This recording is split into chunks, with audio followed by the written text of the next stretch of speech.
22. Yes. Possibly. No, and for sure August 16th.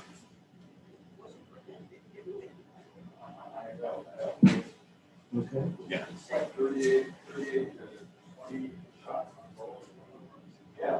Adoption hearing in July, and then August 16th, my wife's having an upper GI Victoria, so drive her back. Mm-hmm.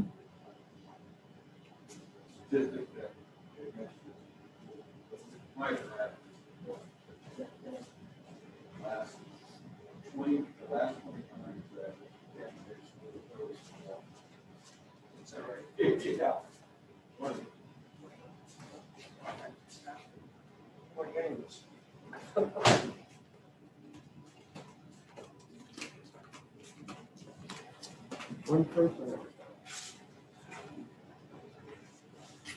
So, Ray, who's in the chair this morning? I don't know. Just getting it started. I'll find out here shortly. But you guys are welcome to get going, and everything's live now.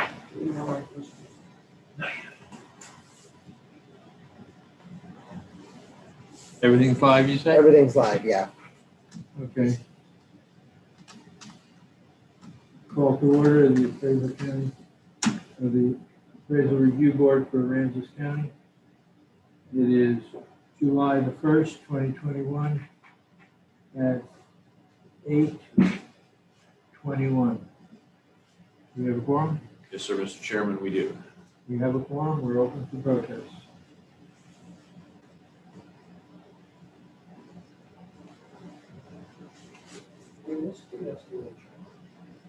Yeah. Oh. She got a clean bill of health. That's good. Just take a pill and live with it. Yeah. You like it? Yeah. He is very, very thorough and no problem.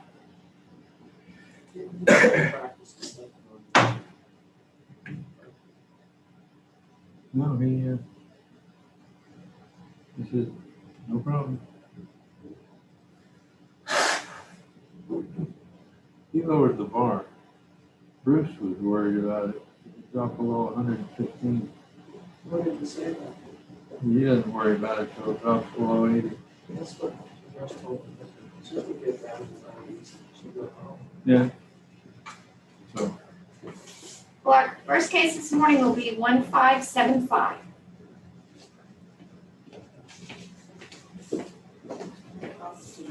Hi, boys and girls. Morning.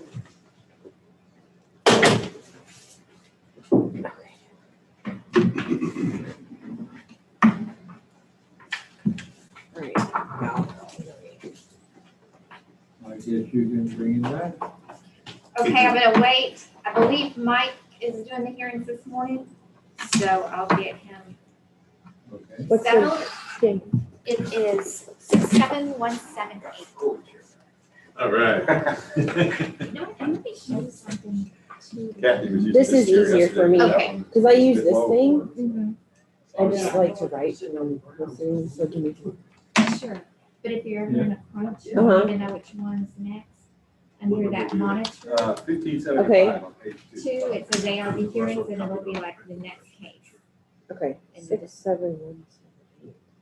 For some reason I can't find that. Oh. 32 Westfall Road.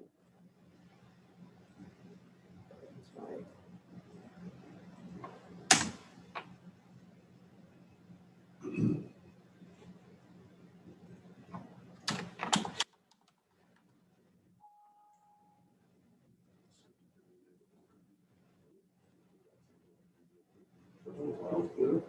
Mm-hmm.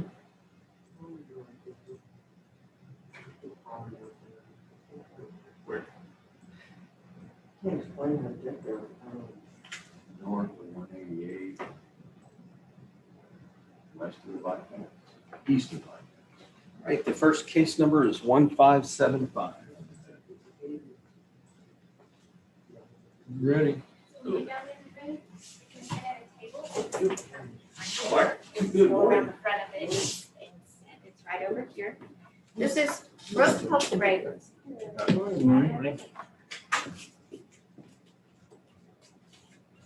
We have some administrivia we need to take care of before we get started. We'll go through a bit of a script, and near the end, I'll ask you some questions. Opening the hearing on case ID 2021-1575, account 67178. This hearing is being recorded. Robert? And protest is Q1 and Q2. We are the appraisal review board that will be hearing your protest today. We do not work for the appraisal district. This is the review board around this table. Mike is representing the appraisal district. We are appointed to perform an independent review of your protest. At the end of the hearing, you may complete a survey regarding your experience. The survey may be completed using the survey form and emailed to pcad.communications@cpa.texas.gov or online at surveymonkey.com/r/surveyarb. Survey is voluntary. You also have the right to appeal our decision. Appeal information will be provided to you with our determination.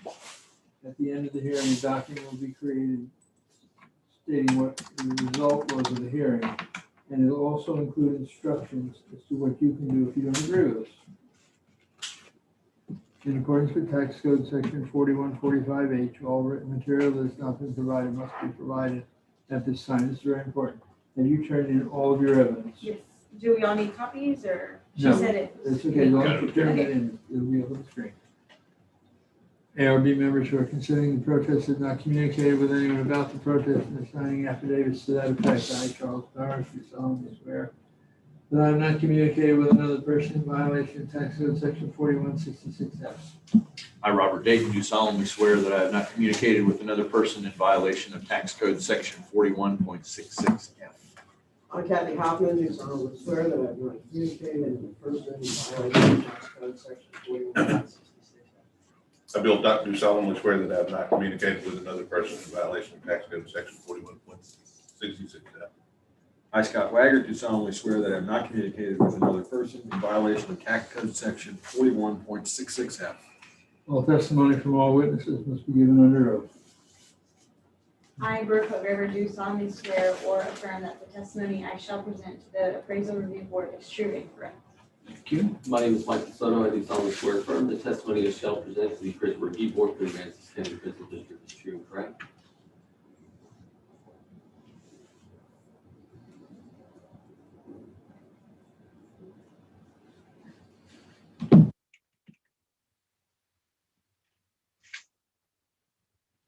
Brooke, do you hold the appraiser's license in the state of Texas? That's fine. No, I don't. The governor makes me, yes. Okay. You have a good chart up there that shows how we manage the hearing.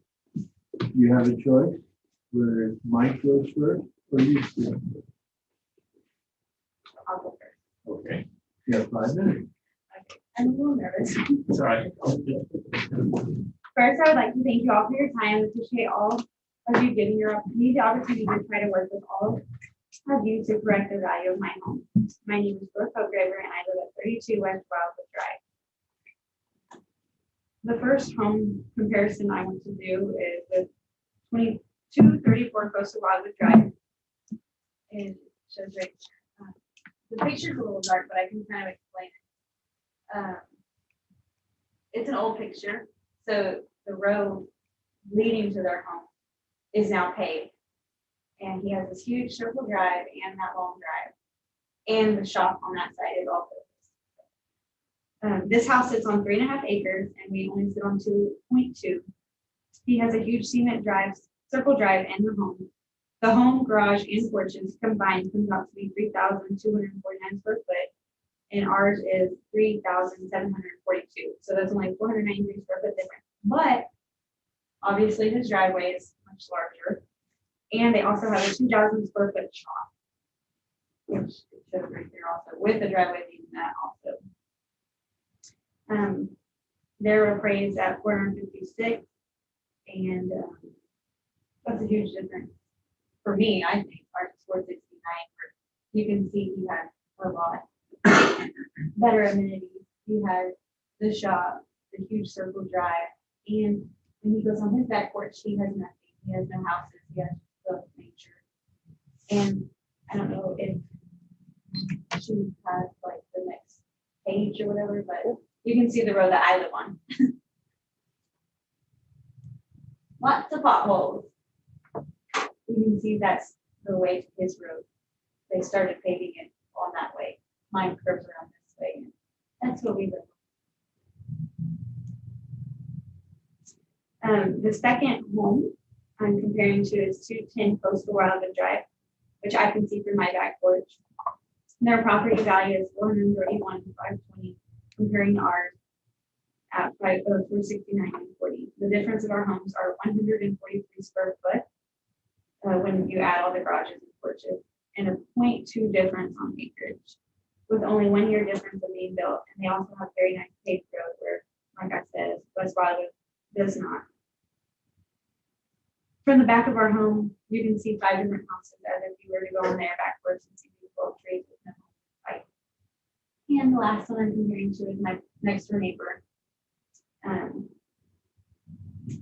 Ours were actually built at the same exact time with the same exact builder. They actually used like our water when they needed to build their house, like the home builder did. Our homes were built at the same exact time with the same builder, and they both sit on 2.2 acres of land. The only difference is one adding up, like ours adding up to our porch's garage is 592 square foot. And the 592 square foot costs $74,670. I'm gonna start building homes tomorrow because that's crazy. They bought their home for $381,300, and we are next door with 592 square foot, and our appraisal is $469,940. With all of these comparable properties, I feel that ours should be $425,000 or below. We also do not receive any city services besides trash that we obviously pay for. We have our own septic, our own well, and I've never seen a cop out there unless somebody is called. So I feel that really grateful for home too. And then I also brought a copy of our home. I didn't know what to bring on that, so I just found one that showed our address and what our loan amount is. And our loan amount is $281,943, and then obviously we paid $60,000 cash for the land.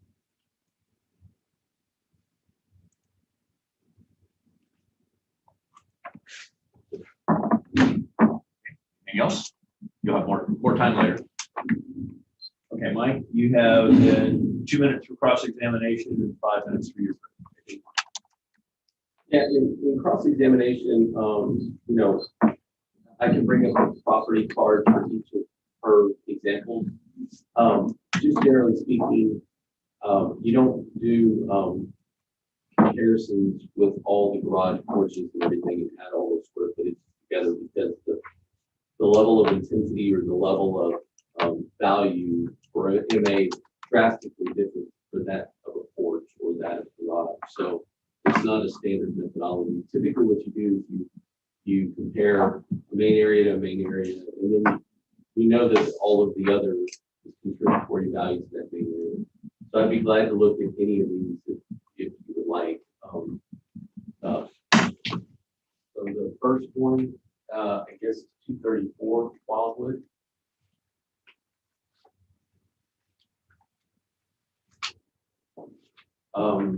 So the subject is 2,700 square feet, I believe. Yeah. Yeah, 2,700 and 2,712. And this one is 2251. 6ST as opposed to 6FB. So those are ST is for stucco, FB is for fiberboard, but it's about 500 square feet less than the subject. And it's appraised at 456. The subject is appraised at 469. generally speaking, I think that they're pretty close in age. And I don't know the comparison for all the garages. And everything. That, again, that represents the smaller of the two portions. If you look at this element by itself and then you add up all the rest of these elements, this dwarfs, and it always drives the value. Anyway, it always drives the value. The land should be on the same land table, which is the A1130 at, and it's on that table. So we can do the comparison there in just a moment, just to make sure it's on the same table. Let's look at the next one.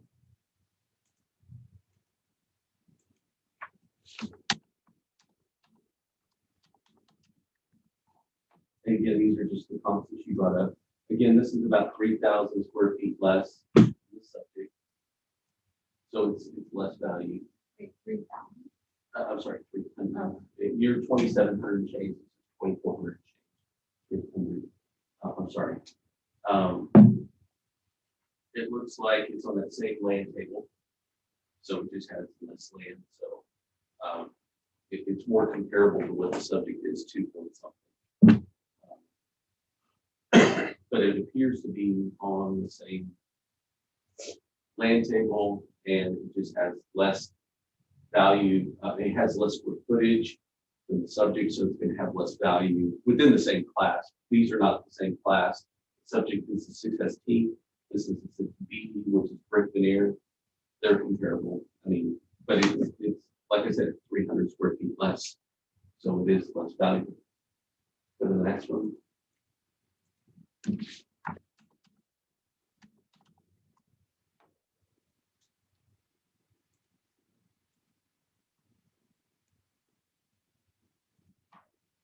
This is about 500 square feet less. It's a fiberboard rather than stucco home. The acreages are very similar, but it's less square footage. It's going to be less valuable as a whole. And was that the last one? Yes. I'm going to go into my evidence. The two things that are protest are market value and unequal compared with other properties.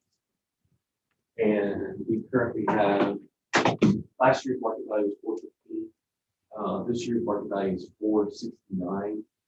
It currently has a homestead cap that pulled it back 456, but that's just the market value. The main question is 460. It's a 6ST, which is a stucco, like we said before. It was built, I guess, finished in 2019 or started in 2019. So in relation to some of those other comps, it's a year newer, maybe, but it's not that much difference. Let's look at the land value. So again, we're on that same table, that AS1130 table. And you can see, like, I think that last comp had about the same acreage and had like 64,000 and change, 63,000 and change. So it's on the same land table. Moving on, this is the pictometry imagery for the subject. All of these homes, I don't know if all the homes out here in Coastal Longwood are still built by SIM or if they're custom homes, but there's a pretty adhered to building requirement for putting these homes on these acreage tracts out Attractive. there. Yeah, it does. It looks really good. Comparable sales. These are just the sales in the area. You can see the 202 Lamar is on that first cross street, and that sold at 516 this year. It's a 6BD, which is a brick veneer rather than a stucco. But the square footages are very close. You can see that was an original built 2007, but even from 7 to today, it's had some effective age change, maybe on the inside. So effective age 2019, 2020, 2012 comparison. Yeah. The land comparison, you can see that land is better, meaning it's probably bigger. In fact, it is bigger. So many square feet more. And so there's a negative adjustment there. The 6BD is better than the ST just generally. So there's a negative adjustment there. And it's, like I said, it's like just a few square feet bigger. So there's a negative adjustment there. The garage over there is bigger. There's a negative adjustment. You're doing all of these adjustments, and you see that the vendor value is 477 when compared to the subject. You have another sale on 198 Lamar Drive. That's sold for 450. That's a 5ST, so it's a lower class. But again, the square footages are very similar. I'll finish my presentation. The median value is 459, which warrants about a $10,000 change. Okay. Brooke, you have 2 minutes then for cross-examination and asking questions, and 2 minutes for rebuttal. So I give you 4 minutes on that. I'm definitely new at this, so I tried to jot down some notes that we just talked about.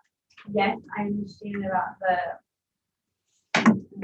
how he said the square footage was just a house, but is the shop not, I mean, I'm sure that has value. It has cement floors, it has on 234. We can pull 234 back up. I mean, it's 234. Yeah, Sure, we can look at the, and I'm sure it's lower than the house value, Yeah. obviously, but Yeah. 2,000 square foot with cement, that's yeah, for amazing. sure. Yeah, And then on the 210 it coastal does. wildwood, So this DG3 has a value of 24,000. It's just for this. So yeah, we recognize that it has value. and so, I mean, the price on that, I have nothing, I just have my house. May I ask what the code it is? DG3, detached garage 3, level 3.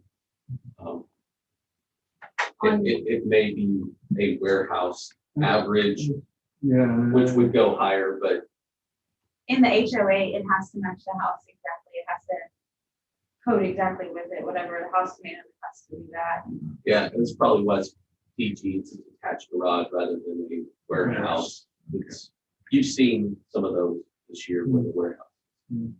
And then on 210 coastal wildwood, you said that obviously it was lower than mine too, by like 300 square foot, but our land is very comparable. They are, I mean, that's still 38,420 difference. For 300 square foot, that's a huge difference to me too. And then the only reason I compared our neighbors, I knew ours was stuck over here, party plank, but we were built by the same exact builder, so that's why I did that. And when he was talking about that one that was sold for 516, I don't know if you saw, it's that second one right there. They have a huge pool with a huge grotto, waterfalls. They have a front cement driveway with 2 gates, and on the side, they also have a gate with a huge cement driveway too. That's probably why they sold that at $516,000. I mean, yeah, so, I know he has all his facts, but just, they're trying to save our little family some money. And last year we were only at 450. That's a big jump. We hadn't done anything. In fact, the freeze kind of knocked us back even more. Now we don't even have landscaping. So there was nothing done from last year to this year. So I'm not sure. how to do that. Anything else? Okay. Mike's got 2 minutes for rebuttal. Right. Yeah, on my rebuttal, I'm just going to go ahead and finish my presentation here. Obviously, there's differences. We account for the differences as far as what the subject property owner brought up. So the median value is 459. I'm going to finish my comparison. So comparable number 2 sold for 450. It's less class, but the square footage is very similar. The effective age, there's an adjustment there. There's an adjustment for size. And you can see there's an adjustment also for land because that land is bigger. So that renders a value of 459 change. Comp number 3 is 211 coastal wildwood. That's over 395. 6 FB rather than SP. But you can see that there's a land adjustment that's 436 when compared to the subject. The median value for those sales, I don't have very many sales out there. The median value is 459. The subject is 469. There's $100 or a $10,000 warranted adjustment here, even with our own. From an equity basis, it's solid. We try to broad brushstroke this stuff pretty consistently, meaning we're using all the same land table and we're using the same, if you look at the classes, we're trying to pull other sixes here for comparison or comparative analysis. There's adjustments in the land where it's necessary. These are all sixes. They're all 2,700 or 2,400 something. The vendor value is value.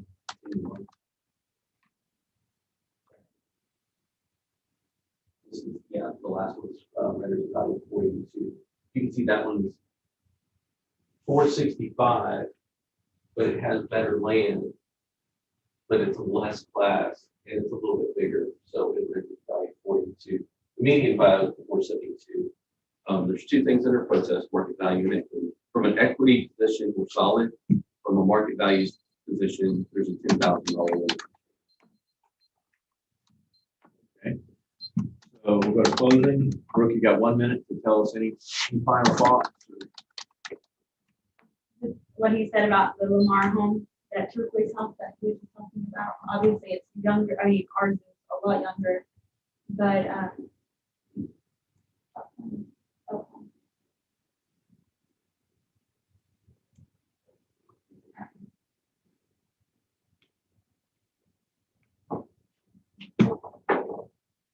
maybe it's not. That's not the one I thought he was talking about, but turquoise.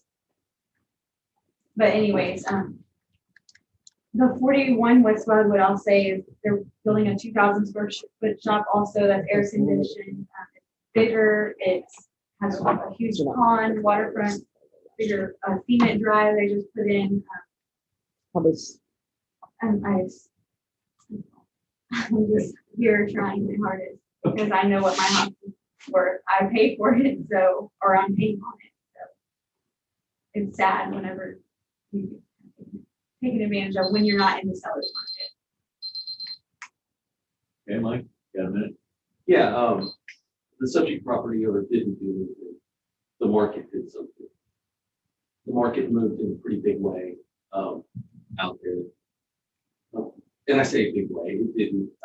Last year's value, if you look, that's a nice round number. When I see nice round numbers, I know that I looked in the account, it was a settlement last year for some round number. So it was an appeal last year, an appeal a couple of years ago, it held for 415.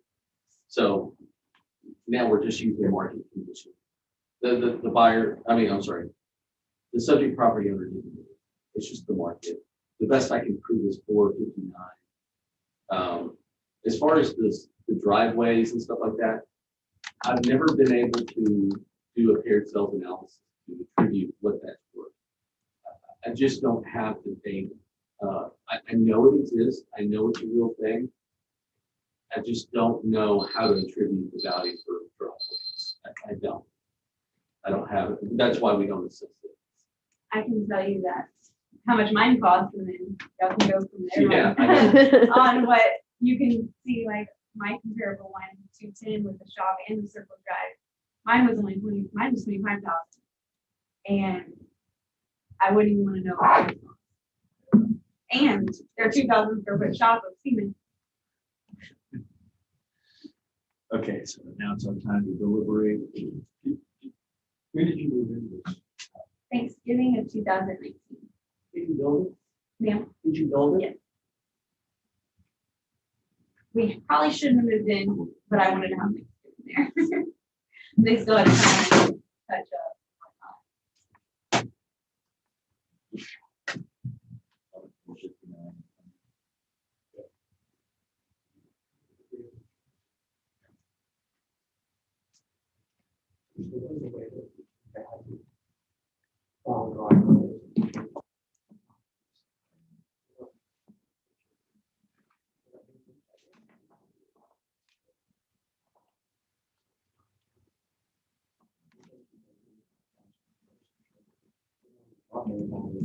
Over 50. not including your job. I was taking into consideration. Okay, so we're all in agreement. I'm gonna make a motion then on case ID 2021-1575, count 67178. When considering Q1, the incorrect appraised market value, or Q2, the appraisal ratio exceeds the median level of appraisal equity value. I move that we lower the 2021 assessed value from 469,940 to 459,800. All in favor? Aye. Aye. Okay. Did a nice job. You did. I'm just curious, who built your house? Ocean Glory Homes in Corpus. Oh, okay. Yeah. Yeah, and now he's getting pretty popular around here, especially in our neighborhood. He's building a couple in the country club too. He should owe me something because I went and found him. You buying the lots? I went and found him in Corpus and he's never built in Rockport before. And now he's building everywhere. Thank y'all. Okay. Tell me what to do. Thanks. You remember her layout? Yeah. So. Oh,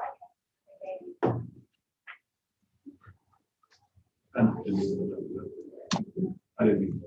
Yeah, it's kind of a hidden neighborhood. Yeah. No one's there. Okay, case 1651, and it is in person. And there are two people, it's the father and son. They said the son is not going to speak at all, so he will not be signing an affidavit. So the father is David? Yes, Okay. it is case 1651, account numbers 15179. Same page as the other. Oh,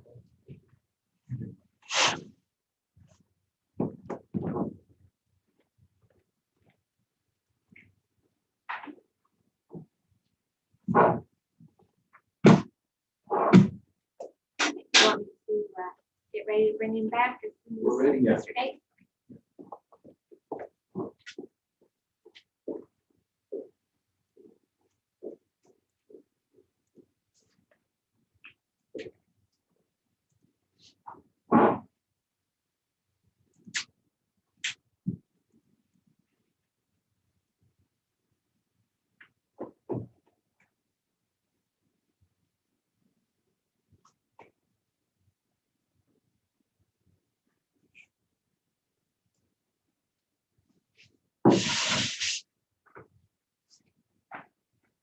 Yeah, I thought it was thunder.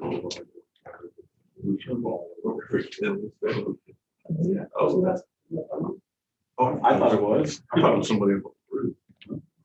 It was thunder. I'm sorry.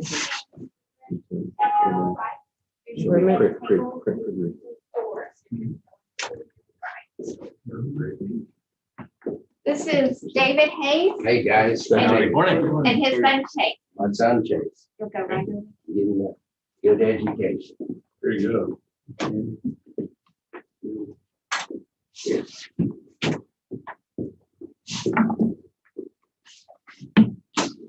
Have some administrative we need to go through before we get to the meeting. Yes, sir. And I'll go through the script, and when I get down to the end, I'll have some questions. Yes, sir. We're opening a hearing on case number 2021-1651, account 15179. This hearing is being recorded. Robert? And protest is Q1 and Q2. We are the appraisal review board that will be hearing your protest today. We do not work for the appraisal district. The review board is around this table. Mike represents the appraisal district. At the end of the hearing, you may complete a survey regarding your experience. The survey may be completed using the survey form and emailed to pcad.communications@cpa.texas.gov or online at surveymonkey.com/r/surveyalb. The survey is voluntary. You also have the right to appeal our decision. Appeal information will be provided to you with our determination. At the end of this hearing, a document will be created. The documents are ruling. It also will contain instructions as to what you can do if you don't agree with those conditions. In accordance with tax code section 4145H, all written material has not been provided, must be provided at this time. This is very important. Have you submitted all of your evidence? Yes, sir. Okay, thank you. The ARB members who are considering the protest have not communicated with anyone about the protest and are signing an affidavit to that effect. I, Charles Powers, do solemnly swear that I have not communicated with another person in violation of tax code section 4166. I, Robert Dayton, do solemnly swear that I have not communicated with another person in violation of tax code section 41.66. I, Kathy Hopkins, do solemnly swear that I have not communicated with a person in violation of code section 41.16. I, Bill Duck, do solemnly swear that I have not communicated with another person in violation of tax code section 41.6. I, Scott Wagner, do solemnly swear that I have not communicated with another person in violation of tax code section 41.66F. All testimony from all witnesses must be given under oath. You're on. Yes, sir. I do, David Hayes, do solemnly swear or affirm that the testimony I shall present to the appraisal review board is true and correct. Sign it. Mike? Yes, my name is David Soto. I do solemnly swear from the testimony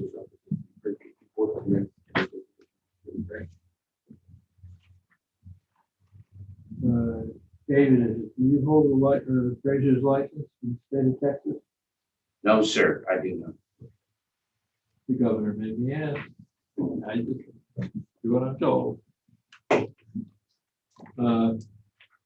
There should be a sheet of paper on the table that shows the hearing procedure.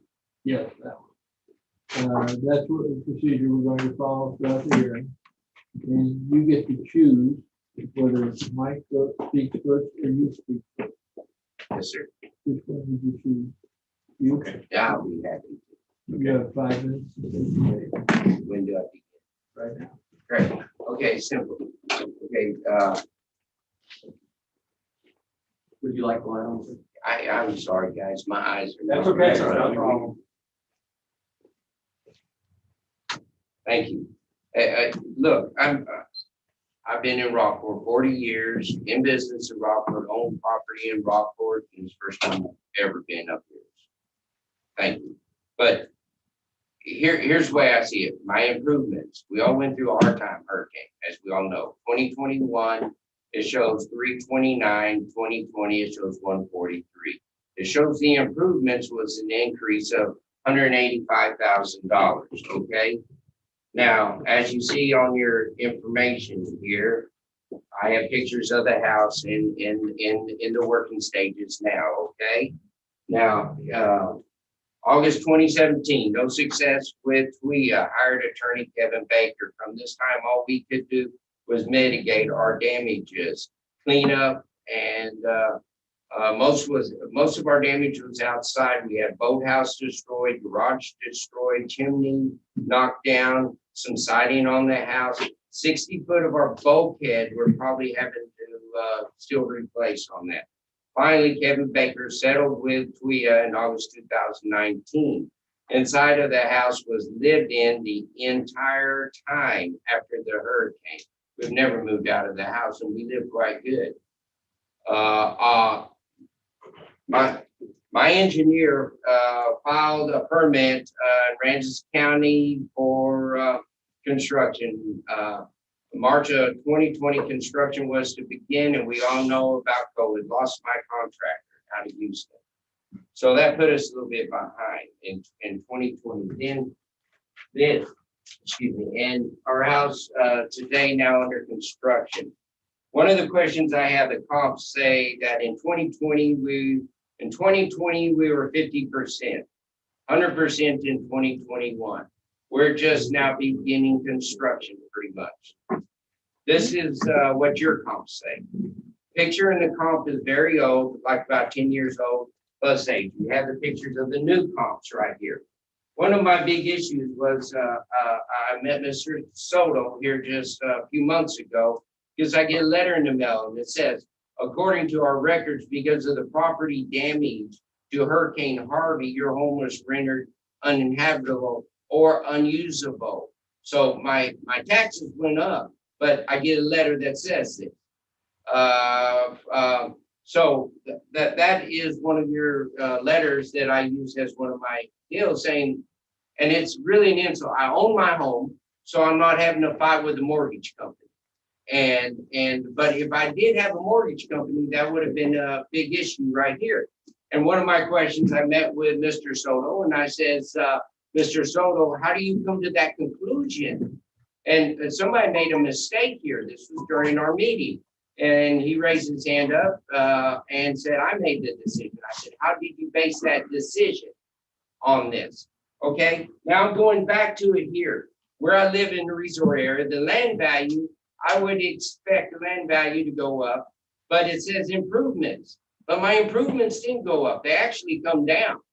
So that's where it's about on that. Now, going back to this appraisal letter here that I gave back to you guys as part of my deal was I never understood how somebody can say it was uninhabitable or unusable and raise my taxes in the other deal. Now comps, I see comps are very difficult for my house and my size. When I go look at the comps at some of these comps, I wonder, wow, I mean, somebody's way wrong. But when I bought the house, we had to go through comps and so forth. But the comps to me, compared to my house as it is now, and the taxes were based on January 1, if I'm not correct. That's my issue. How are my taxes going up? I've got a lot of different properties, and I got a few here in Rockport, and all my taxes have gone up through the years. Some went up way more high. I didn't raise my hand and say, and come and fight. It's an issue right now of this letter and my taxes going up. That's my issue at this point. So I support Aransas County. I'm here, I've been in business, and I do not understand this letter. And I never got us a conclusion to our meeting at the letter of what this all meant. So I step down. That's pretty much all I have, sir. Thank you for this. You'll have more time later. So Mike, we have then 2 minutes for cross-examination and 5 minutes for your presentation. Right. So Mr. Hayes did come in a couple of months ago. This photo that you see right up here, this is a letter that was sent to approximately 100 people. So after the storm, as everybody knows, there was a lot of homes that were damaged. Some of those homes were homesteads. And there's a section of the code, 11-135, that applies to allow a person to continue to receive their homestead while they reconstruct. This letter right here, again, was a letter that was sent out to about 100 different individuals or 100 different property owners saying, hey, listen, we see that your home is not quite yet finished, and we want to give you a year's advance notice before the five-year window. And so this was just a letter to say, hey guys, you're not done with your construction. Mr. Hayes came in and said, listen, I've been there the whole time. I want you to take this code off of my house. That's the whole context of why we're here today. I said, so either I take the code off and you're living in your house and you're 100% complete, or the code remains and you can be at whatever percent complete you are. Now, the question or the thing that was raised, like who made that decision and how did I make that decision? I'm going to go into my evidence so that you can see pictometry imagery. As soon as we can show that in my pictometry imagery, you can see a previous year. So this is the imagery right here of the subject property. Again, a beautiful lot in City by the Sea. So pull up pictometry, and you can see this is 2021. Even still, there's a construction thing here. In my opinion, the letter makes a lot of sense that, hey, you're not quite done. Whenever you look at his pictures, you go, hey, you're not quite done. How did I come to that conclusion? Because You're not quite done. That's the reason for the letter. But he said to me, I want that code off. I said, the only way the code comes off is if you're 100% complete and you're done with your construction activities. Well, I'd like you to tell me the 11135C code, which is, again, if you go back to his evidence,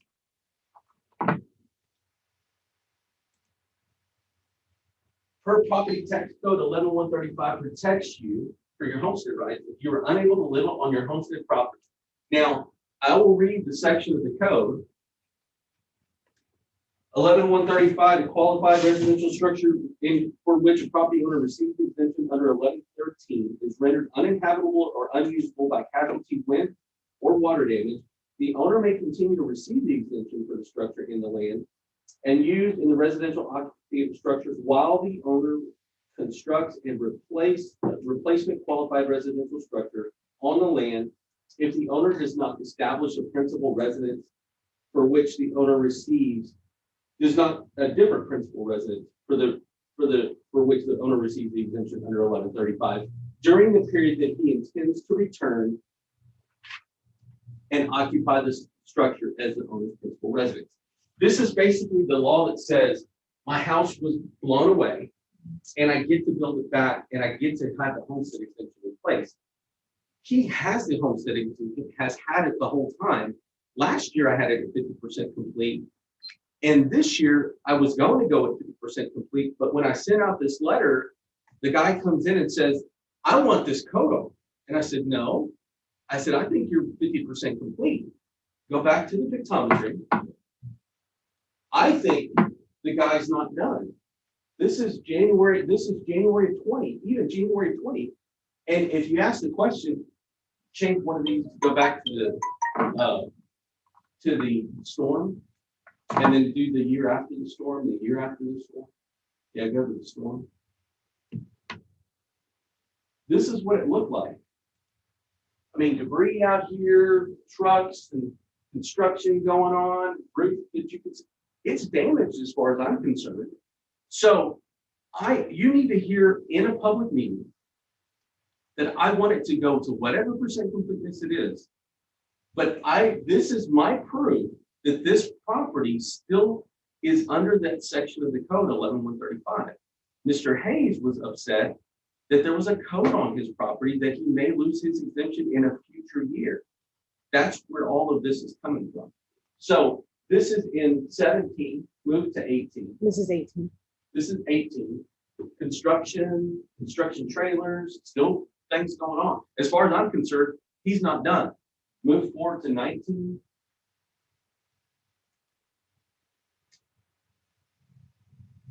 Still not done. Construction trailers, still patches in the roof, still not done. There's 20. And here's 20.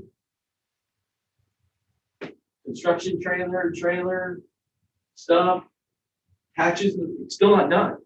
So I'm affirming to you that whatever the percent complete is, or whatever the physical damage is, this section of the law would still apply. And I would very much like to put the code back on, or it's one or the other. Either you're complete with your construction activities or you're not. This property owner came in and says, I'm done. I've been living in it. I'm 100%, I'm done. So it's either one or the other. You can't have both. As far as my evidence that I produced, I'm going to go through it real quick because this is the meat of the matter here. The median value, 739, supports the 725, if in fact this were done for these sales. The equity value is 760, which supports the value if it were done. Those are the only two things under protest. I will say that when you go to his evidence and you go to his pictures, that doesn't look done to me. This property owner says, I want that code off. You either have some kind of obsolescence and the code goes back on, and you're under that provision of the law that allows you to move forward with homestead exemptions from year to year. And then after a period of time, if you're not done, then you lose the exemption. I would very much like to go to a certain percent complete on this house. That's all I've got. I mean, I would like to put the code back on and put it back down to whatever it is. And I wanted to do it here in a public meeting so that you can see all the evidence. Yeah. So help me understand, Mike, if we go to a percent complete, would that mean then the homestead exemption comes off? No, not at all. The letter was to give property owners a year's advance notice that you're in danger of losing it if you don't complete it by August of 22. We have, through last month, or a number of cases that are still have storm damage that they're dealing with. Do all of those people have the 1135 exemption on there? The about 100 letters that I sent out are the same kind of letters that are in danger of losing it if they don't complete their homestead exemption, if they don't complete their construction at the end of 5 years. They're in danger. Some of those Not a people negative. may not have known the primary residence. Right. Yeah.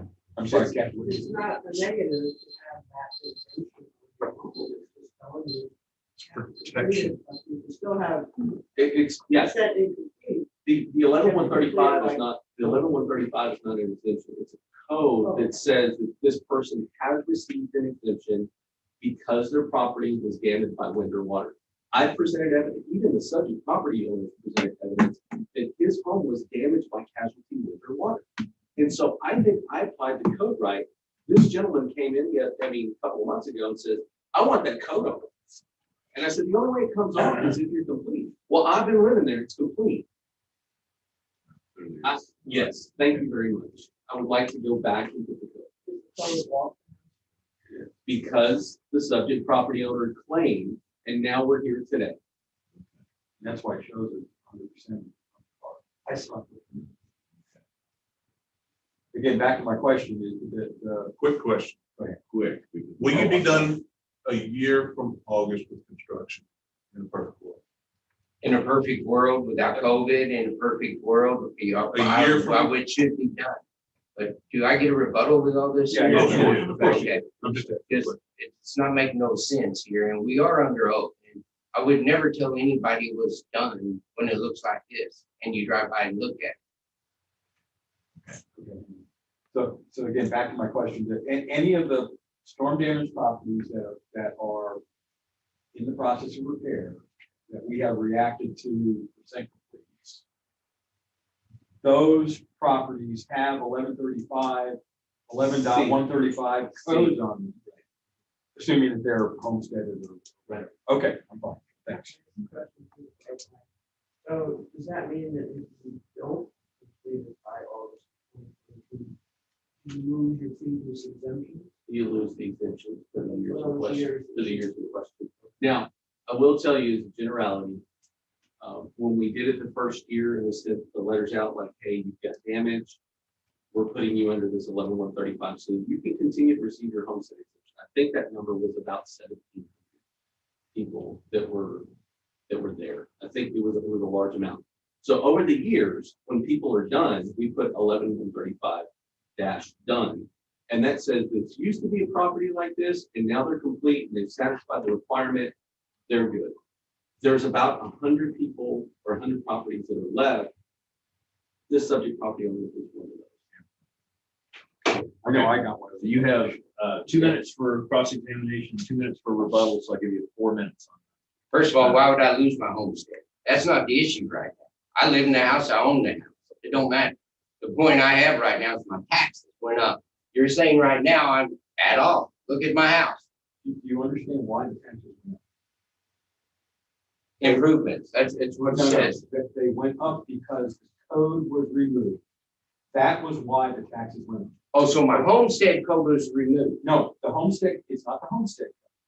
It's the 11.135 code, which said you're protected for 5 years after the storm.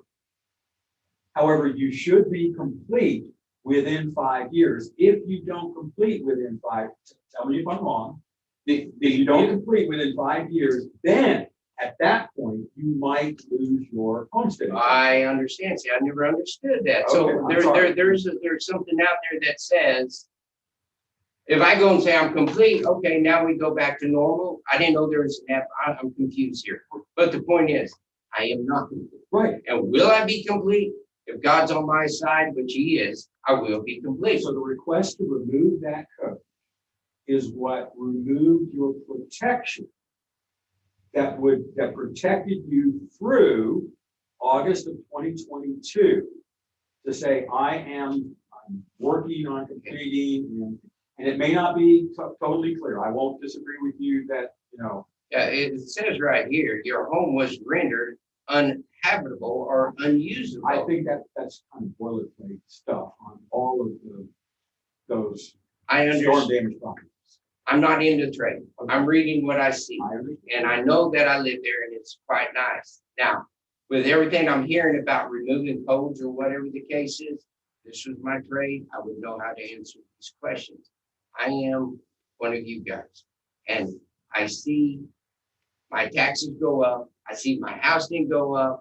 So anybody in my shoes right here can understand where I'm at. And I still didn't have the answer come to me about why was my house, because that trailer he keeps referring to, that's my business trailer. We move products from store to store. I move it to the house for protection when things are being broke in around my business location. So every night that trailer would go back and forth.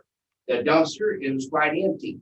I've had a hard time trying to find construction people, as we all know, the pains of hurricane.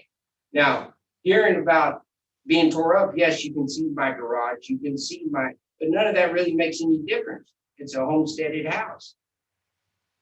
So with me getting my taxes up and hearing this, I really don't understand still all of what we said. All I know is I didn't do what it said it did. 50 complete, 100% complete, 2021, that shouldn't be no problem. And I would hope my taxes go up every year. I don't mind paying them. But this letter kind of hit me below the belt, and the taxes going up right now hit me below the belt. And that's why I'm here. I don't mean to waste your time. I don't think you're clear on the fact that if you had kept the homestead exemption on your house. Why would I not keep the He's homestead never exemption? lost it. The code, Not the homestead exemption, the the code. code, 11135 Well, why would I lose it? goes with you asked him. uninhabitable No, I did not. thing.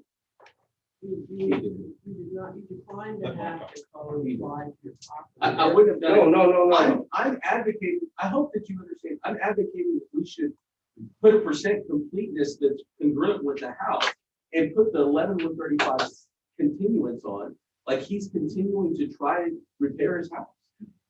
I tried to explain that to him. David, we can't reduce the value of assessed value of your home without some degree of completion being reduced from 100% to somewhere between 50% and whatever it ends up being. So at this point, we're kind of bound by the evidence that he gave of market sale in your neighborhood and equity values within your neighborhood at 100%. Your home, because you took the code off, is now valued at is now appraised at 100% complete. It's not 100% complete. Hang on. What code did I take off? The one that you He's testifying that you asked him to take it off. And you're suggesting that you didn't want to take it off. I don't know that there was. Sorry, Understand. I hear what you're saying. but we can't reduce. But I never asked about a code being taken off because I don't even know what code we're talking It's about. in that I way. realized what I had taken off was uninhabitable or unusable. That was my problem. Okay. So there's clearly some misunderstanding. And I will testify that the subject property owner says, I want you to strike this was rendered uninhabitable or unusable, because he's testified, hey, I've never left my home. From our evidence from the storm, if I were to say, if somebody were to come in and say, hey, listen, my home is uninhabitable, unusable, and all they showed you was pictometry imagery of the storm, and then the year after, Any common sense would say, yeah. Yeah, that would have been dishonest if I had to put it straight. That would have been no, because I've been living in the house. I don't want somebody to think it's uninhabitable and I'm living in the house and then boom, I'm in trouble. So I Now, think we're requesting if you help us address the issue of what percent complete your house is, we'd like to look at that. And consider that, that's the only way we can reduce the property taxes and the assessed value. what percent complete right now? For the hurricane complete or for what I'm adding to it? You should probably just go through the worksheet. Worksheet. Okay, as far as complete go, I would say I'm 50%, maybe 30%, 50. We have a worksheet that Chairman will go over with you and help establish what percent complete you are. I'm gonna give you some categories. I'm gonna give you some categories, construction categories. And you tell me whether they're fully complete As of January 1, as of January 1. Thank you. 2021. Okay, All right. okay. Foundation, It's 100%. There's no longer. framing, I'm sorry. framing, Framing, I would say 60%, 70%. I mean, I'm adding on too, like on the garage, I'm adding Let's on. not get into too many details. Just answer the question easily, roofing, simply. Roofing, we're putting a new metal roof on. So, but it As doesn't, of January 1, it was not complete. no, sir. Okay. exterior wall finish, Replacing siding, January 1, was it complete? no, sir. Yeah, I would say see, I'm confused, guys. Please help me out here. I'm changing my siding. I had a siding on it that's not a good siding, so I'm having it all changed and all that. So do I talk about hurricane or my adding on? Hurricane, Hurricane, I would say siding, I would say 60. Not complete. plumbing topped out, I didn't hear you, sir. plumbing topped out, Plumbing's 100%, okay? Electric, 100%. windows and exterior doors, I got 54 windows and I have one back window. insulation, Some of the insulation got matted down. I'm gonna have it resprayed. So, I mean, I don't know how to answer that one. I mean, it's every 5-6 years you're supposed to spray it anyway. it's not complete. Not complete. Heating and air conditioning, roughed in, I'm replacing both units, but I've added new units. So, it's January 1. January, it's as cold in there as it is right now here, but I'm adding more units. Hurricane damage. hurricane damage is complete. Well, the hurricane damage is I'm adding, because the hurricane damage, I did have 2 bad units during the hurricane, so that would say. January 1, January 1 of 2021. It's 0 complete on that part. I've added new. exterior finish, I would say 20% complete. So I'm changing out the siding.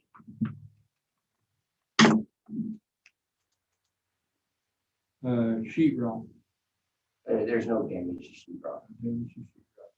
doors, trim, millwork, They're all good. I'm restaining the front door, and we got some scratches from the hurricane, so painting inside, 100%. range, shower, mirrors, It's 100%. Everything inside. Flooring. Pretty much untouched. Yeah, we were replacing a lot. We're going with wood flooring, so we pulled out carpets and we're putting wood flooring in. plumbing fixture, 100%. electric, 100%. carpet, you're taking out carpet, was it damaged by the hurricane? From the foot traffic and the sweating when we didn't have electricity at first and all that, we're replacing all the carpet. Twilio did not do me very well. That's why we had an attorney. Hardware, Hardware is good. okay.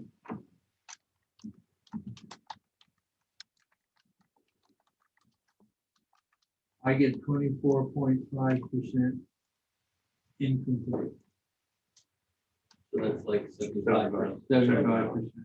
I'd like to see that in the account. We make it 75% complete. That's what you come up with, and,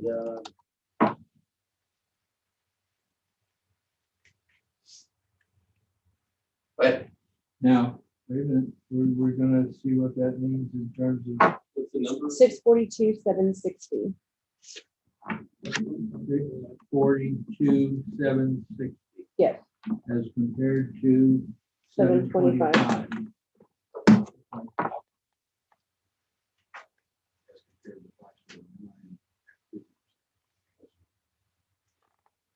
Right, yeah, okay, now, Okay, Mike gets his 2 minutes for rebuttal. Yeah. The change of 11,135 and its inherent understanding of the code, which I believe that we properly applied years ago, which held through year by year by year, allowed the property owner to receive the homestead while he continued repairs. This was never even questioned. It still wasn't going to be questioned this year. This was sent out, and the subject property owner comes to my office and says, you know, I've been living there the whole year. Like, I don't. So it propagated from there. I'm glad we've had a public meeting. I'm glad we've gone through the elements that are there. I believe it's incomplete. I've reapplied that code that just marks this property as not being done. And he still has protection from this year all the way through August of next year. You know, I didn't write the code. I'm just applying it properly. And I believe that you've gone and done a thorough search of whatever the elements that are not complete. And I believe the value should be the 642,760.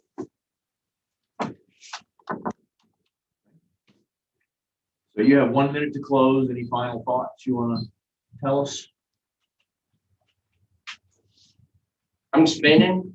I'm glad we got to talk. I think anybody in my shoes would recognize it's, you know, it's your house. It's fear factor. You don't know what's coming up when they say that you're going to lose your homestead. You know, you get sued or whatever. You got homestead rights. That was my biggest concern. You didn't want to wake up one day and all of a sudden the electricity's turned off because you lost your homestead. Now you're in the construction mode. And basically, most of our construction's on a boathouse and garage, which we don't live in. I think in your eyes, I hope you understand that I see 173 or the number 185,000 increase, but yet it's not increased. It's not changed. It's the same. And it's actually worse than it was the previous hurricane, you know, time of what we're at. So I don't want to waste y'all's time, but I hope y'all understand where I'm coming from. You know, in this type of situation, I appreciate your help very much. Okay. Mike, you got a minute to meet? with the code back on and the percentage is 75%. What you need to do is make sure that the other 25% is complete by August of next year. So that you can stand up under oath and say, I am complete before that 5-year period runs out. That's all that matters. We will possibly go through this again in 2022 because we don't finish. Since the 2022 appraisal is done as of January 1st, 2022. You may still have some more storm damage stuff to fix. Well, I understand. And they need to be able to react to that, possibly, okay? And I understand your concern about the words rendered uninhabitable and unusable, and concern about, you know, is the sheriff going to show up at my house and take me away in ambulance because I'm still living? And that's an unfortunate part of the wording of a boilerplate note. Okay. So you were reacting to that. Mr. Soto was reacting to the code 11.135. Okay. So there's a little bit of, talking, at two different levels. So, but I believe we resolved all this. Our decision should straighten that out. Well, thank you. Thank you. Okay, we ready for a motion then? Yeah. Okay, so I move on case ID 2021-1651, account number 15179. When considering Q1 incorrect appraised market value or Q2 appraisal ratio exceeds the median level of appraisal or the equity value, that we lower the 2021 appraised value from $725,050 down to $642,760 based on the fact that the house is only 75% complete for the worksheet. All in favor? Aye. Okay. Wonderful. Thank you, guys. Appreciate you being here. I know it can be complicated.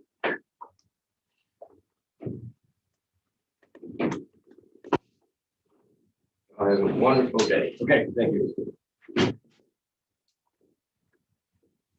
Years ago, I was involved in the manufacturing. Now I get the manufacturing process. And we had a from Poughkeepsie, New York, who was running, he was now in the hospital. He's used to building 360. Did anybody ever come He in? has a thing called Nope, machine I don't see anybody in NLC. here, right? Then he got the plant manager in Austin. Who runs. Yeah, there's only- But he's building a different kind of Vista. computer, and they have a thing called MLC. But it's still Vista. that machine level control, but it's different machine level control.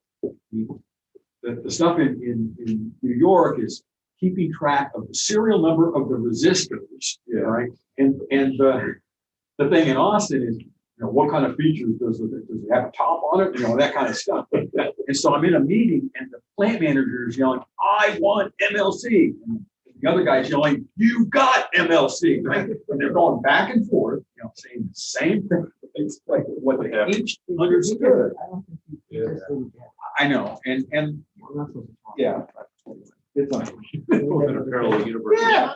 Parallel. This will be outdated, and then we do have to move them. And this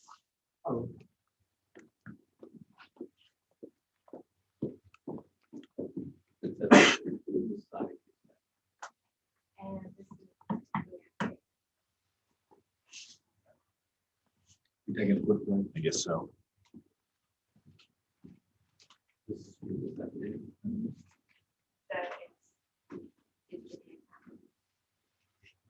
I put it What's the case? 1013. 011.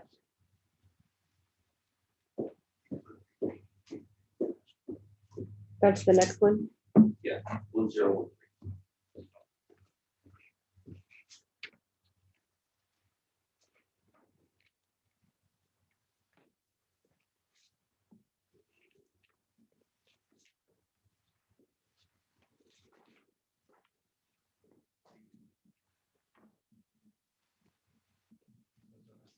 Zero 13.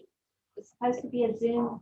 Nobody showed, but they haven't activated it from the agent, attorney. I should say attorney. Okay.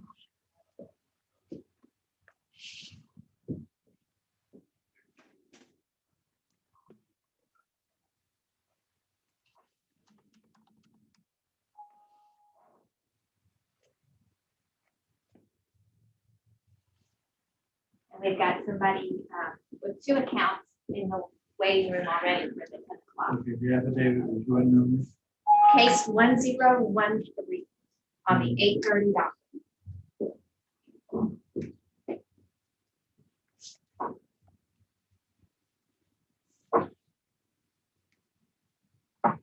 It's Vicky Pascal is the owner name. Got it.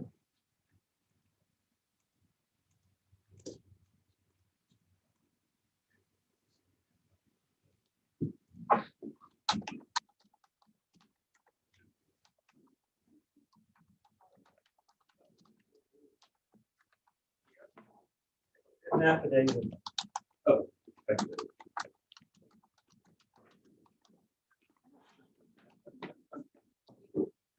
He was 13. Yeah, I did.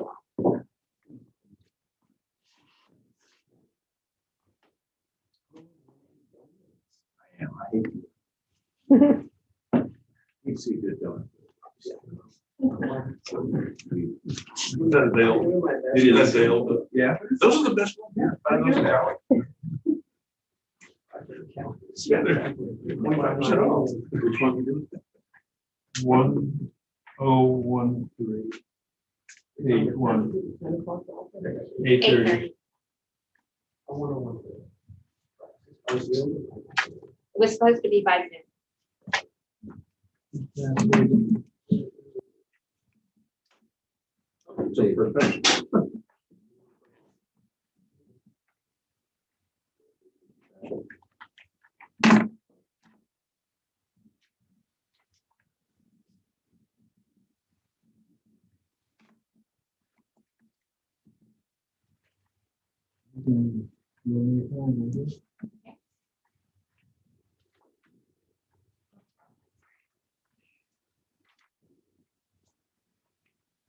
Opening hearing on case ID 2021-1013, account 19888. This is an affidavit hearing.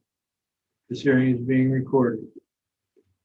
Your protest is Q1 and Q2. We are the appraisal review board that will be hearing the protest today. We do not work for the appraisal district. We are appointed to perform an independent review of the protest. Protester has the right to appeal our decision. Appeal information will be provided to the protester with our determination. In accordance with tax code section 4145H, all written materials assumed to have been provided with the affidavit. ARV members who are considering a protest have not communicated with anyone about the protest and are signing affidavits to that effect. I, Charles Ferris, do solemnly swear that I have not communicated with another person in violation of tax code section 41.66. I, Robert Dayton, do solemnly swear that I have not communicated with another person in violation of tax code section 41.66. I, Kathy Hopkins, do solemnly swear that I have not communicated with the person in violation of tax code section 41. I, Bill Duck, do solemnly swear that I have not communicated with another person in violation of tax code section 41.66. I, Scott Waggers, do solemnly swear that I have not communicated with another person in violation of tax code section 41.66. All testimony from all witnesses must be given under oath. My name is Michael Soto. I do solemnly swear and affirm the testimony you shall present to you. And the district representative will now read the affidavit into the record.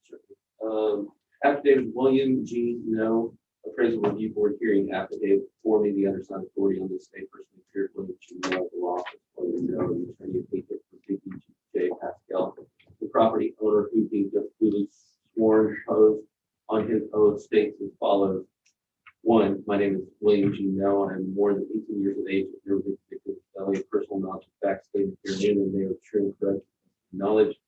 I'm an attorney licensed practicing in the state of Texas. I am with the law office of William No, the attorney and agent of the property owner. And in such capacity, I am duly authorized to make this affidavit. Number 2, please consider this affidavit as an appraisal review board hearing affidavit pursuant to Texas Property Tax Code 4145 Bravo and Indigo, in accordance with the requirements of Tax Code 4145 I or Indigo. Number 3, the name of the property owner initiating the protest is J. Pascal. The property of the subject property of this, the subject of this protest, the subject property is identified by Aransas County Prison District within the property ID number 19888. Number 5, the subject property is further identified by Aransas County Prison District with site address 5801 Loop 1781, Texas 78382. Aransas County Prison District has set the subject property 2021 appraised value in excess of its market value and has appraised the property unequally with other comparable properties. Number 7, accordingly, the property owner opinion of the correct appraised value of the subject property is $900,000. Quote, further, say not William Gino, attorney law office of William Gino. Subscribed and formed before me on the 30th day of June 2021, Notary Public, Rebecca Sue.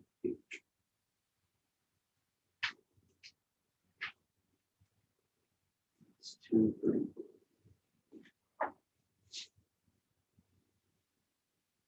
All right.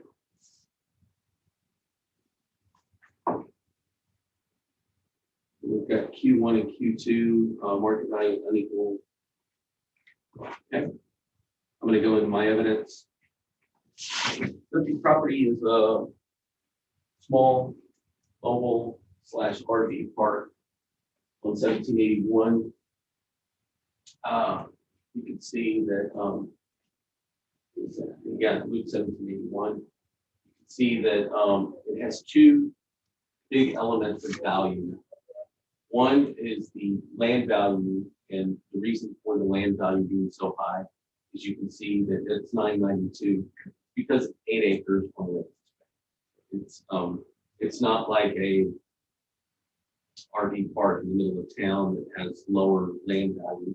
If you pull this up just a little bit, you can see that, these are the elements. You've got this waterfront, and then you've got the highway frontage on the back. So it's got a lot of value. The other biggest thing that's associated with this, we go to number 2, I think, page number 2. Maybe go back, maybe stop it there. Yeah, these CTPs. Those are commercial trailer pads, and those are utility packages associated with an RV park. Meaning, this is the unit, the growth unit that we use for all of them in the county. Like it's $10,000 per unit. There's a lot of value there. There's $740,000 of pull it down. Well, go up. Yeah, of the 831, 740 is comprises that 841. So you have utility packages on a very valuable piece of land. So we have 1.823 million. Also, along with this, they have one small element that applies to their homestead itself. So again, this is page 1. You can see that all of these are home site no.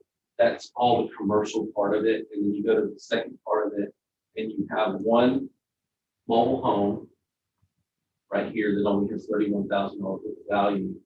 And you have that one, you have this value right here. It has the yes. So she lives on this place that she has. All right. Continue on. Okay, here's the sale that we have in relation to the market value as it relates to commercial RV parks or mobile home parks. First one I have is pretty far away, but it is a waterfront property. So this is a waterfront property. Comparable number 1 is waterfront property. It's a pretty good comparison. Sold for 3.15 million. You can see that it has the very first thing it does is it compares the land element. So this comp is better than the subject, even though it might even have, it has less land, but it's on the intercoastal. On Fort Avenue, it's right next to Palm Harbor, so the land element is more valuable there than it is over here. But they're both waterfront. They're both waterfront RV or mobile home parks. There's a large adjustment there, minus 956, but they're both waterfront. The other biggest comparison that you see is the number of CTPs. You've got 103 over here, you've got 74 right here. Again, if you look at just those 2 adjustments, just those 2, you've got 956 minus the 291 or 290, that's almost like 1.1 and change. It's almost $1.2 million worth of change. This one appraises down to 1.5 when compared with the second. Comp number 2 is also another mobile home park sale. Okay, This was on 35. The biggest thing here, you can see that the land is actually less valuable than the subject. It's just on a basic road. That's, again, that's the difference in land value, you have basic road or waterfront. So the big, and you can see that the land itself, the number of square feet, are more similar than the first one.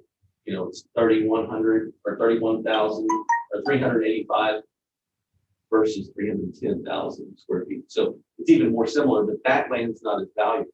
So there's a big adjustment there. The other thing that you see is a very comparable 74 units as opposed to 71 units. Okay, so that's very comparable. Okay, you pull it and see the bottom, that one renders a value of 3.5. 1.5, 3.5. What are the big differences? Waterfront, not waterfront. Number of units. The number of units are almost identical in the second one. Okay, the next one that you have two more. This one's on Rattlesnake Point. Again, just a vacant piece of land. You can see that the land is not nearly as valuable as the subject. And it's even got more land. It's even got 435,000 square feet as opposed to 385,000 square feet. But it's on Rattlesnake. So, you know, the difference is there. There's a big adjustment there. Notice that it has less number of CTPs. So I want to just point out, it's a subject property owner's opinion of value is 900,000, just like is that 200,000 off this sale, but they have almost twice as many CTPs, and they have so much more land value than the subject.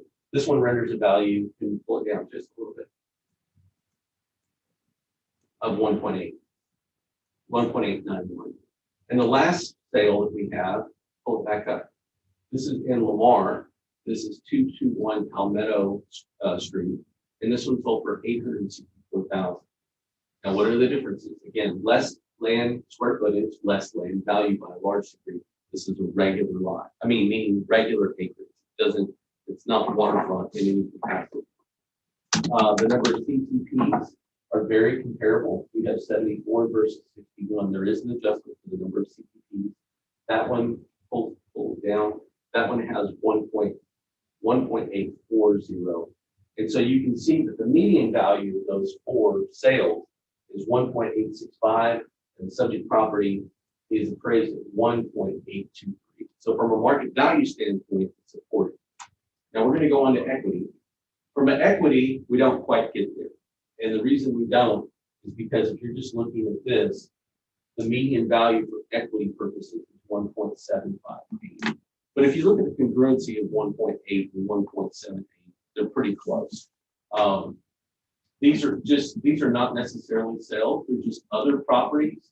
And I think what we're trying to do here is trying to find the most comparability as far as the number of CTPs. There are land adjustments, of course, in each one of these accounts. There's big land adjustments in these accounts. Continue on.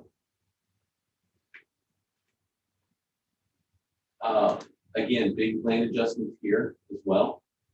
Number of CTPs, 74 is the subject. You have CTPs on this one. This one has 31 down here. This one has 92, so a little bit more. And I think I only have 4. So yeah, I only have 4. So the median value is saying you should adjust the property to 1.75. That's all I got.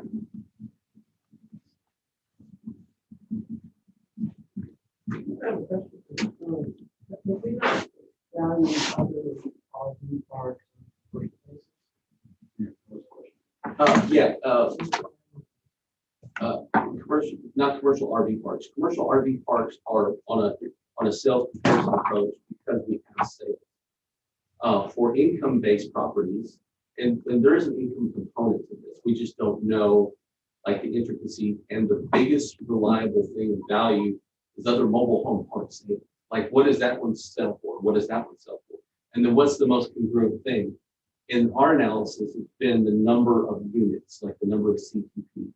And we've been able to derive that from the marketplace. And then that's the unit factor that we do. It's not any other income basis. Because then you would have to do the number of units times the rate per day. And it's just, you have sales. You actually have, it's like houses. You have sales of other houses. You have sales of other RV parks. But haven't we done some? The only elements that you might do in an income basis is if you had an RV park on a cost basis, but they had like a warehouse or a mini storage attached to it, then you would have that element as an income basis. Would it be a valuable, would it be a, not necessarily valuable, allowable, or to have protesters come in with income-based evidence? They could. Okay. Because all of these sales were obviously based out of some income analysis. They don't own an RV park just because they like seeing people. They own an RV park because they like the income. And so these sales of property support the value there, the income value there. There's just no analysis for it that I present. 758, 100. Yep. Just round it up. Okay. I'm gonna make a motion then, case ID 2021-1013, account number 19888, when considering Q1 incorrect appraised market value or Q2 appraisal ratio exceeds the level of appraisal or equity value, that we lower the 2021 appraised value from $1,823,870 to $1,758,100. Second. All in favor? Aye.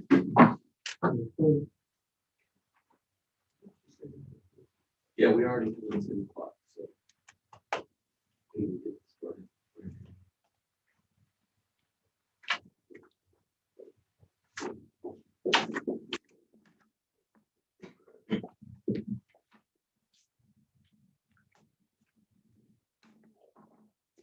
A motion's been made, correct? Yes. All right.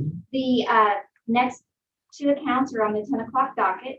They are going to be handled by the same person, Mr. Samuel Boldrick. One is in his name and one is in the name of a company. Okay, it's going to, and he requested, this is, the case number is after, it's in reverse order, but he requested that we do his personal property first, if that's okay with you. It is 671, case number 671. What's the Presidio property. 671 it is. But we'll have to do a sign in for each account altogether. I will bring him back if you're ready. We're ready.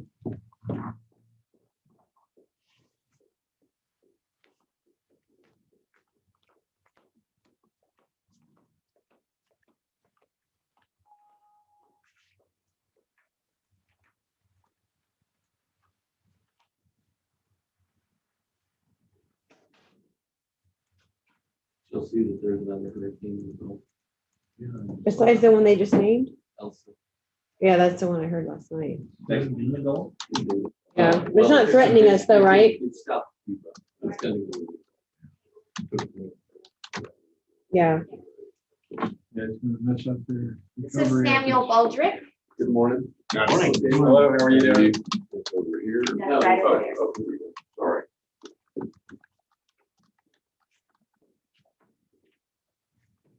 The first case again, Valerie? 671. We have some administrative that we need to go through before we get started, so the meeting will matter. If Sure, you whatever just- y'all need to do. If you just follow along, I'll have some questions for you toward the end. You bet. Opening hearing on case 2021-671, account 24801. This hearing is being recorded. Robert, Protest is Q1 incorrect appraised market value. Q1 We are the appraisal review board that will be hearing your protest today. We do not work for the appraisal district. The review board is around the table. One of our members will be back in a minute. and Mike represents the appraisal district. Okay. We are appointed to perform an independent review of your protest. At the end of the hearing, you may complete a survey regarding your experience. The survey may be completed using the survey form and emailed to pcad.communications@cpa.texas.gov or online at surveymonkey.com/r/survey-rb. Survey is voluntary. You also have the right to appeal our decision. Appeal information will be provided to you with our determination. At the end of the hearing, a document will be created to say what we determined. And it will also include instructions as to what you can do if you disagree with our ruling. In accordance with tax code section 4145H, all written material that has not been provided must be provided at this time. This is very important. Have you given all of your information to the ladies? Best I can tell. Okay. The ARB members are considering the protest and not communicated with anyone about the protest and signing an affidavit to that effect. I, Charles Powers, do solemnly swear that I have not communicated with another person in violation of tax code section 41.66F. I, Robert Dayton, do solemnly swear that I have not communicated with another person in violation of tax code section 41.66F. I, Kathy Hoffman, do solemnly swear that I have not communicated with the person in violation of tax code section 41.66. I, Bill Duck, do solemnly swear that I have not communicated with another person in violation of tax code section 41.66F. I, Scott Wagner, do solemnly swear that I have not communicated with another person in violation of tax code section 41.66F. All testimony from all witnesses must be given under oath. I, Sam Baldrick, do solemnly swear or affirm that the testimony I shall present to the appraisal review board is true and correct. My name is Michael Soto. Do solemnly swear or affirm the testimony shall present to the appraisal review board for the Aransas County Appraisal District is true and correct. Just gonna print for you. Is it Samuel? Is that right? Sam. Sam, do you hold a appraiser's license in the state of Texas? I don't. Okay. Although I'm probably sorry I don't. Maybe better. The governor maybe asked that question. On the table, right over here on this corner, is a piece of paper that has on it, this is the procedure we're going to use, right? Sure. You get to choose whether you speak first or whether Mike speaks first for the district. I'll be happy to go first. I think it'll be short and sweet. Okay, you have 5 minutes. All right, we're starting on 1890 Bayshore Drive, which is 24801, is that right? Yes. Okay. There are two things that I'm protesting. One is there's no longer a dwelling on the property. And two, I'm protesting the land value as I purchased the property back in February this year for materially less than we all have the market value set. As evidence, I have brought in, and there's a picture of the lot showing no dwelling on it. There we go. And the second piece of evidence basically on my closing, my settlement statement was in the title on 2/11 of this year for $425,000, which is substantially less than where the appraisal district has set the market value. The third piece of evidence actually is a copy of my received contract, which probably is redundant if I have a closing contract, or a closing statement. So essentially, the point I'm making is that I paid substantially less. I thought I overpaid for it in the first place. And then I got the appraised value, and hence I'm here, respectfully protesting. You mentioned that there used to be a home on it. Yes, sir. When I bought it, there was a house on it which was actually badly damaged in Harvey. It's immediately adjacent to the other parcel which I'm going to be protesting, which is a house. My house has a dwelling on it. I tore the dwelling down for all sorts of reasons. One, it was a rat trap, but two, it just needed to be torn down. It's no more. When did you tear it down? Pardon me? When did you tear it down? shortly after I bought it, would have been February, March. It's been You said it was staffed and just damaged? substantially, yes, in Harvey, and the family from Dallas had several siblings that owned it. They simply took a long time, couldn't figure out what they're going to do. And so I contacted them and said, "Why don't you, if you're not going to fix it up, try to sell it to me." We talked about it, went back and forth for quite some time. I just submitted a contract and they ended up taking it. Anything else? No, and that's it. And frankly, I appreciate you all sending me the packet of all of your comps, which are fine. But again, I think there's no more fair and reasonable comp than actually what I paid for it. And then my parcel next door will be the next thing we talk about. Right, so more time to speak later. Mike, then you have 2 minutes for cross-examination and 2 minutes or 5 minutes for your presentation. Can you tell us, you went into it a little bit, can you tell us how you came into the property? Like, so you own the house next door? Is that Yes. right? Or you bought the house next door? No, I've owned the house next door for 8 years. So you've owned the house next door for 8 years? Yes, sir. And did you know the people, to the one that you just bought, this one? I've met him once, Okay. just in passing, but no, we weren't friends. It wasn't a Yeah. friend deal. Yeah, was it on the market? Like, was there a sign in the yard? So it was not available to the rest of the world. Well, they called me and said that they were going to offer it for sale. They had Gotcha. a friend who was a broker. I said, "That's fine. Go ahead and do." And they told me what they were going to ask for it. What was that? It was substantially more than what I was going to pay. So, Right. you know, if you're going to put it up for sale, exclude me from the contract because I've already been talking to you. Figure some kind of way to sell it. Or you do it. So, Okay. So the subject property owner is on record saying that it was not available to the rest of the market. Meaning that the subject property for market value transaction sells for cash or cash equivalents, in which the property is available to the open market for a reasonable period of time, in which the buyer and seller are fully informed working.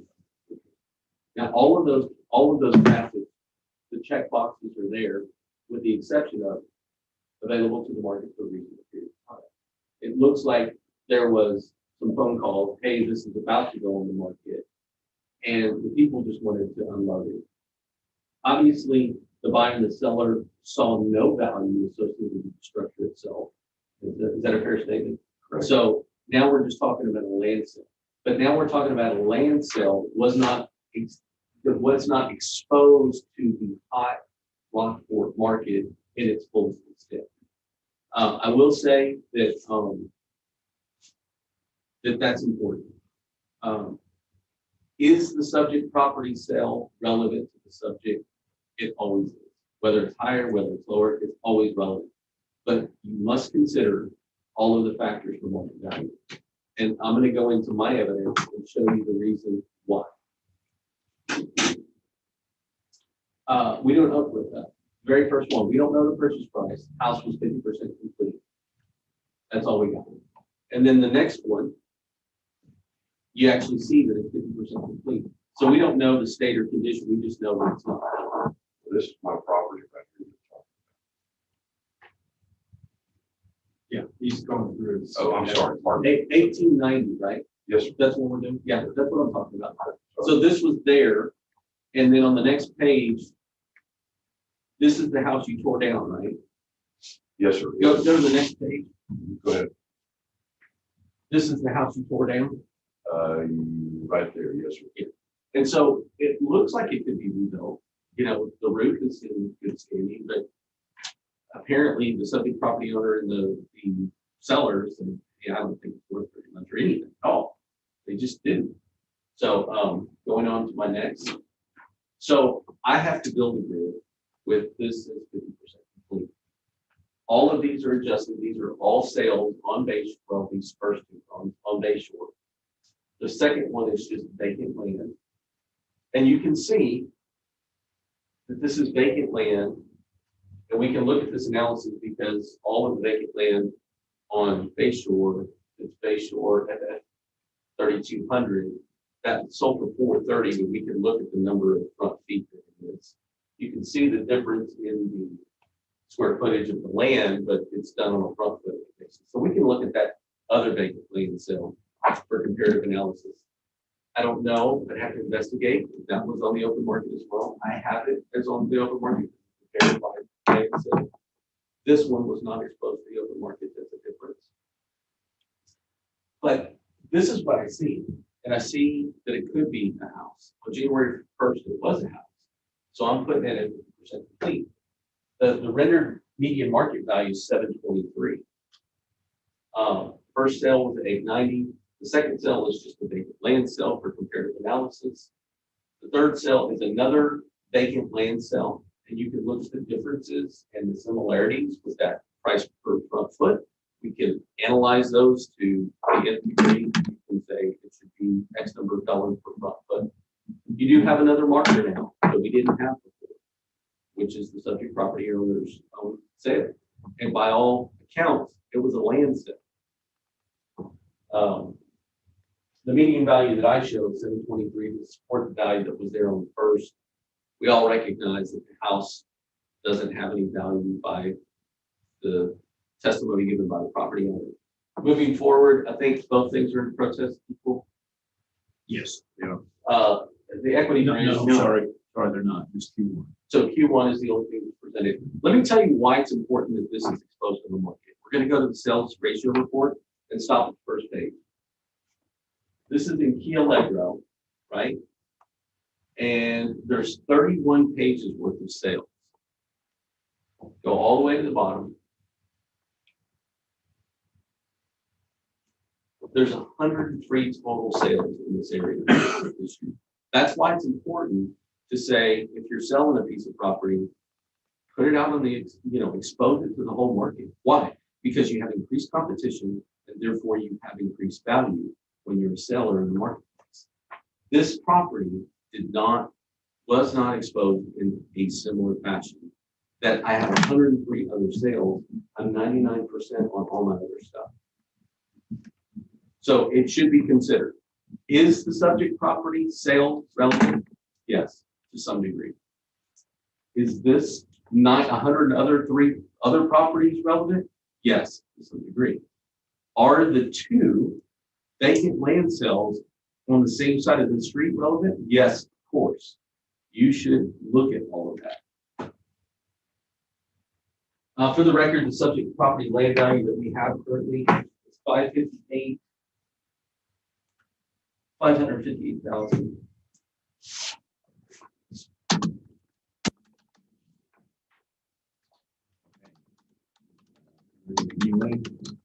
Okay. So Samuel, you have then 2 minutes for cross-examination and 2 minutes for rebuttal. So I'll give you four minutes. Right off the bat, I do want to respectfully disagree that on the house situation. One, they did tell me that the reason the house was worthless is because their contractor told me that the foundation was shot. They could not proceed. So the house was going to be demolished no matter what. And secondly, I think there's nothing more relevant than the actual price I paid 3 months ago, which is probably the most recent fair comp there is. Also, of the 100 other properties that he showed, 99% of them actually had a dwelling on them. So they're really not, it's not really a comp. I think it's really fair. I ended up, the front footage on on the property at 1890, 24801 is 100 front feet. So to me, what's fair and reasonable is 4250 front foot, not 5580. And again, the dwelling is gone. These, of course, are dated pictures, and my other property is immediately to the north.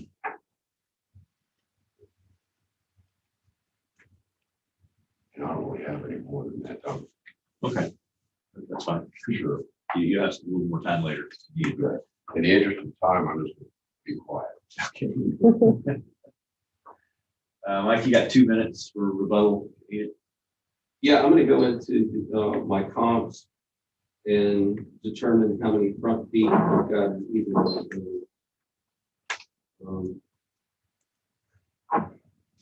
So in my comp, there's two sales comps. Two of them are vacant land.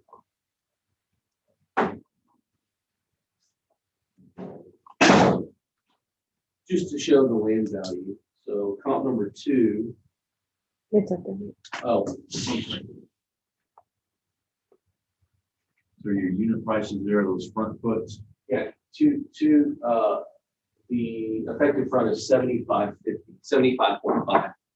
So, so it's 75.5 times the 4650 gives you the, but it's really not that because there's a mass adjustment to that. But it's 75 front feet, 75.5 front feet. And then comp number 3.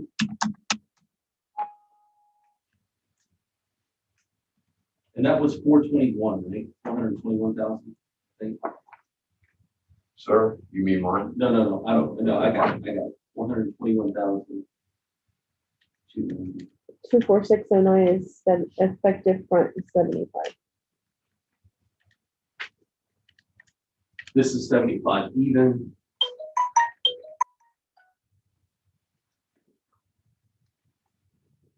And it has a value of 418,500.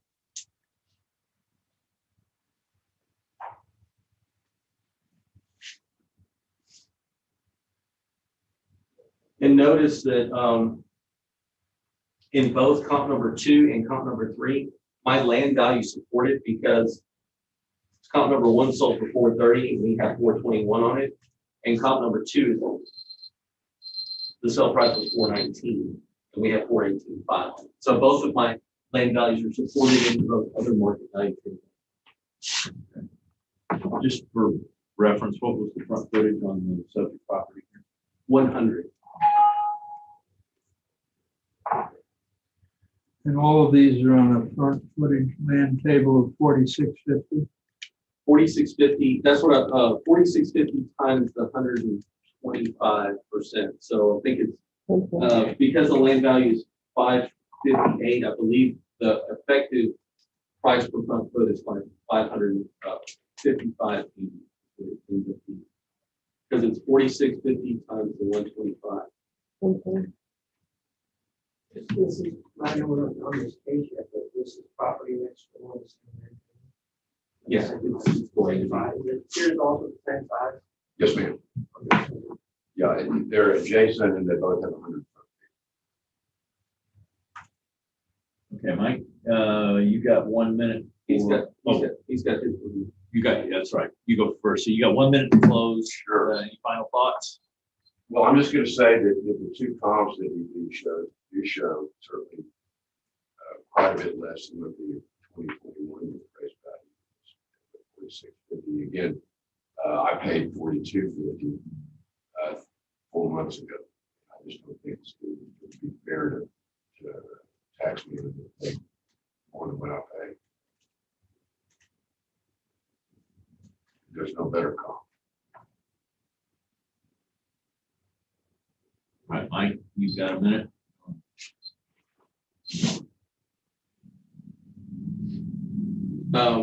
What I would say is comp number 2 and comp number 3 come out to 5580 a front foot. You take the 421, 290 in comp number 2 and you divide it by the 75.5 and you come out to 5580. Comp number 3, you do the same thing. You take the 418,500 divided by 75, come out to 580. The subject property sold for 425, essentially. So it's 420, it's 4250 a foot, a front foot. So you have 4250 a foot. You have 5580 a foot. You have 5580 a foot. I'm saying that those other comps are better comps because they were exposed to the whole market. I'm just saying that should be considered. Is his subject property sale relevant? Yes. To what degree? You get to decide. It's our time. I have a question. We discussed a lot, but the improvement value. No value in January 1 because the foundation was It had no value because it was going to be demolished.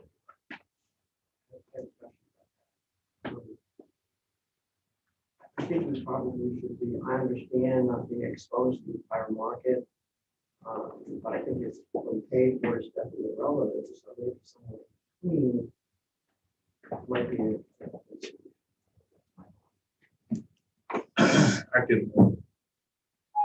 can say fairly that I walk past this house, these properties every day with my dog, and the house over here had no exterior walls, no windows, no doors. It's been that way for 3 years. I mean, it was a shame that it was like that, but I think there were some underlying issues. Again, so I can say the sale absolutely relevant, as well as these other Mike's sale. I'm at 450. Based on Land sale of 425 and comps of 419 and 430, but they're smaller. so we're taking time to improve. Absolutely. I agree with that. You all agree with that. Yeah, I think so, even though it was there January 1. But it was. That costs money. That costs money to haul off. I know. It was a lot. There was an expensive lot to haul everything off. What? 450.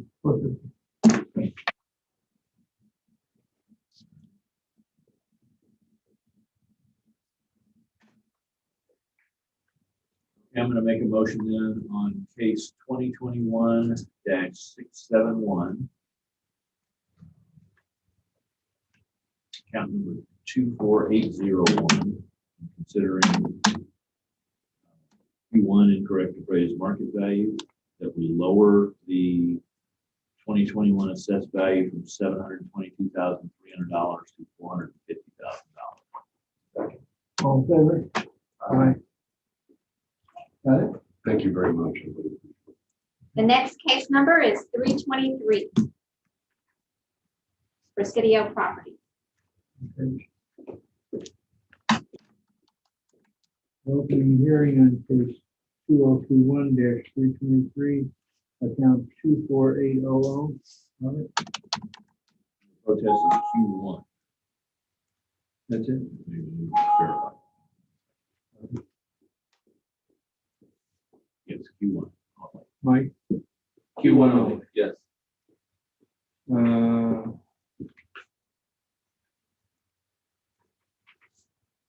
ARB members who are considering the protest have not communicated with anyone about the protest and are signing an affidavit to that effect. I, Charles Powers, do solemnly swear I have not communicated with another person in violation of tax code section 4166. I, Robert Dayton, do solemnly swear that I have not communicated with another person in violation of tax code section 41.66.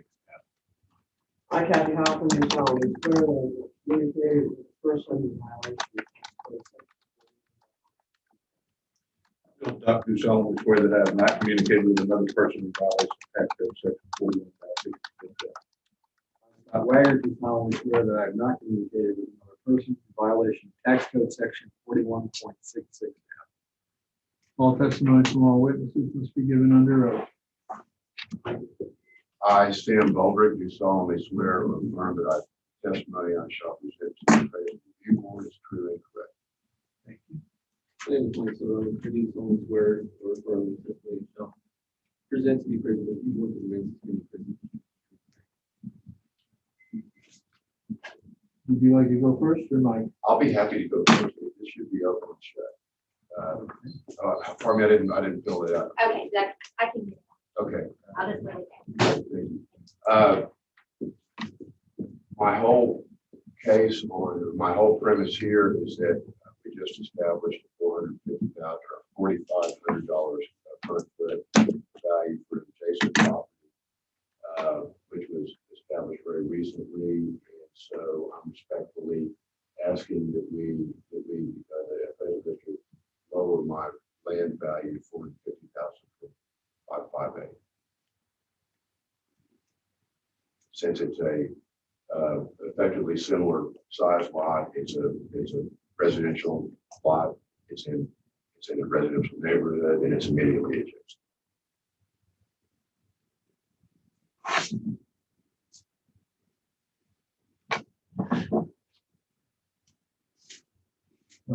Okay, anything else?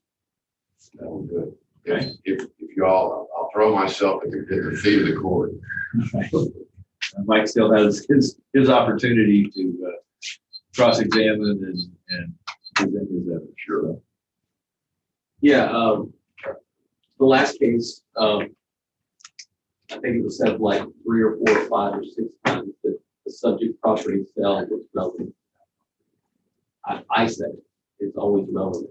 This is not the subject property sale. It's different.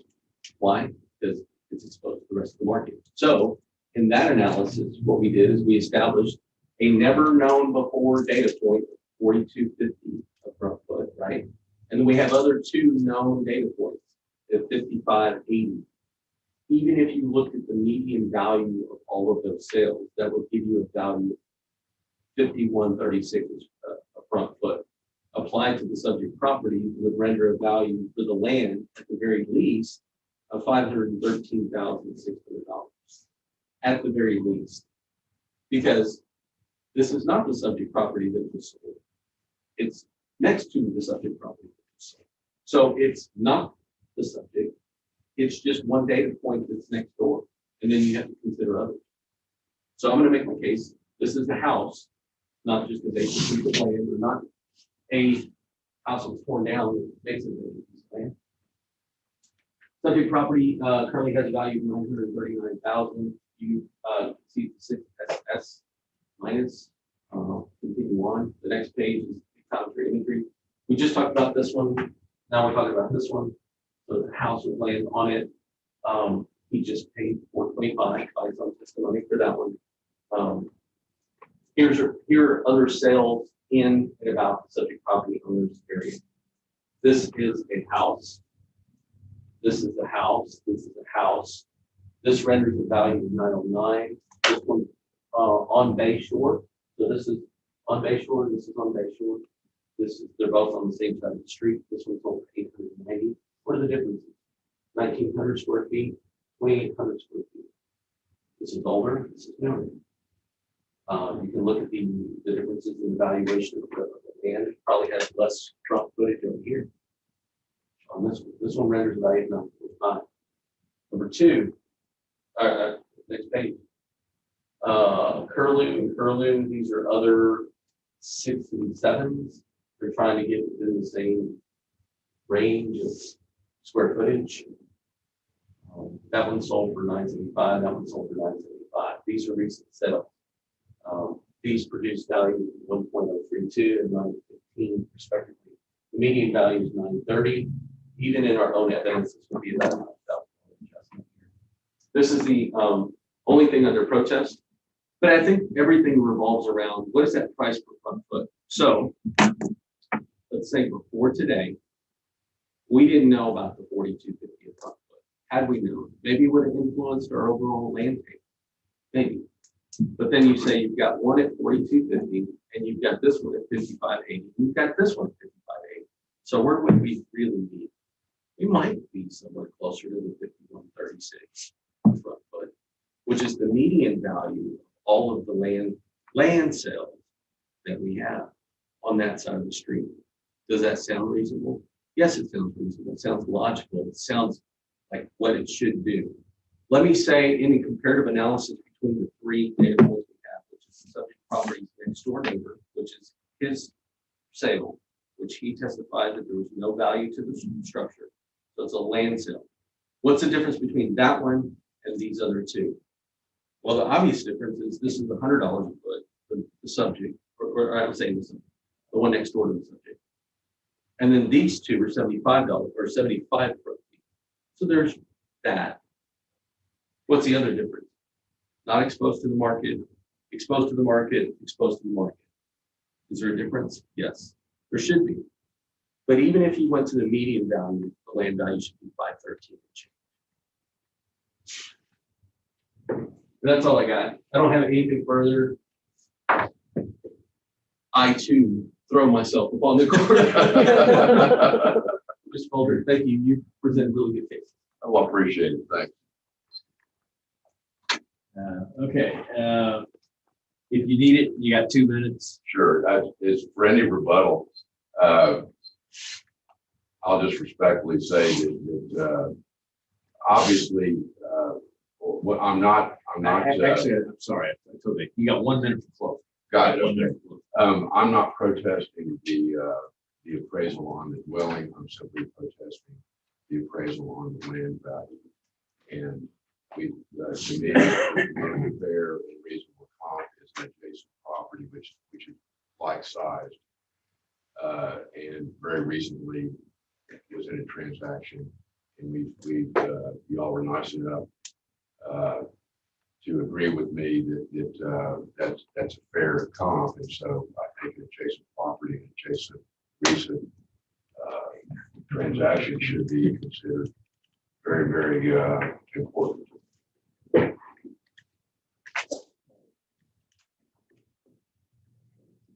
Yeah. 9506.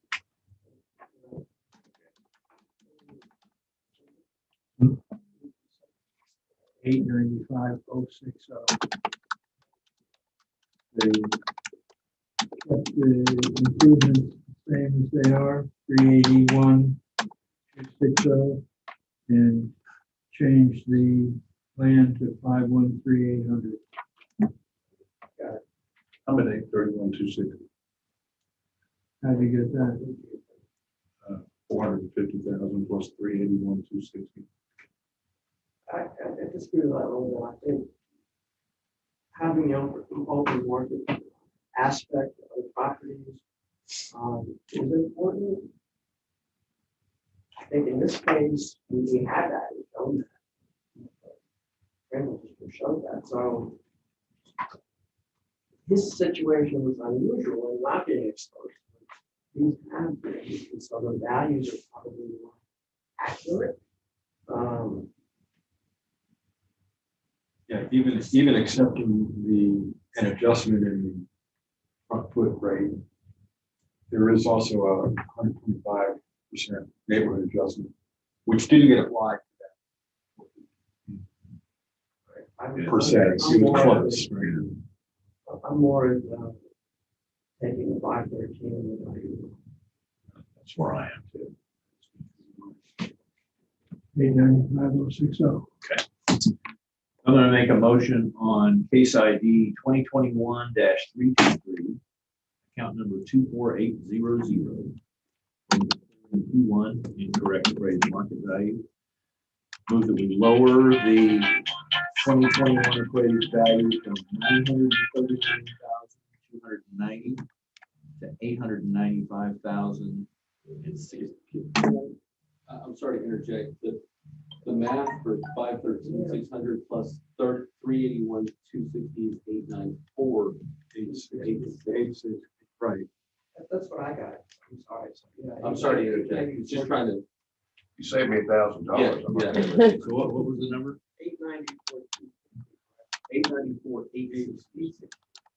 Is that what you got? You got? I'm sorry. It's just. No, I agree with that. That's the number I got. You were. Yeah, likely 864,860. I got what Mike also computed, and I was. Okay, so I moved in that we lower the 2021 appraised value from $939,290 to $894,860. All in favor? Aye. All right. Thank you, Mr. Boulder. I appreciate it. Thank y'all for what you do for renters.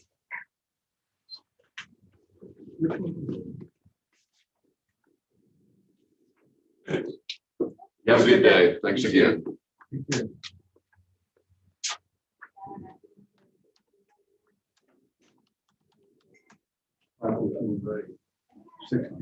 Oh, So that's a $200. yes, right. I wrote down 515. Okay, just connect. I wouldn't want to. I wasn't gonna bet No, I anything. don't. Our case, next case is in person. It's 1725. Eric Corbin is here. 175. Oh, 175. Oh, that's weird. Okay, cool. Oh, Guess what? Sounds like something's going on. Yeah, I heard that. I wasn't supposed to, I didn't think. And Jack, we have a CD with Kevin. Amos said that wouldn't work. It's mine is I'm getting my beds put in hopefully tomorrow. They prepped all the beds and they've got the black weed preventer. I'll lay that down. And he's got all the plants like ordered and ready. Let me see if I can get this to work. Yeah, if not, I'll Yeah. Look at my. So you can see how mine is. Can't use that one. I know how to do this. Yeah, it is. I was doing, also. I'm doing, you'll need to just get it. Or you want to give it? Okay. I got it. It should be changing. Just thick. Turn the light off and- real quick so I can see. Oh, I'm yeah. gonna turn the light off real quick. Oh, my gosh, that's beautiful. It really has one. I'll go double check that one. I doubt it if you brought a whole CD. That looks like a picture from yesterday. Oh, That one picture. I'll just get angry. No, you don't. Okay. Yeah, I do too. Yeah. But I've got mine on. Yeah, and I'm putting up a side fence right now. But you can see even from this picture how thick my grass is.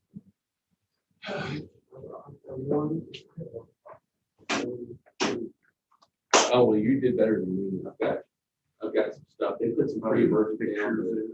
It didn't do the job, but as soon as Nice. like this thick grass is coming in, it's gonna choke out. It was on CD that you beat it. I guess if you click on the first one and then you can go through from there. Yeah. Maybe on the right there will be like a There you little go. arrow. Y'all don't look at this, right? Yeah, don't look, I'm just trying to. Yeah.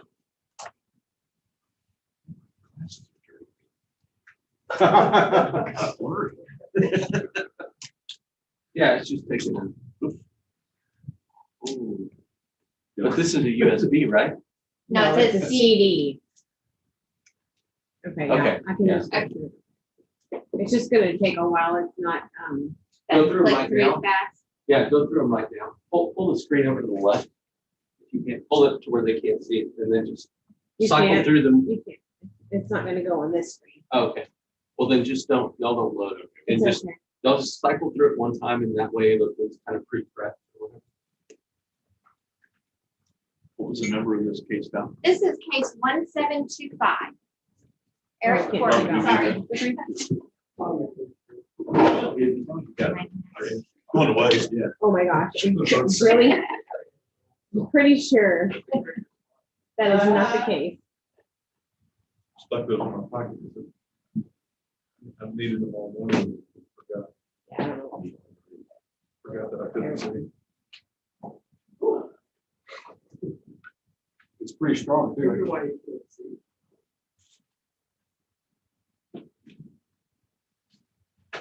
Okay, let's go back to, what was the, I think it's 125. I think it's 1. Oh, 170.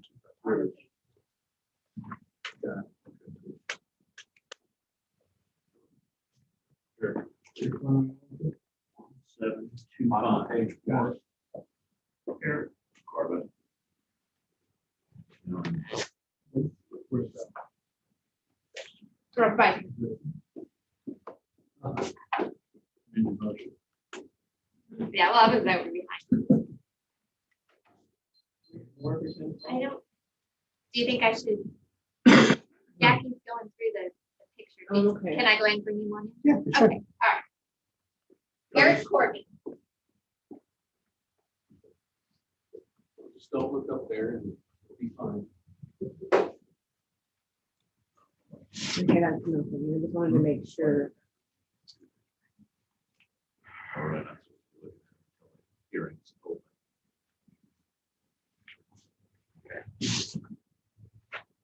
Your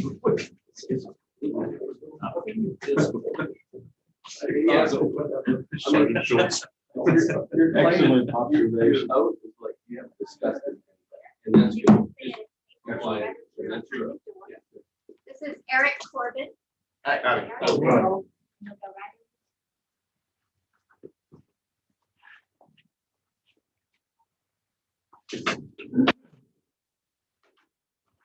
So we have some administrative to go through before we get down to the meeting. We're gonna go through a script, and toward the end, I'll ask you a few questions. Okay? Here we go.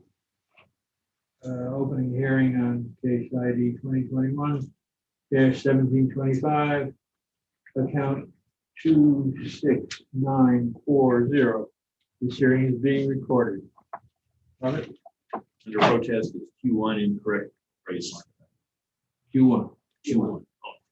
We are the appraisal review board that will be hearing your protests today. We do not work for the appraisal district. The review board is around this table. Mike represents the appraisal district. Hello, sir. We are appointed to perform an independent review of your protest. At the end of the hearing, you may complete a survey regarding your experience. The survey may be completed using the survey form and emailed to pcad.communications@cpa.texas.gov or online at surveymonkey.com/r/surveyarb. The survey is voluntary. You also have the right to appeal our decision. Appeal information will be provided to you with our determination. At the end of the hearing, a document will be created that shows what we concluded. If you don't agree with it, there are instructions in there as to what you can do to appeal. In accordance with tax code section 4145H, all written material that has been provided must be provided at this time. This is very important. Have you turned in all of your evidence? Yes, sir.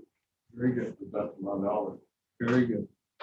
ARB members who are considering the protest have not communicated with anyone about the protest and are signing an affidavit to that effect. I, Charles Flores, do solemnly swear that I have not communicated with another person in violation of tax code section 4166F.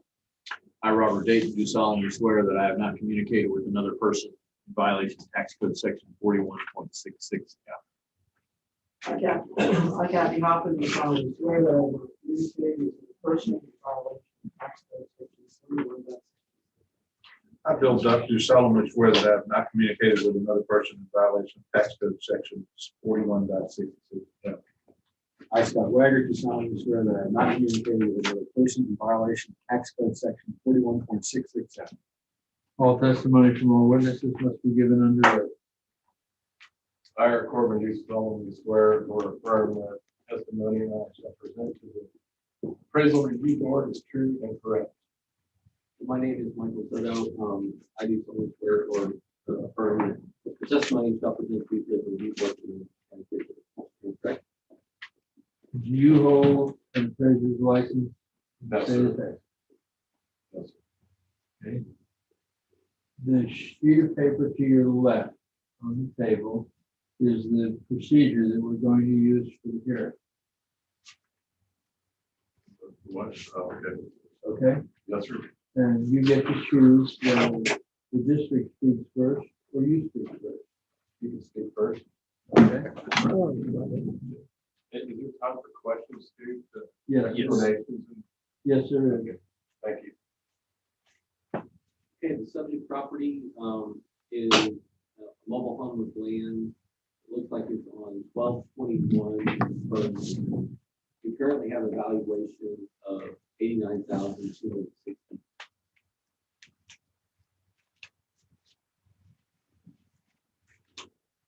You can see on the card right here, all we have is the mobile home, a utility package, a couple of storages, a carport, and another detached storage there. The land value went through some change this year. Land value is 59,500. The total of the improvements in the land is 89,260. On the next page, you can see the pictometry imagery. This is on Burn Street, kind of south of town, a little bit south of town, between 3rd and 4th Streets. On the next page, what we have is a comparable sales analysis. These are just other sales, and I think all three of them are just other mobile home sales. So you can see on comp number 1, what we have is a house or a mobile home that sold for $93,000. You can see that there's an adjustment for the land right there. The subject property is pretty small. It only has 560 square feet. You can see that there's an adjustment for the MA size down below. And when compared with the subject, this renders a value of 0.15. I guess the biggest adjustment there is just the land itself. On comp number 2, this is one that sold on Ruby Allen. This was sold for $87,526. Again, this is bigger than the subject as far as the size of the MA, but the land value is much less than the subject's. This has a rendered value of 139 and change compared to the subject. Comp number 3 is another mobile home sale. This is maybe a little more comparable from the size of the house or the mobile home itself. You can see that the subject is 560 square feet as opposed to 896 square feet. But that one sold for $92,900. When compared with the subject, that renders a value of $131,705. The biggest thing in all three of these comps is just the land value. There's a $31,000 adjustment, $43,000 adjustment, and a $38,500 adjustment there. The median value of all of those is $131,705. And that supports the valuation of 89 that we have on the subject property.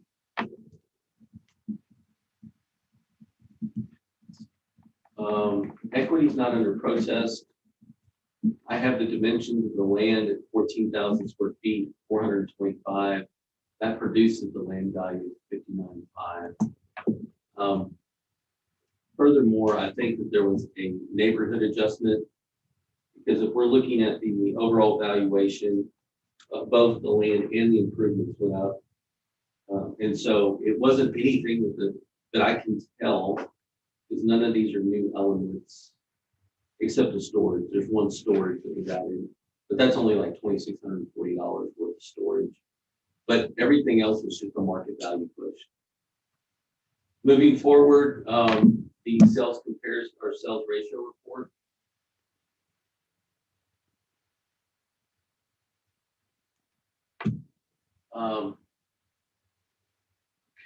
Pull it up here. Sales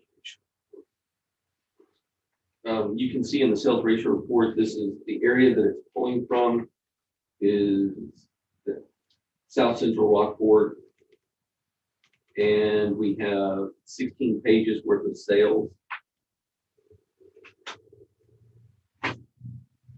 The number of sales that we have overall in that area, 51 sales, and it looks like on our weighted mean analysis here, you have 98.86. So many of these properties in the sales ratio report would have gone into the valuation of those land tables and the neighborhood adjustment. Many of those, and you know, many of those are actually mobile home sales. They're vacant land sales or mobile home sales. That would have contributed to the overall push in the area. And that's what I got. Okay. All right, Eric, you have 2 minutes for cross-examination. You can ask him questions and then 5 minutes for your presentation. I'll give you 7 minutes. Timer. Well, okay, sorry. I had some questions on some of these things. First, the years are wrong on several things. The mobile home, which I present in evidence, is 93, not 1999. These other storage buildings were prior to me buying the building in 07, and they're listed down here on the property at 2009 year built. The storage I'm not contesting.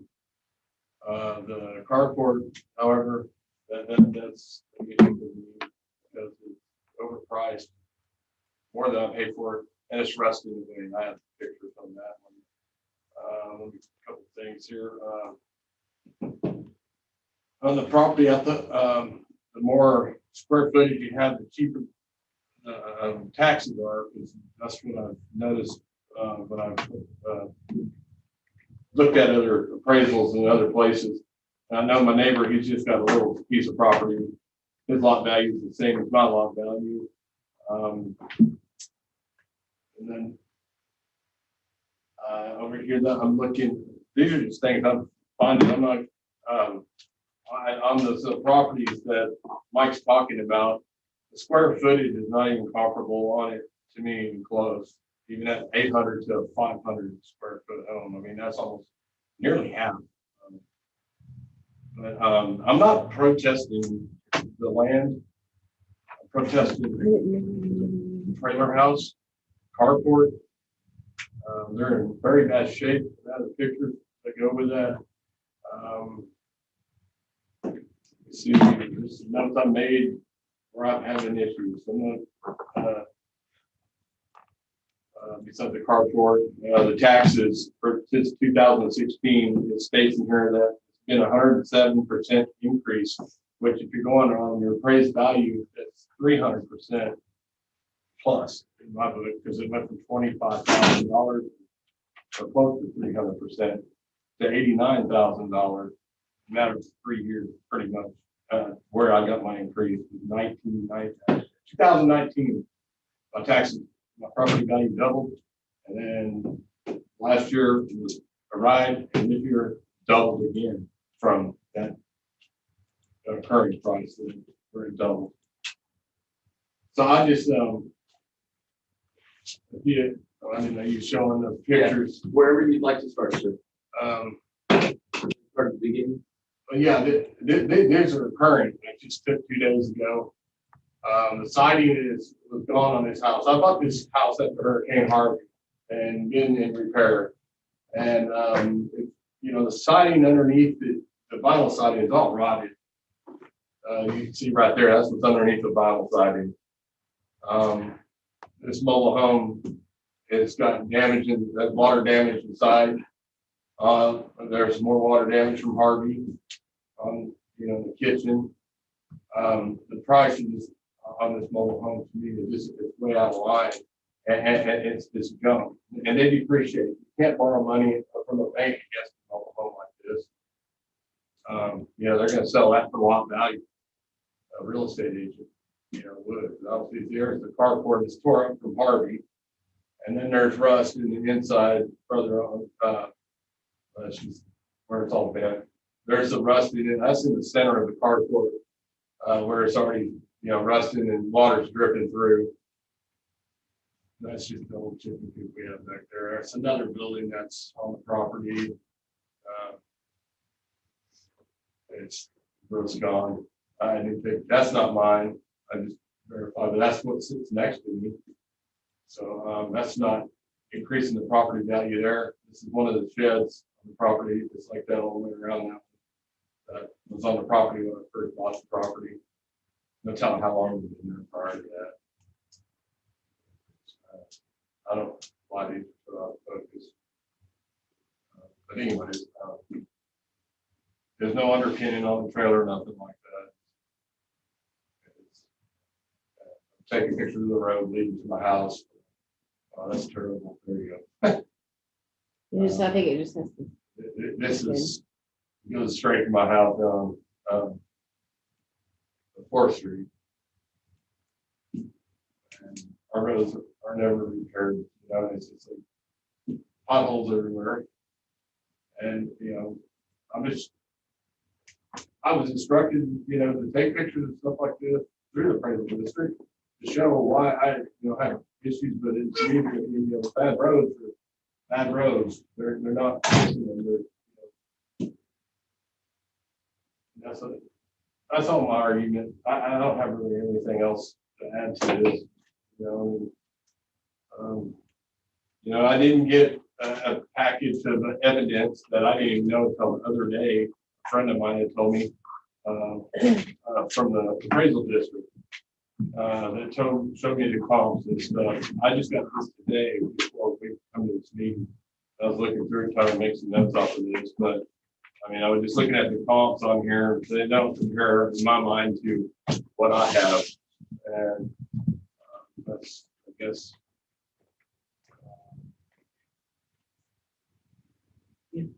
That's all I had, guys.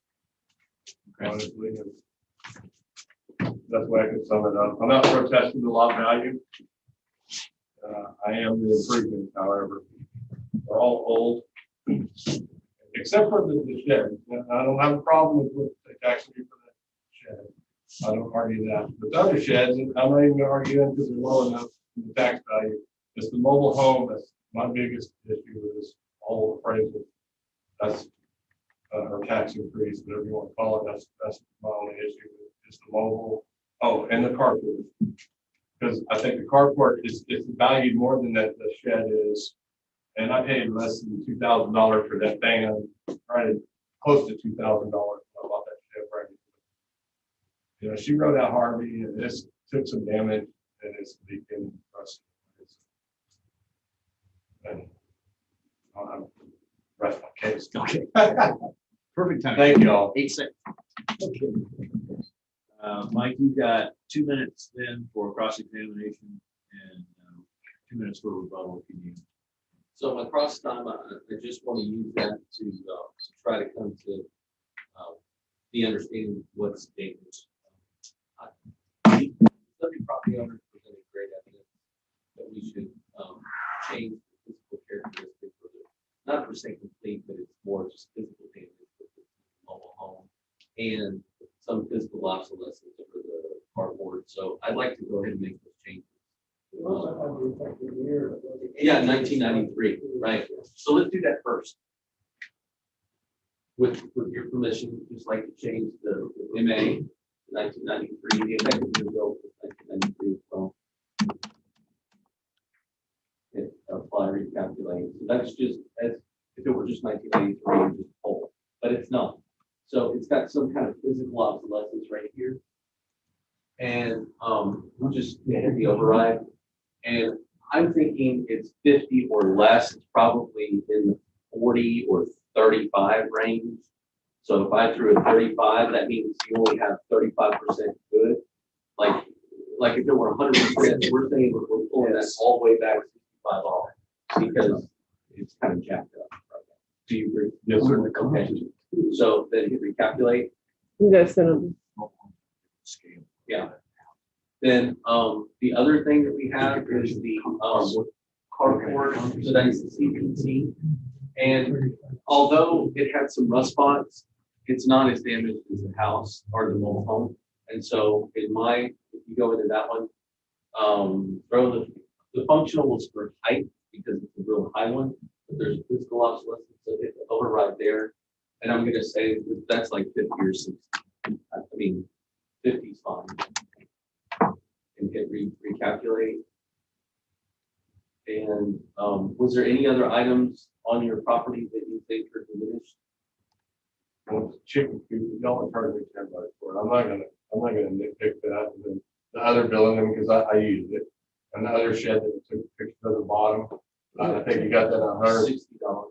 And then where's the other? Go, just hit Right, now, story. just hit recalculate and do print preview so you can see the whole thing.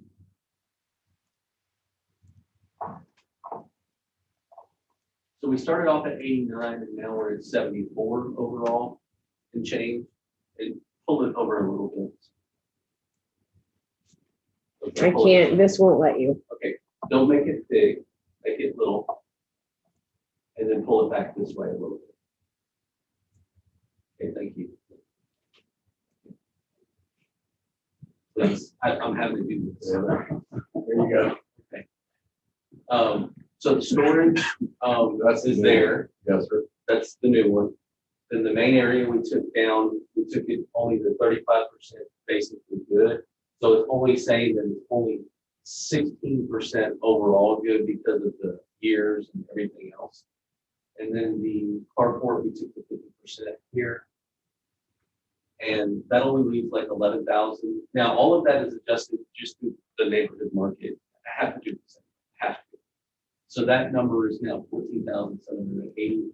Subject property owner has testified that he's not protesting the land. So that's the value, 74,000 and change. And that's what we got. What exactly is it? 74,000. 280.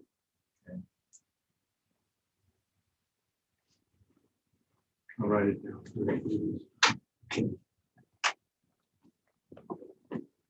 But I agree, the property owner has deficiencies that you should make an adjustment for. Okay, if you need it, you got 2 minutes for a rebuttal. No rebuttal. I'm satisfied with that. Okay, all right. Good. I think it's fair. Right. Okay, if you're satisfied with that. Let me go ahead and everybody else. Yes, with that, okay. Let me go ahead and make a motion then on case ID 2021-1725, account 26940, when considering Q1, the incorrect appraised market value. I move that we lower the current, or the 2021 appraised value from $89,260 to $74,280. Okay, you got it? Thank you, Thank you, Mike. I appreciate it, sir. And appreciate y'all. Sure. Not to sign anything or? No, you'll be sent those documents with what the number that they came up with. It's called the order, Okay. ARP order. You don't have to sign anything. Okay, cool. Thank y'all very much. Okay. Appreciate y'all. Robert. You have a good day. Thank you, Mr. Foreman. Thank you, Robert. Wow. Either one. Yeah, you just bend it for me. Hi. What's up?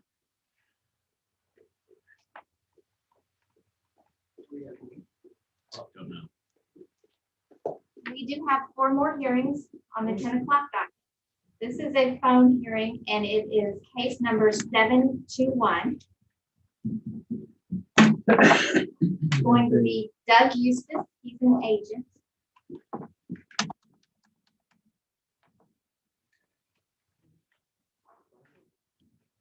Page 4. Here. Oh, I forgot the most important part. Okay, Mr. Eustace requested a telephone conference yesterday. So it was within the 3 days. So I told him I would check with you to see if you were agreeable to a telephone conference today. I'm agreeable. Yes. It's like cool. All right.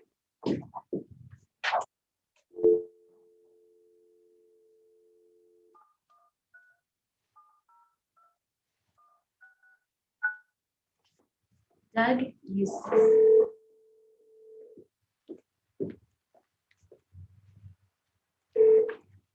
This is Doug. Hello, Doug. This is Charlie Powers at the Appraisal Review Board. How are you this morning? I'm doing fine. How are you, sir? Okay. This is, we're opening a hearing on case number 2021-721, account 25303. You agree? Is that correct? Yes, sir. Okay. Well, I have some administrative to go through, so just follow along with me. I'll have some questions along the way. Okay, thank you. This hearing is being recorded. Robert? Under protest is Q1, incorrect appraised market value. Got it, Mike? Right, Q1 was the protest. Okay. We are the appraisal review board that will be hearing your protest today. We do not work for the appraisal district. We are appointed to perform an independent review of your protest. The comptroller's office provides an electronic survey for you to offer feedback about your experience today that may be accessed at appraisal district office or online at surveymonkey.com/r/survey-ARB. The survey is voluntary. You also have the right to appeal our decision. Appeal information will be provided to you with our determination. You know that when you get a document at the end of this hearing that includes instructions on how you can appeal. In accordance with tax code section 4145H, all written material that has not been provided must be provided at this time. This is important, all your evidence has been sent in, right? Yes, sir. Okay.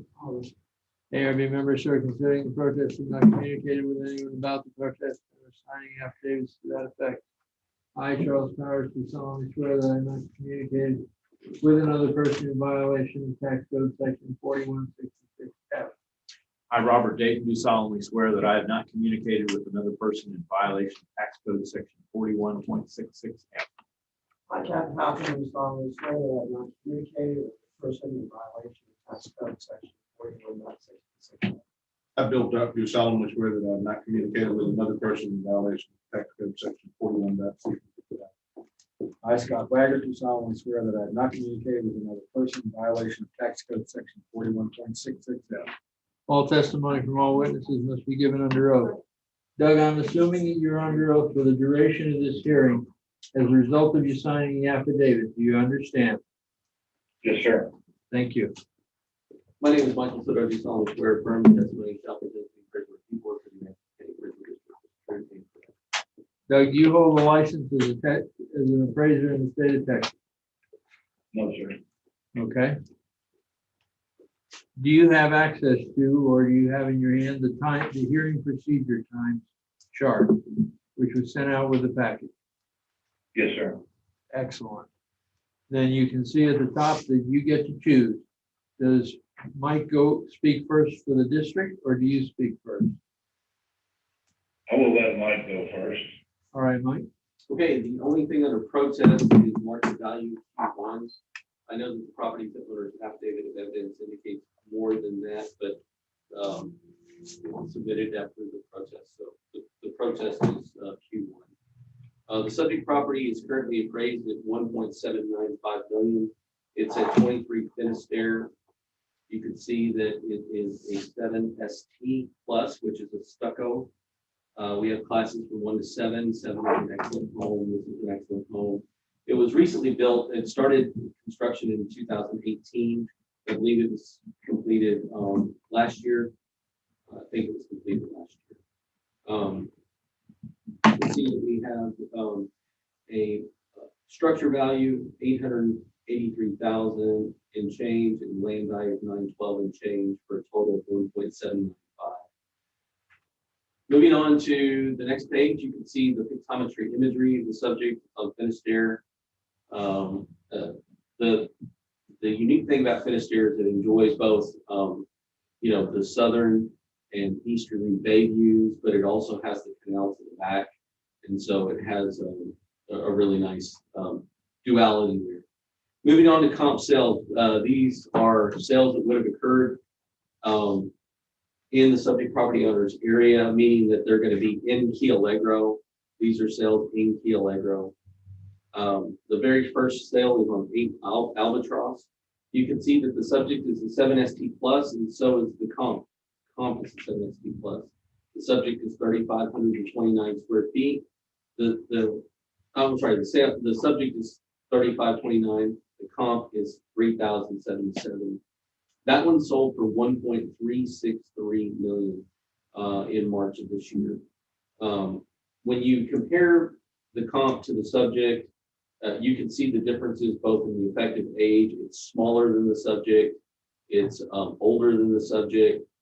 And you can see that there's a land value change because it's not on Finisterre, it's on Albatross. And when compared with the subject and making all the appropriate adjustments, that renders a value of 1.846 and change. Comp number two is 11 Hurley. This is also another 7 ST. Very comparable when you consider the effective age. Again, the land is adjusted because it's on curlew rather than on finished air. It's much bigger than the subject. It's 5,124 square feet. So there's an adjustment for the land. I mean, for the MAS, which is the main area under, and you can see that that's negative 215,000 there. That one sold for 1.669. The biggest thing there is going to be the land value modification or land value adjustment. That renders a value of 2.154 when compared to the subject.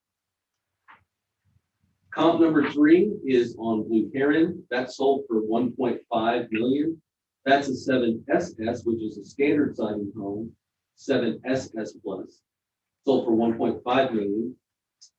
Again, there's a land value change because that one sold on Blue Heron rather than finished air.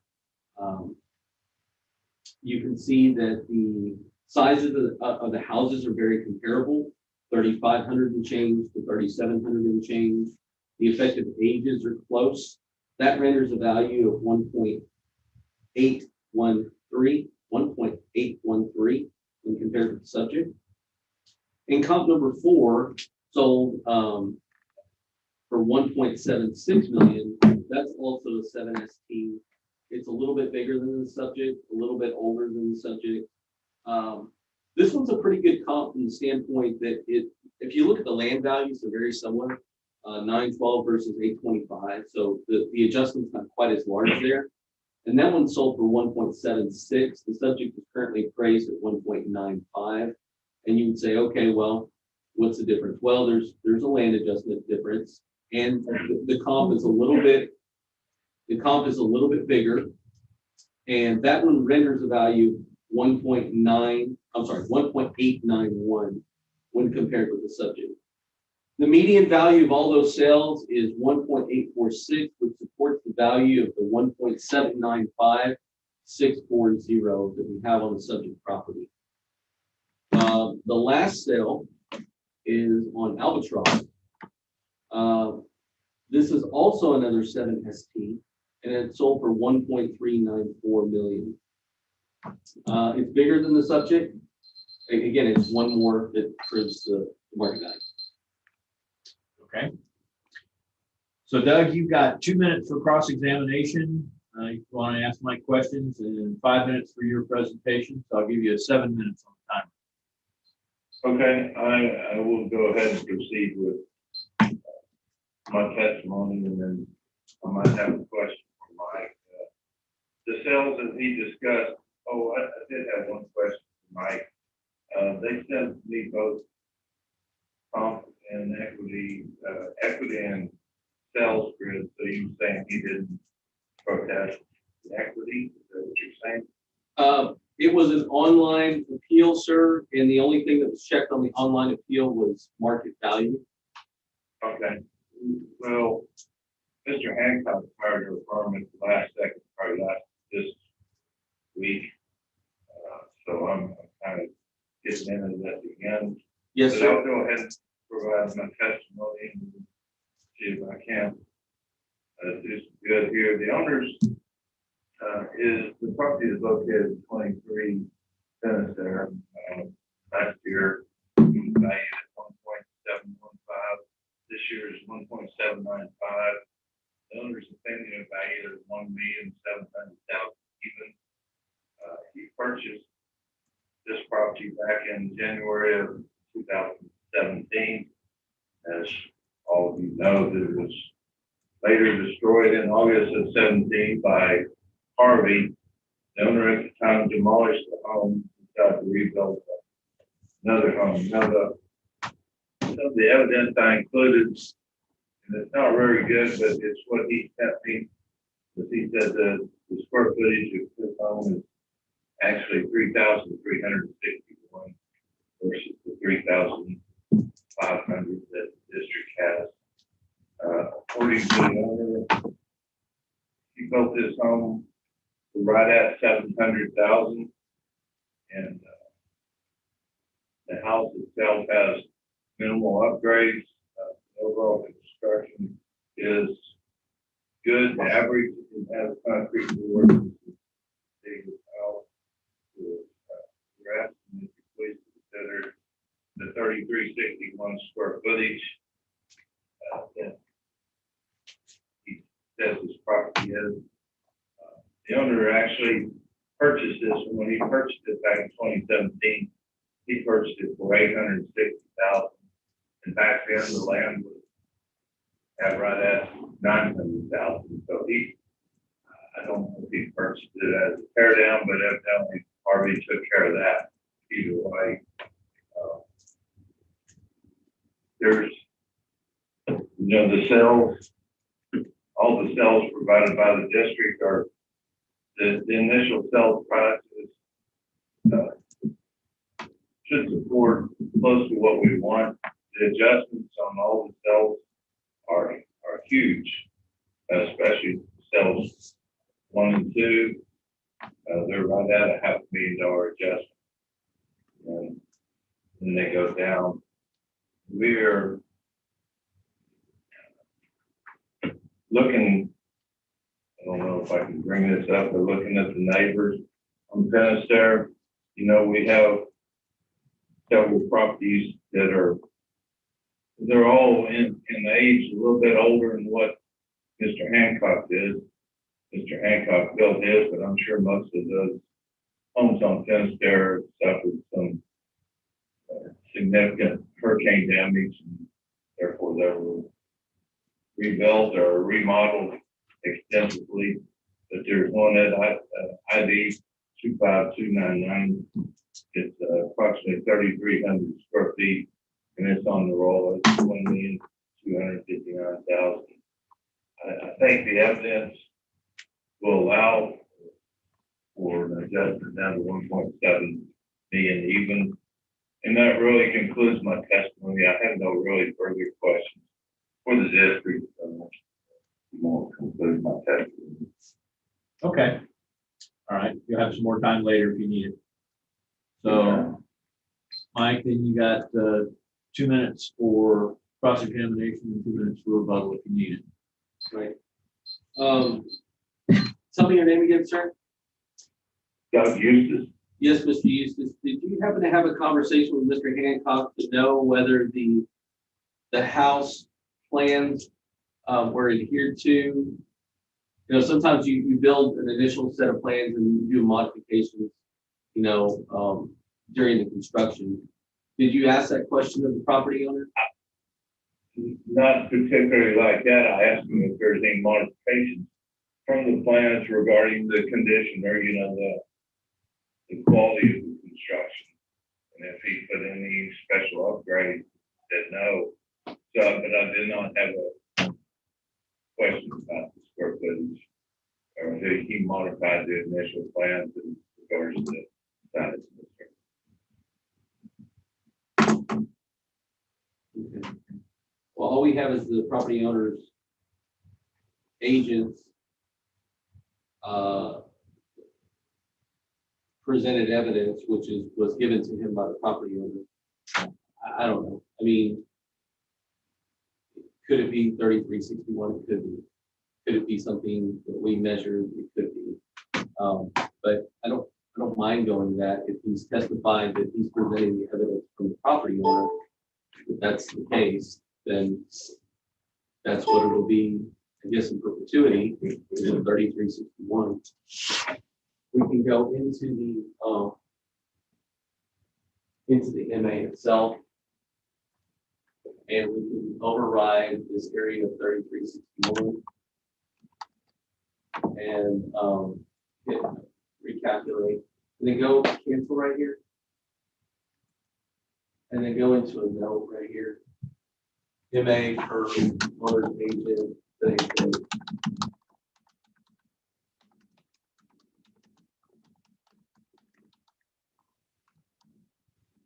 Recalculate or apply, yeah. And then go to summary. This takes it down to 1.763, not 1.7. So I guess in rebuttal, what I would say is that Subject property owner's agent presented evidence that I've made that modification. We had 1.795. He's asking for a 1.7 even. My evidence supports the value that it would have been easily, and I've made this modification. So again, the appropriate adjustment as well. I will say that, we do have 103 sales in this area. It's a very robust market. It happens to be one of the nicest, if not the nicest street in all of Keel Agro. So I think the value is okay for 1.76. Is that it? Okay, Trey, you got 2 minutes if you need it for rebuttal. Doug, you mean? Or Doug, sorry. Yeah, that's okay. No, I'm fine. I'll conclude my testimony. I'm okay with that. Okay. Anything in closing, Mike? Nope. Okay. Anything in closing for you, Doug? That's sir. Okay. 1.763571. That's it. Okay. Okay. So I'm going to make a motion then on case ID 2021-721, account number 25303. Considering Q1 the incorrect appraised market value, that we lower the 2021 appraised value from $1,795,640 to $1,763,570 based on square footage evidence presented by the homeowner's agent. Second. All in favor? Aye. Okay, Doug, you got it. Thanks, sir. Okay. Yes, thank you, panel. Thank you, Mike. Happy holiday. All right, you too. Thank you. Okay, next up is case 1460. This is also a phone hearing. Okay. Leon Tejeda signed the affidavit. I called and talked to Miss Tejeda because she's the one that called in, and she said he's there, so he will do the talking. Ready for me to call? Sure.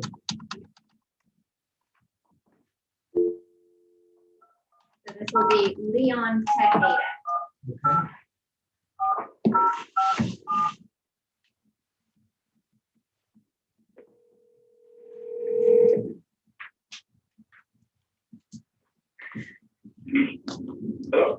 Leon, this is Charles Howard, the Appraisal Review Board. How are you today? I'm good. Yourself? Fine, thank you. Good. We have some administrivia to go through before we get to the meat of the matter. I'm going to go through a script. I'll ask some questions toward the end. Okay? Give me 1 minute. Okay.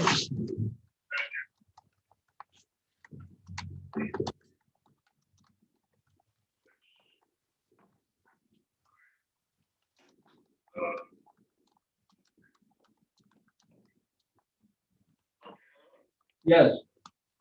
Okay, good. Hear you better now. I'm driving right now. We're gonna have this earlier. My bad. I'm sorry. What game again? Charlie Powers. Okay. Okay, so here we go. I'm opening a hearing on case ID 2021-1460. Count number 18688. This hearing is being recorded. Robert? Under protest is Q1 and Q2. Okay. Check box on other, You're right. both the forms that I looked at. Yeah, and there's an incorrect damage assessment rating for a property qualified for a temporary disaster. It's under other. Okay. It's, well, Q14, not Q5. Okay. Mike? My name is Michael Soto. Do you solemnly swear? No.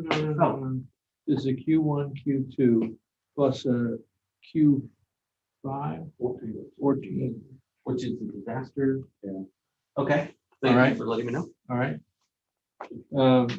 We're the appraisal review board that will be hearing your protest today. We do not work for the appraisal district. We are appointed to perform an independent review of your protest. The comptroller's office provides an electronic survey for you to offer feedback about your experience today that may be accessed at the appraisal district office or online at surveymonkey.com/r/survey-ARB. The survey is voluntary. You also have the right to appeal our decision. Appeal information will be provided to you with our determination.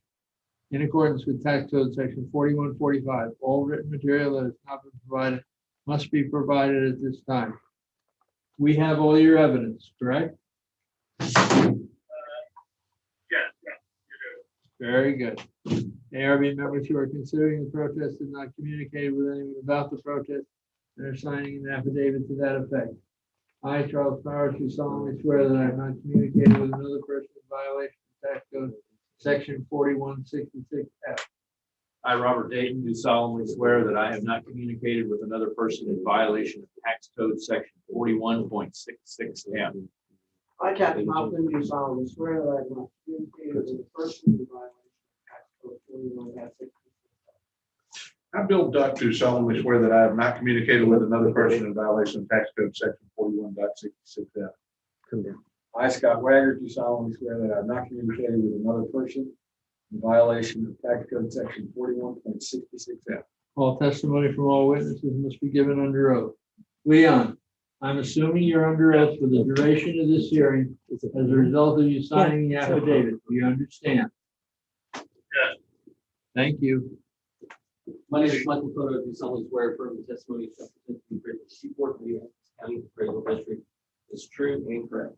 Leon, do you hold an appraiser's license in the state of Texas? No, I do not. Okay. You're driving, right? Correct. Okay, so you wouldn't have the hearing procedure time handy.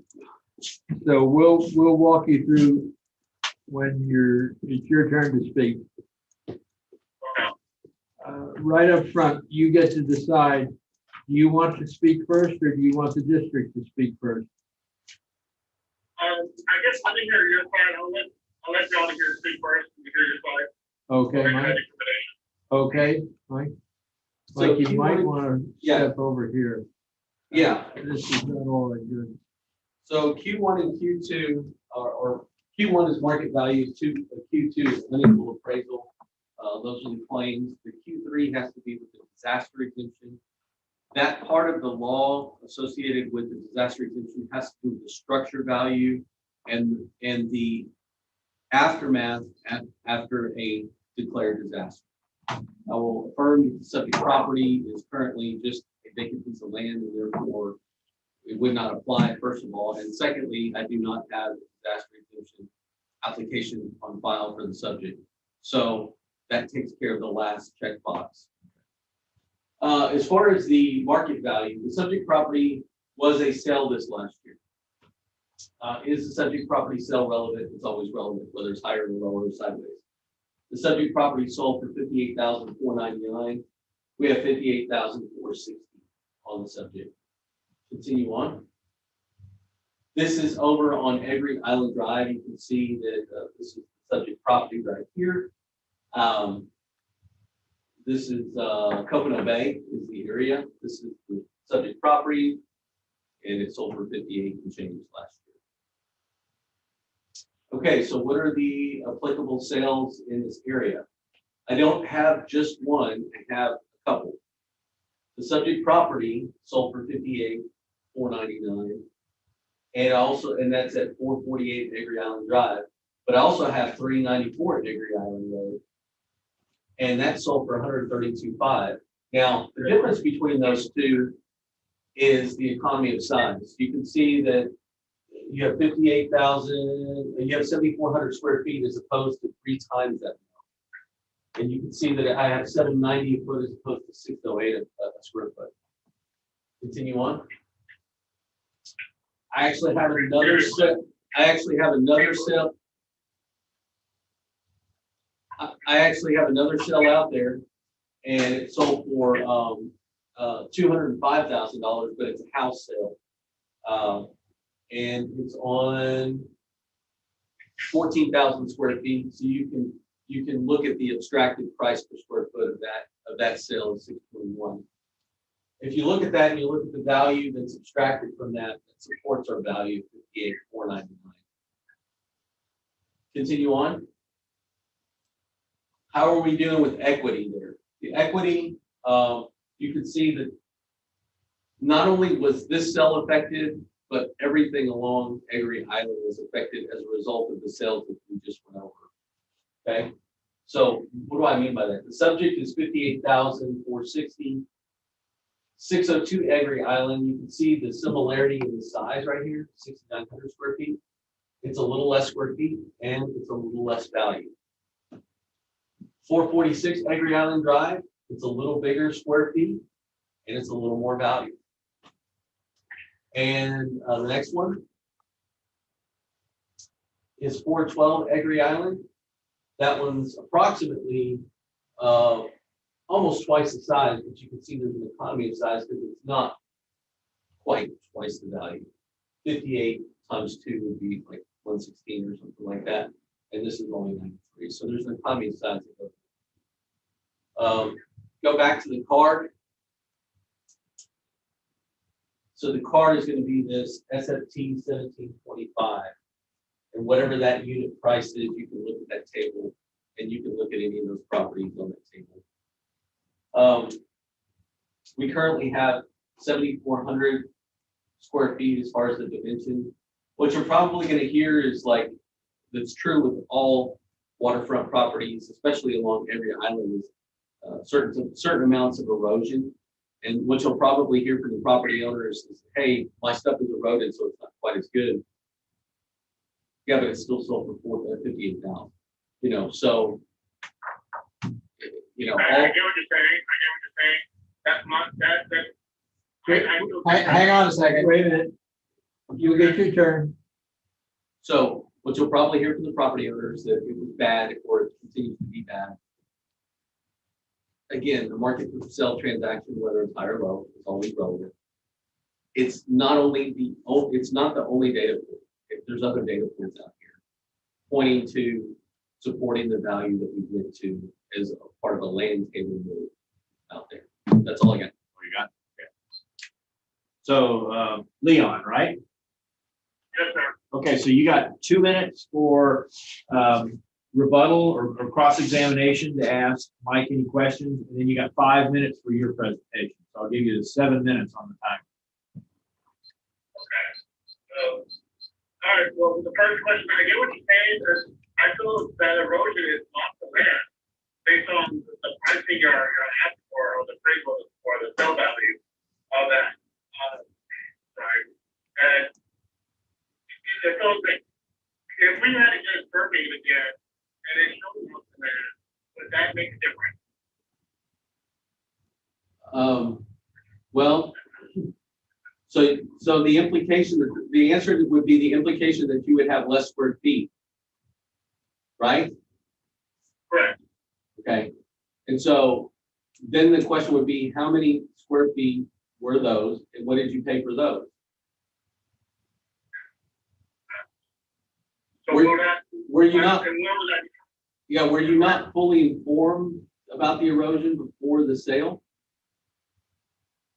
No, and we had the erosion after the sale itself. It wasn't just, before we bought it. It was actually after that. And it was a quite significant amount. With that said, we even looked to get a bulkhead. And where they marked it looks like 10 to 10 feet less than where we originally had 30 markers. Gotcha. So we felt like we're losing land. Even though we put a bulkhead, we're still losing land on that. And therefore we understand. We understand once we put the bulkhead, it would, eliminate the erosion portion of that. And therefore our landmark would be. But I guess that's what our argument is. We lost part of the land. We put a bulkhead, but we still lose it from the original survey. Right. And we didn't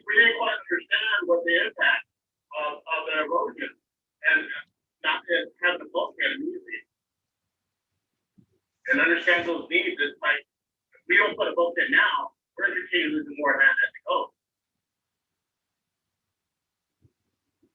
And I guess also our issues is, drinking water.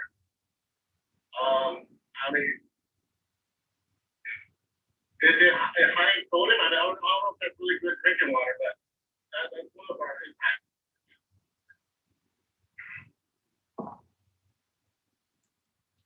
Yeah, I don't know about the quality of the water in, I don't know about the quality of the water. Yeah. Are you not on city water service? No. No. But eventually we will be. Tell me you're looking at his pictures to describe it. So we're looking at your pictures here, and we see one that we think, I guess, is the back of your lot that might have erosion on it. Correct, yeah. Not a really good picture, but that's the print out based on the camera. Is that the picture with the broken, looks like broken bulkhead and lots of rocks? Tires and stuff. Yeah, we had riprap and all that. Is this? The section that does show bulkhead in the picture, is that your property or is that the neighboring property? No, it's the neighbor's property, and you can see there is the, it has erosion on our side. Yeah. Damaging there as well. Like I said, it was a significant amount from the time we purchased it. How And many, honestly, I mean, I'm aware of erosion, but this is no joke. It actually, it's looking at. And like I said, when we get that marker, we have that marker, and it's not certified when they mark it, because we haven't done the complete process, but they mark it where we could put a bulkhead, and it's lost around. so would you have to put your bulkhead at the back of that, where the erosion seems to have ended? Or would you put it back where the next door neighbors is? It's having matched up to the next door neighbor. It's actually about 10 feet from where the neighbors is at. So That you, whole erosion is roughly about 25 feet. So you're saying the erosion goes 25 feet into your property? That is correct. Where the neighbor's bulkhead is at, from the erosion. And then after that, where they're putting the bulkhead, where the neighbors is at.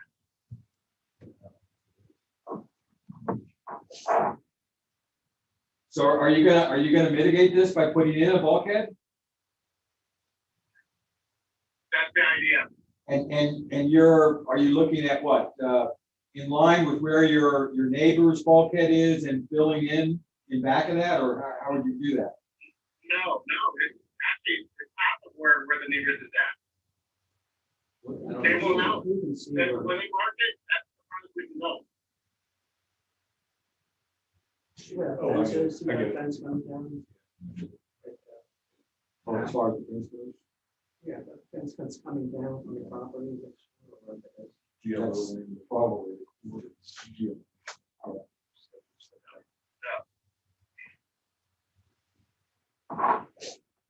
Okay, anything else? You got about a minute and a half left.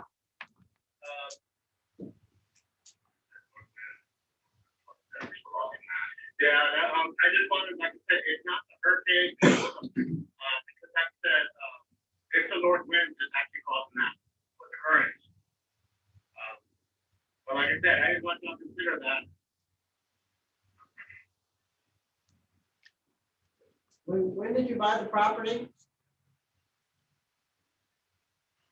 September of last year. So this all happened from December of last year till now? Yeah. And that's why, I mean, we were saying for the bulkhead for another couple more years, honestly, but where it's at right now, it made a drastic. I mean, this is money we don't have, but we're gonna have to invest it.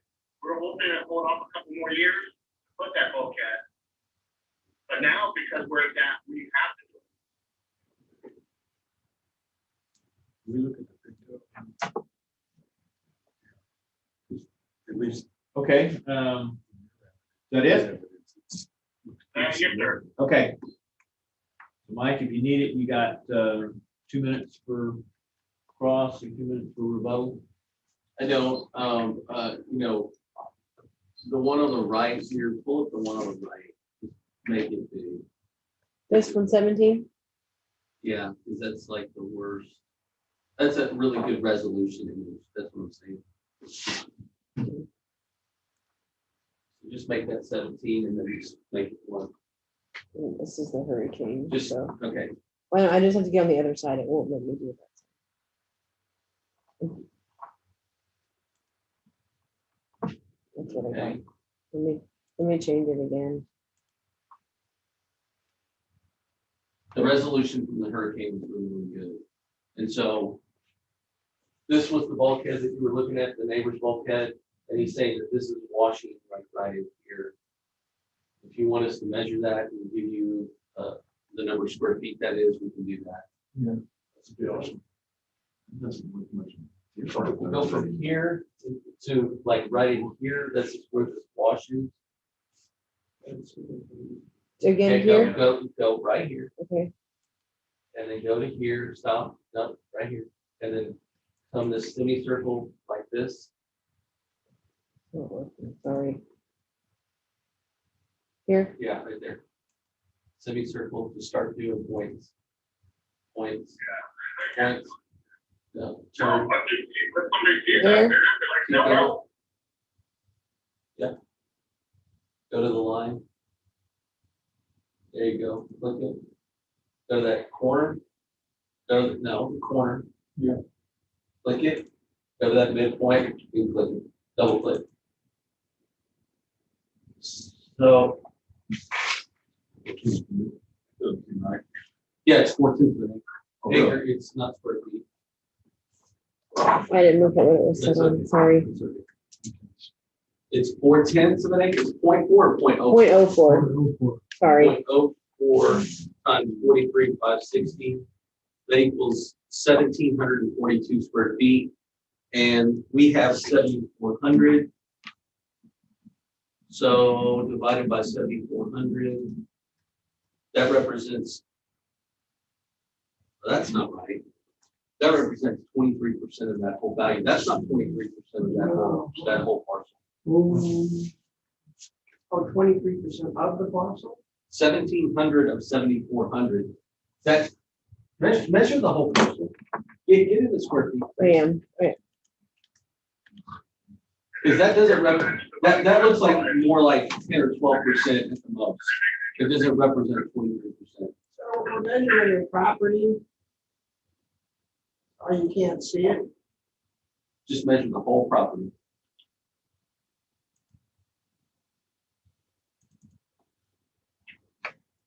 So I think we've already accounted for this. And the reason for that is because we have 8,615 platted square feet, and we only have 7,400, which we only have probably somewhere in here already.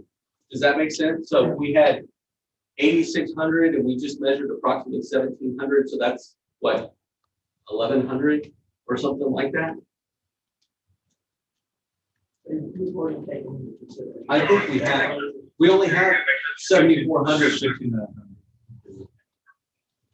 80, did you say 84? 86. 86,15, and we only have 74. So what's the difference? Minus 74? Uh-huh. That's 1,215.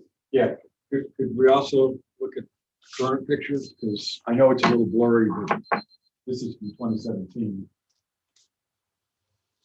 Something more clear. Yeah, right there. Because your picto was. Yeah, you see this line now? You see this right here?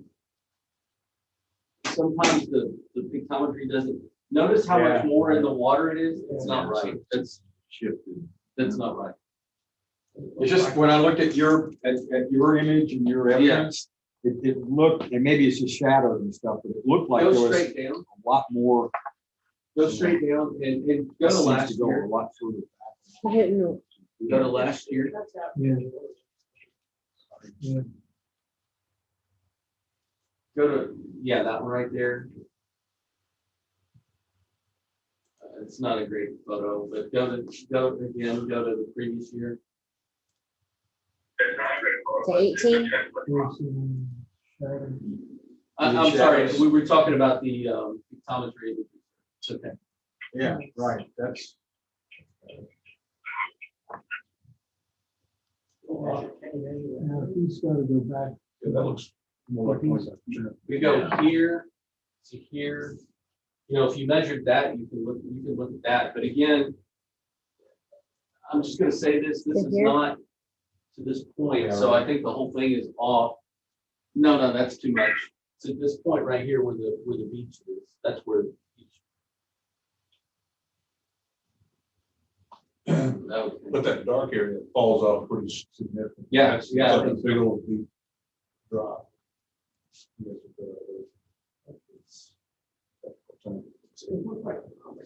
Back and forth. Okay, you did distance. Can we have area? Oh, what's the? Sorry. Like here? No, more. Right there, come straight across.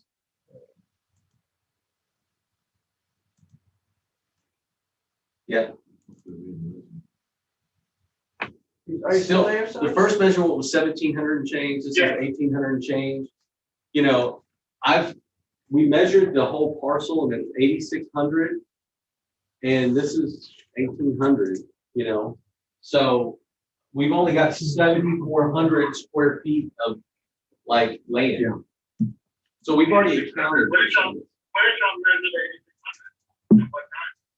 No, that's your parcel boundary, sir. That's your survey parcel boundaries. Okay. And we only have you assessed for 7,400 of that. I think that what's happened is somebody in the past has brought this to our attention, and we made an estimate from the 86 down to the 74. That's approximately 1,200.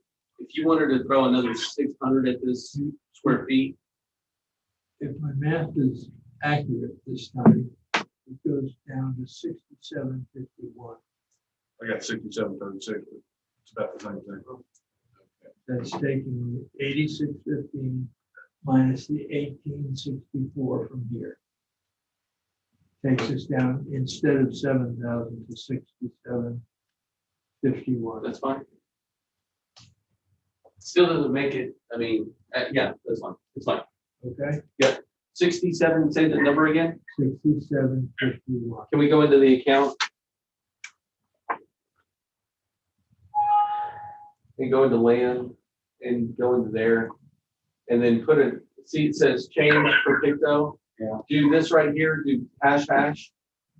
Right down here. Hash. 64 what? 67 what? 6751. Per new picto estimate. Upland. That puts 6751. Up here. Here? Yes. And you need to put a date in that on it. Yeah. Yeah, hold on. Good. Yeah. Recalculate. ARVS. Cancel. Summary. Goes to 53,330.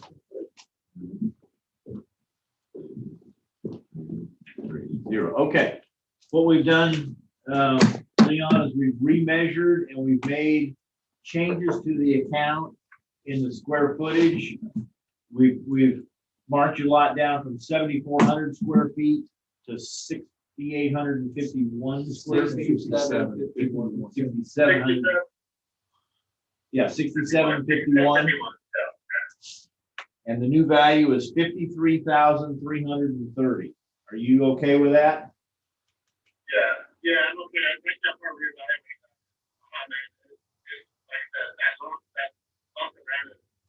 crazy. I was never expecting it was this much. Okay. So I'm going to make a motion then on case ID 2021-1460, account number 1866688. When considering Q1, incorrect appraised market value or Q2 appraisal ratio exceeds the median level of appraisal or the equity value, that we lower the 2021 appraised value from 58,460 to 53,330. Second. All in favor? Aye.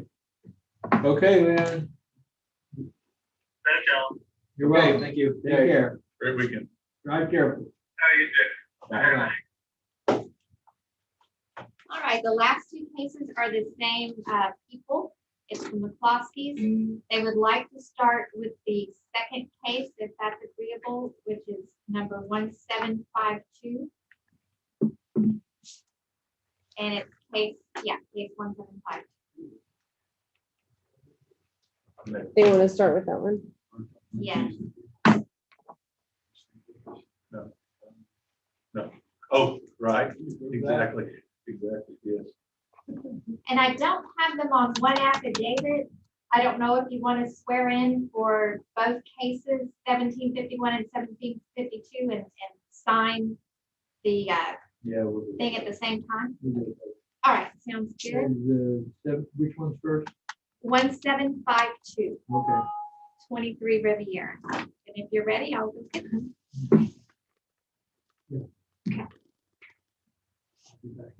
All right. Yeah.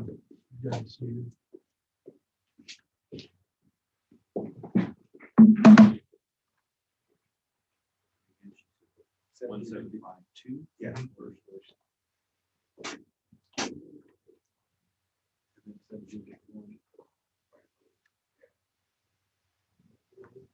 Oh, yeah.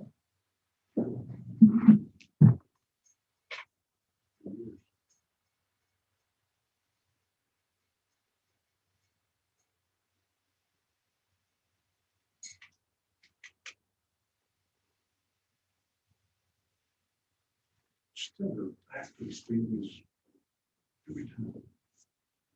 Yeah. Just did it. Oh, it was, it doesn't really stop.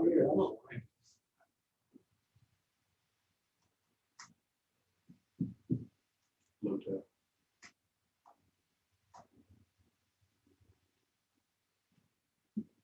Ooh, it's just confusing when your fingers on it, then when you take fingers off, it goes back. After over time. It's confusing.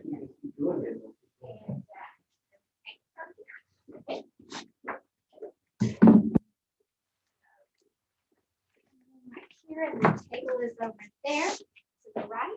This is what we. That's it, yes. This is Mark and Mavic McCloskey.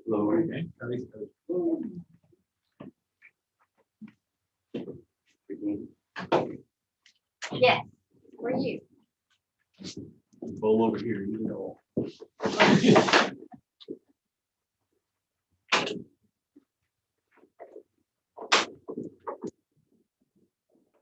Oh, not, sorry.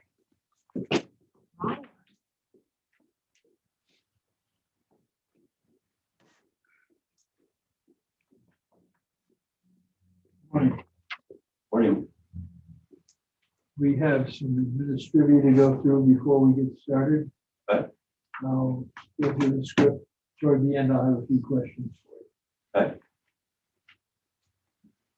We're opening a hearing on case 2021-1752, account 24625. This is 23 Riviera Drive. That's the one you want to do first, right? Okay. This hearing is being recorded. Robert? Under protest is Q1. We are the appraisal review board that will be hearing your protest today. We do not work for the appraisal district. The review board is at the table here. Mike represents the district. Hello, sir, ma'am.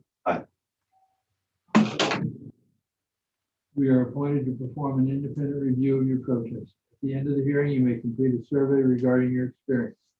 The survey may be completed using the survey form and emailed to ptad.communications@cpa.texas.gov or online at surveymonkey.com/r/surveyarb. Survey is voluntary. You also have the right to appeal our decision. Appeal information will be provided to you with our determination. At the end of the hearing, a document will be created it states what we concluded. And it also gives you instructions as to what you can do to appeal if you don't agree with us. In accordance with tax code section 4145H, all written material that is not been provided must be provided at this time. This is important. You have turned in all your evidence, correct? Right. Okay. ARB members who are considering the protest have not communicated with anyone about the protest and are signing an affidavit to that effect. I, Charles Powers, do solemnly swear that I have not communicated with another person in violation of tax code section 4166F. I, Robert Dayton, do solemnly swear that I have not communicated with another person in violation of tax code section 41.66F. I, Kathy Hoffman, do solemnly swear that I have not communicated with a person in violation of tax code section 41.66F. I, Bill Duck, do solemnly swear that I have not communicated with another person in violation of tax code section 41.66F. I, Scott Waggert, do solemnly swear I have not communicated with another person in violation of tax code section 41.66. All testimony from all witnesses must be given under oath. Oh. You'll say it aloud. Oh, okay. I, Mark McCloskey, do solemnly swear or affirm that the testimony I shall present to the Appraisal Review Board is true and correct. I, Mavic McCloskey, do solemnly swear or affirm that the testimony I shall present to the Appraisal Review Board is true and correct. Thank you. My name is Michael Soto. I do solemnly swear from the testimony I shall present to the Appraisal Review Board. Do either of you hold an appraiser's license in the state of Texas? No. There should be a piece of paper on the table, it's over there, that shows the procedure that we're going to use throughout the hearing. And notice there are two different columns. You get to choose who goes first, you Okay. or the district. Who speaks first? I guess we'll go first. Okay. You have 5 minutes. Yeah. Yep. Okay. We received the appraisal for 23 Riviera in the amount of $324,000 for pure land value. We think that is too high. We have direct analogies for land value. We think that equates to about $57 or $58 per square foot. We have direct analogies, including this one that you show up here, MLS listing. We bought that property last year for $250,000, which equates to about $44.64 per square foot. That is one analogy. There are two other analogies. That is our property in the right on the water in Little Bay. There are two other exact analogies 2 doors down from this lot. Exact same situation. And they are,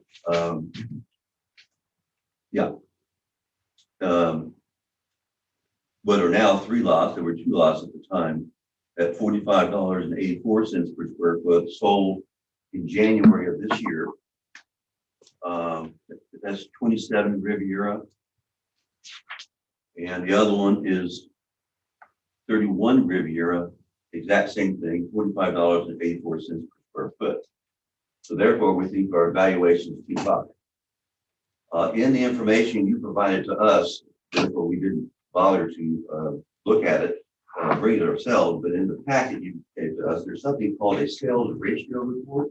I'm not sure exactly what that is, but it includes a line item for, was that 39 Riviera, same street, same water side. It lists something called a sales price of $621,000, and it's 14,321 square feet. That is $43.36 per square foot. So our valuation for our land at 23 Riviera should be in that ballpark, $44 a square foot. Yet we're being assessed at over 57 per square foot. That is the best analogies in all of this for the past year, and only this in the past year that are direct analogies. Yeah, and all the other sales reports that we looked at do not seem relevant to us. Because this, you can't get any more relevant than the multiple sales on the same street, on the same side of the street, water side. It doesn't get any better than that. These are actual results, not implied results. So at 324, we have 5,600 square feet. And if we value it, say the fair market value is $44 a square foot. A second. 5,600. What did I say? 44. We think the valuation is $246,000.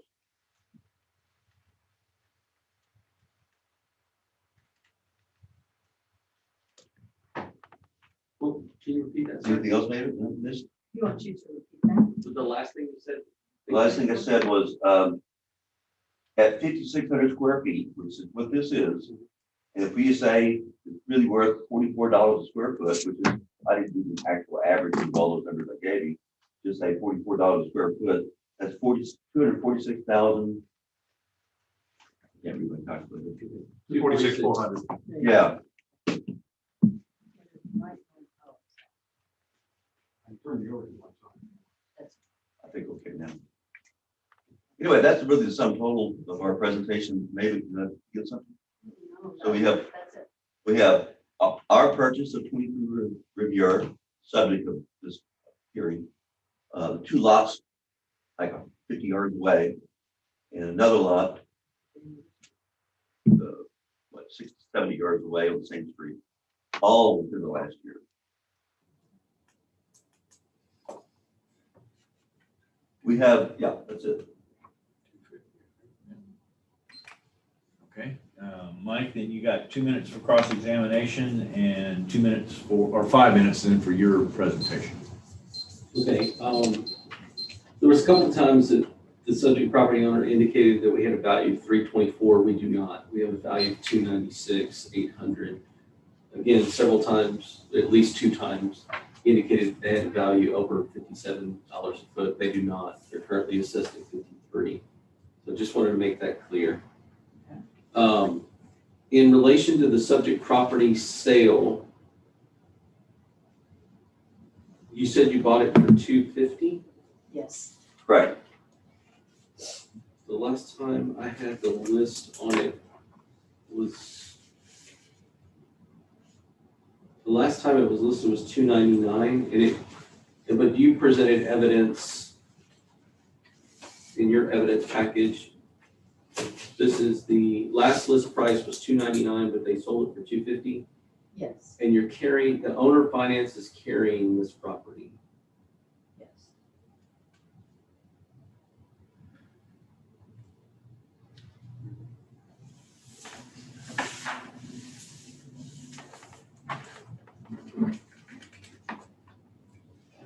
Okay. The other two that were presented were 27 and 31 Riviera. And I believe that was a double lot sale, and they just apportioned the total amount for the two. So although those are selling for $45.84 per square foot, because you just take the total amount and then they divided it because it was, I believe they were sold together. There's an inherent economy of size that's in there for that. It doesn't alleviate the fact that the subject property sold for $250. At least that's the selling price that's indicated here. The finance owner carry is a little bit, it's not typical, is what I will say, for the current market. It's not typical. Do you care to disclose those terms of the carry? Like how did that happen, or like what those terms are? What's that? I'm sorry? Do you care to disclose the terms of the owner first carry? Does it make a difference? It does. It does to me. I mean, Well, okay, it's a 5-year balloon. We paid $100,000 down, $150,000 note, 5-year balloon, 5.5% interest. Those are the terms. thank you. All right, so from their evidence, you have 3 sales that they presented. The subject sale, which is relevant to the price. It's relevant to the market value of the subject property. They said that they purchased it for $250. You have two other sales that are a little bit bigger in regard to the valuation of the property. The subject is 5,600. These others are 8398. So really it's 8398 times 2. So you had a sale of a 16,796 square foot property that was then a portion from that thing, the 385 a piece. So it was 385. Really the sale was 385 times 2. The sale was for 770 for a double. So that's your data points that was presented by the property. As far as our evidence goes, we have the subject property. Go ahead and put my stuff up there. MLS list for 2 lots, following card. Okay, good. Continue on. How much time do I have? 3 minutes and 15 seconds. What's the present market time? Just one, Q1, yes. Okay, so we currently have a valuation of 296. The subject property owners testified that they purchased the property for 250.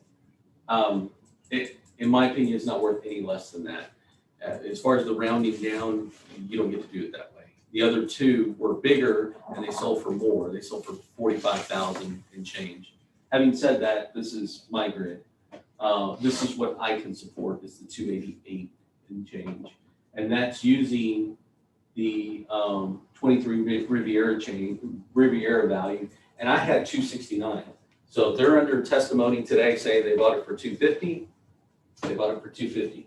That changes this grid. This number is now 250, not 269. Okay, but it doesn't change the midpoint of the other two. It doesn't change the median value. Okay, so the other one that I have is 55 Nassau that sold for 301. I'm sorry, 315. Continue on. And 27 Riviera. That's one of the 2 sales. That's how you come to that 770 number, because it's 2 lots that were big and bigger than the subject, single lots all the way around. So it's going to have an inherent value that's price per square foot smaller. That sold for 770, and you can see that produces a value of 4583. I think they said 4584. It's right there. My value that I can score is 288. Subject property owners telling you that they just bought it for 250. You get to decide. When was the sale? August, Last year. on our property. Yeah. August. Okay. So you have then 2 minutes for cross-examination and 2 minutes for rebuttal if you need it. If you got anything. I have a question, maybe, to use this analogy of the property on Nassau. Why would you need that property when you have 4 analogies on this street within the past year? Is that a question for me? Yeah, I guess so. Yeah, the evidence that I presented is the evidence I presented. The best I can come up with is 288. So you've presented your evidence at 250 for the sale. It's relevant. They get to decide. Okay. You have any questions? No, I mean, I think it speaks for itself, 256 on the 27 Riviera and 31 Riviera. And the end of the street was about the same. 250, the rest is reasonable. Okay. I think that's it for us. Okay. Well, I think you got 2 minutes if you need it. Or want it. Yeah, what I'd say is that you should consider the whole market. Just consider the whole market. You have a sale at 45, you have another sale at 45. Really, it's a big sale that was split in half, and somebody entered the data that way because it was a 770 sale. It's really what it was. So there's an inherent economy of size there. So that's 45. The big sale is 53, and then you have to reconcile that you have the subject property that sold for 250. So y'all got a tough job. I mean, it's between 250 and 288, and there you go. We're somewhere in between.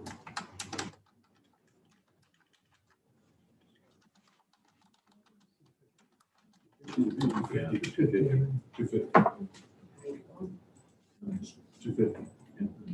464 square foot. Okay. So if you need it or want it, You got 1 minute to close. Tell us anything else. Otherwise, we'll move. I think we've made a decision. Is that all we can say? Okay. Oh, I want to make one comment. Okay. You mentioned the economy of scale for 2 lots. That's a double-edged sword. To have 2 lots contiguous to each other is highly desirous, as opposed to 1 lot here and 1 lot way over here. So in my mind, it is more valuable to have 2 lots together in Key Allegro than otherwise. Okay. That's about it. Okay, so 250? 250. All right. So I'm gonna make a motion then on case ID 2021-1752, account number 24625. When considering Q1 incorrect appraised market value, that we lower the 2021 appraised value from $296,800 down to $250,000. $250,000. All in favor? Aye. Okay. You got that? Sorry, You understand that? Yes, sir. it's lowered to 250. Yes. Yes, I do understand that. Thank you Okay. very much. In that case is closed. We're going to open the case on case ID 2021-1751, account 24624, 21 Riviera. Okay.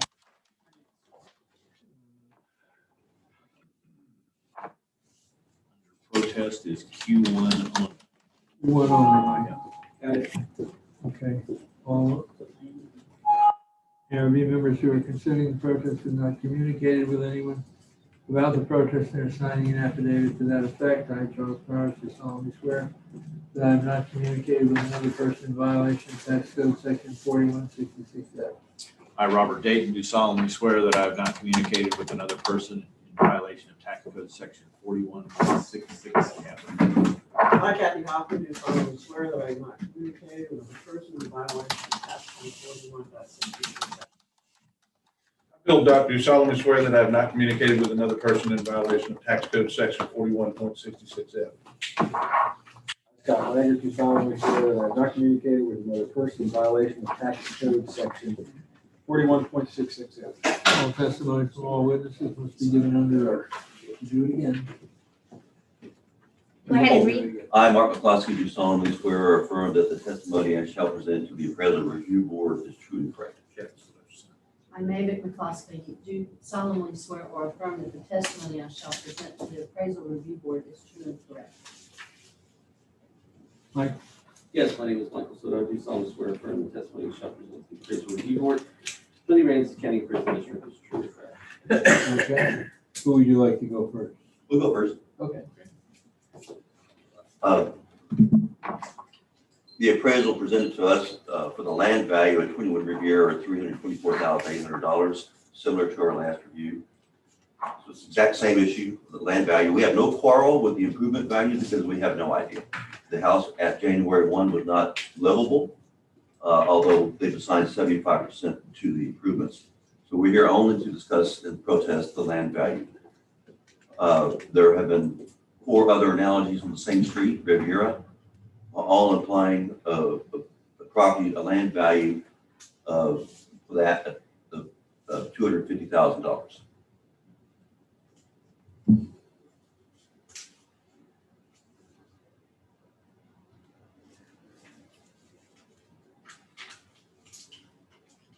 So did this piece of property also sell in 2020? No. We own this property. It is right next door to 23 Riviera, which is the lot.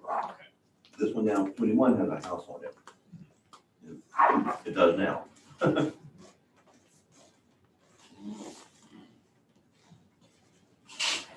Anything else? No, just what we said before. Similar comments to the prior Do we need discussion. to reiterate that again? or- They are adjacent to each other. Right, understand that. One's bare land, this one has the house on it. Correct. It's just the land. Okay, I think that's it. all right. Mike, you got 2 minutes for cross-examination and then 5 minutes for your presentation. I don't have anything since the subject property owner is not, talking about the house itself. No reason to go into the then we're just talking about the land again. You're left with the sale of the one next door at $250, and then the other at $385. If you do the price per square foot, you're left with 44 and change, 45 and change, and 45 and change. All I would say in regard to that, we do have a market. There's two things. One, in the previous case, it was the subject, and the subject sale is always relevant. In this one, it's relevant because it's next door, but you have to consider the rest of the market. And then furthermore, you have to consider what the rest of the market is telling you near or about January 1 of 2021. If you notice the other sales that were there, they indicated value of 45.83 and change. And those selling dates were 13 days away from the appraisal date. It's a pretty good indicator of value. It's not much difference, between the 44 and the 45. I just recommend if you were to look at anything, you could look at the 45.83 times the square footage of the subject property, which is $5,600, would render a value of $256,648. Again, it's not that far apart from what they're asking at the 250. So y'all get to decide that as well. I haven't even gone into my evidence. My evidence actually talks about just other house sales, which are adjusted at 75% complete. I will say that the median value, even one that supports the value at $675 for the subject for sales. So, my median value, if it were supported with other house sales, is supported. And I do want you to recognize that on comp number 3, that's on the same street. It's on Riviera as well, and that's sold for $840,000. And if you were to actually look at that sale at $840,000, in fact, go look at that sale. That is comp number 3, which is 24630. Notice how the land value for that one. You don't have to bring it over. Just bring up the Property card. Just bring over this card. See, this is a house. Don't bring over the card. You don't need to bring it. Just the grid. You don't need the card. I'm getting it out. This is comp number 3. This is comp number 1. This is 2,420, and it's adjusted for 75% completeness. There's the number right there. Okay. This sold for $840,000. Why is this relevant? Because the subject's a house. This is a house. Is the land argument relevant? Yeah, to some degree. How is that overcome, or is it affirmed or denied by this data point right here? Well, look at it. This has an inherent value of 291, and it's 5492 square feet. This has a value of 296, and this has a value of 5,600 square feet. If you do that math, that's the number that we have, $53 a square foot. Is this sale supported? Yeah. The self-supported. Why? Because it sold for $840,000. We have a value of $846,000. Within 99% of that number. That inherent land value underneath the house is supported at $53,000. Now, you can try to extrapolate and say, yeah, but this land sale, yeah, you can do that. So now you get to decide between $45 a foot or $53 a foot. What was your number? 53, I will say one more time, that the subject property owner said it was 324. We only have a value of 296, so I don't know where the 324 is coming from. Prior year. Prior year. Well, they're saying, yeah, but it was presented that this was this year's information. It's not, it's 296. That's where it came from. On the document given to us by this office. It shows us prior year. The prior year number, okay. Yeah, the land actually shows they've gone down. Yes, because of these sales, they've gone down. But Didn't you have a number of 256,648? that comes from 45. That's the lowest position, in my opinion, is the 256. But this sale right here is on the same street and it's got the same land and it supports a value of $53. What is that? $53 a foot. It comes out to support the value that we have on the subject property. I mean, the others on Riviera, I mean, not the other, the first two are on different streets. I try to find the closest ones. Go to the previous page. This is on Bay Shores West and this is on Mazatlan. So they're not as comparable to the other one because the other one's on the same street. So, but if you go to comp number 3, it's a really good comp because it's fairly new, you know, effective age-wise. It's fairly congruent with the size, and it's almost identical in the land value and land size. And it supports the value that we have at 53. So now y'all get to decide between 53 and 45.83. $45.83.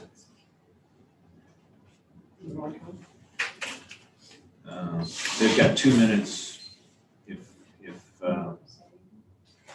Yeah, maybe I have this question, looking at that 33 Riviera, where, but you say it's $53 a square foot implied value for the land. I'm not understanding how you differentiate improvements versus the land where you end up at $53 per foot. It's a great question. It's called an abstracted land sale analysis. So no doubt that you've presented evidence, and I've presented evidence for vacant land sales. But then you look at a vacant land and then you look at house sales. And then the two should have some congruency, meaning they should tell you a story. And in this case, there's certain value that's attributed by the structure and everything left is just land value. And then you take that land value divided by the square footage and it tells you a price per square foot. It's called an abstracted. So a presumptive improvement value is an abstracted land value analysis is what it's called. Abstracted land value. Okay. It's not as clean as a vacant land sale, but it is more congruent, in my opinion, because the subject right now that we're talking about is a house, not a vacant piece of land. Are they both relevant? Of course they are. You get to reconcile that. Yeah. Okay. Yeah, like you indicated, there's a methodology you go through for improvement value. No idea how you do that. Right. But you ended up at a net of 53 per square foot at the leftover from that That's analysis. a good way to think about it. Leftover, the leftover, what's left. Right. Right. Okay. I don't know what else to say about that. I don't even, I have no idea. Okay. Anything else? Okay. So Mike, you got 1 minute to close if you need it. I want it. My best sell from a house, the subject that we're talking about right now is a house, is within 100 square feet of the subject as far as main living space, within 2 or 3 years of the effective age. It's within a few $1,000s of the size. It's within a few $1,000s of the land's value, within a couple of 100 square feet of the subjects, and it's sold for $840. And its inherent land value is $53 a foot. So if the argument is $53 a foot or $45.83 a foot, I would just ask that you just consider this, at least for some of the weight analysis, to try to come to $1 per square foot. It is not, the last one was a subject case, meaning it was a subject and it sold. This is not the case here. So you consider the rest of the market. Just wait it, just give it some thought. Not quite. They got you. Now you got a minute if you want to tell us anything else. Or what else to say, really? Okay. 250. Okay. Thinking. I do have a question. It doesn't pertain to the value, but up here on this where it says class unit price adjustment, on our property, it says 6 FB with an asterisk, and then on comp 3, it says 6 SS plus with an asterisk. What are the differences in those classes? Sure, FB stands for fiberboard or hardy plank, Okay. and then SS is standard siding or wood frame. Yeah. Oh, okay. Okay. I think if you look at 45.83 to 53, 50 is sort of a compromise in the middle. That'd be Say that one more time. If you look at $45.83 a square foot versus $53 a square foot for this one, it's somewhere in the middle, it's $50 a square foot. I did this in sort of, 280,000. I did this in sort of a redneck sort of way. We have a sale at 250. I took Mike's 3 comp land only, added them together, divided by 3, and came to 255. 255. So you got 255 versus 250.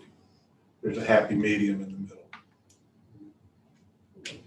My feeling is I don't know why we have to compromise. I think that the market has, in the other previous case, we had a sale, that was hard evidence. In this case, the district showed us that other properties are selling, we've always gone by for about, within the range that we assessed this house at. And I don't see any reason to change any of it. I'm with you. Yeah, I think the I district has think, made their case just here. because we've had a previous sale that we actually gave that way in a sense. So this is totally proved out by the market and what's been shown by the district that that's what this house is worth, and that includes the land. I'm still kind of the compromise, like along with what Charlie was saying, because of the fact that the best data point is the 250 sale, which I wouldn't have gone to 250 because it wasn't, that was a subject sale, right? The only thing under consideration is market and 250. We're looking at the whole package here. 252. Yeah, you're right on that point. I'm not happy with it. No, I'm not either for the land. I mean, we're looking, this is a different. I think We're we're looking at the whole market, the house and the land. Picture here, and the whole picture is the land and the house together.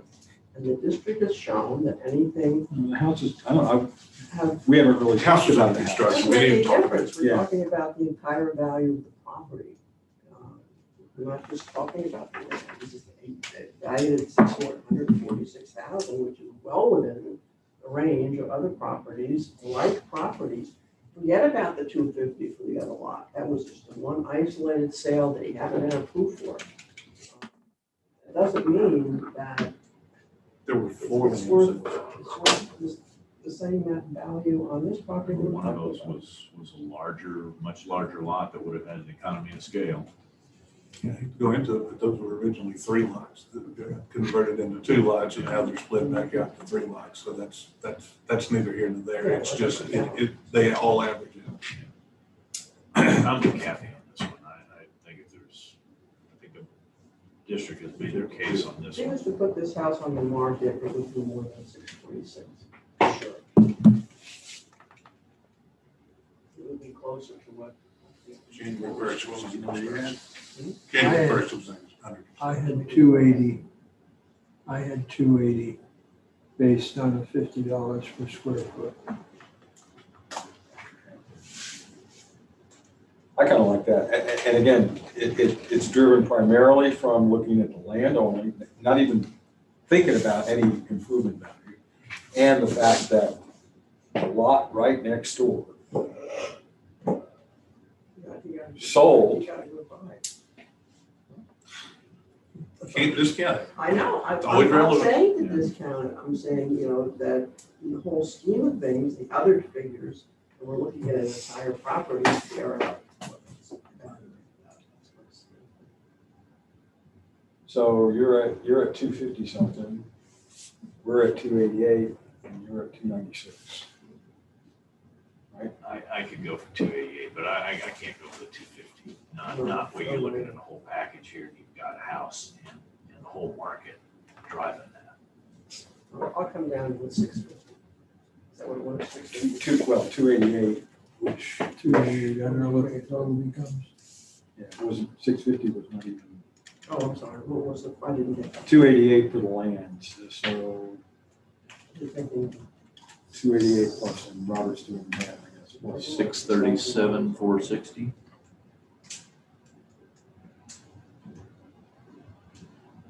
Okay, I'm sorry. 637, 460. 460. There's a slight markup.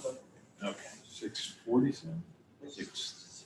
30. That's Yeah. 646.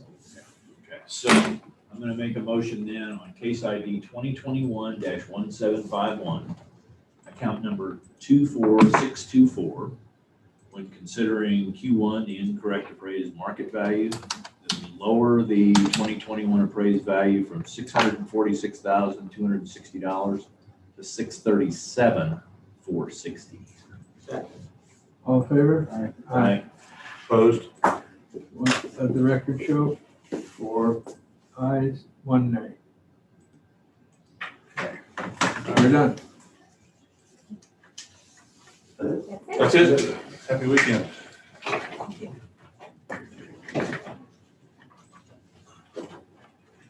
Thank you, man. Thanks, sir.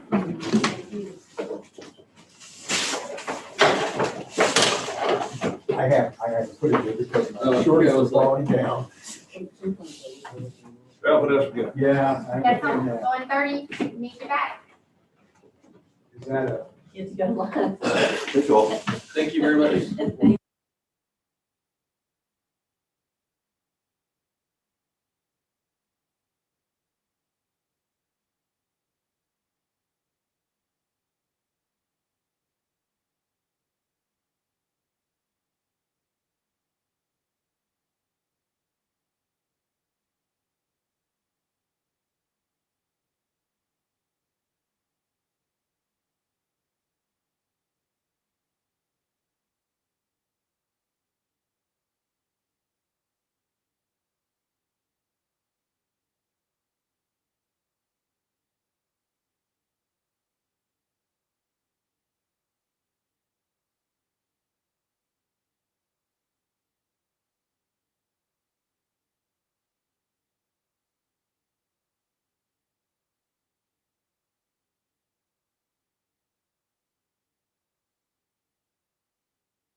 Let me see if Val has stuff in better.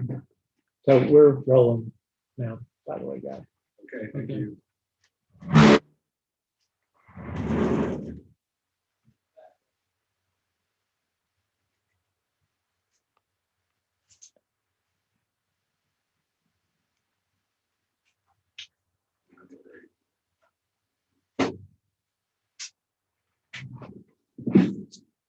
All to the rescue efforts of the condo.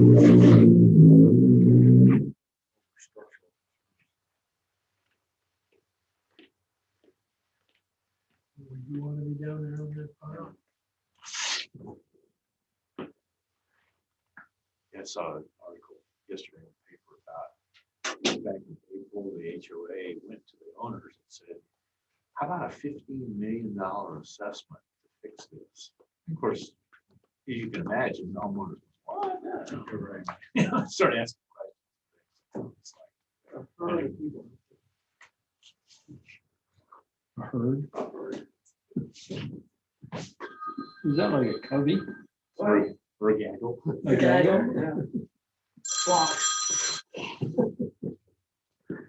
Hey, Eric, I just got just a minute. Supreme Court of Old Arizona election. What? They have 14 Arizona election day that was denounced by liberal critics. I think it includes a lot of intelligent stuff like voter ID and stuff like that. Yeah. I don't understand how much when people vote. They don't have a picture ID. Think about applying. And to claim that it's disenfranchises black people is just like our name. They're just making us. This is Gail Murray. Hi. Hello, how are you? Fine, how are you? Getting there. And it's case 1326. Okay. Did I hear Mike was back? Mike's here. Yeah.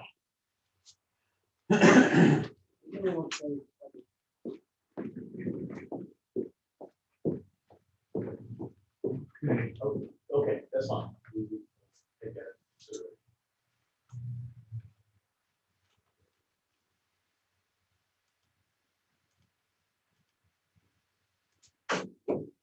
Okay, Gail, Yes, sir. we have some administrivia to go through before we get down to the meaty part of the Okay. discussion.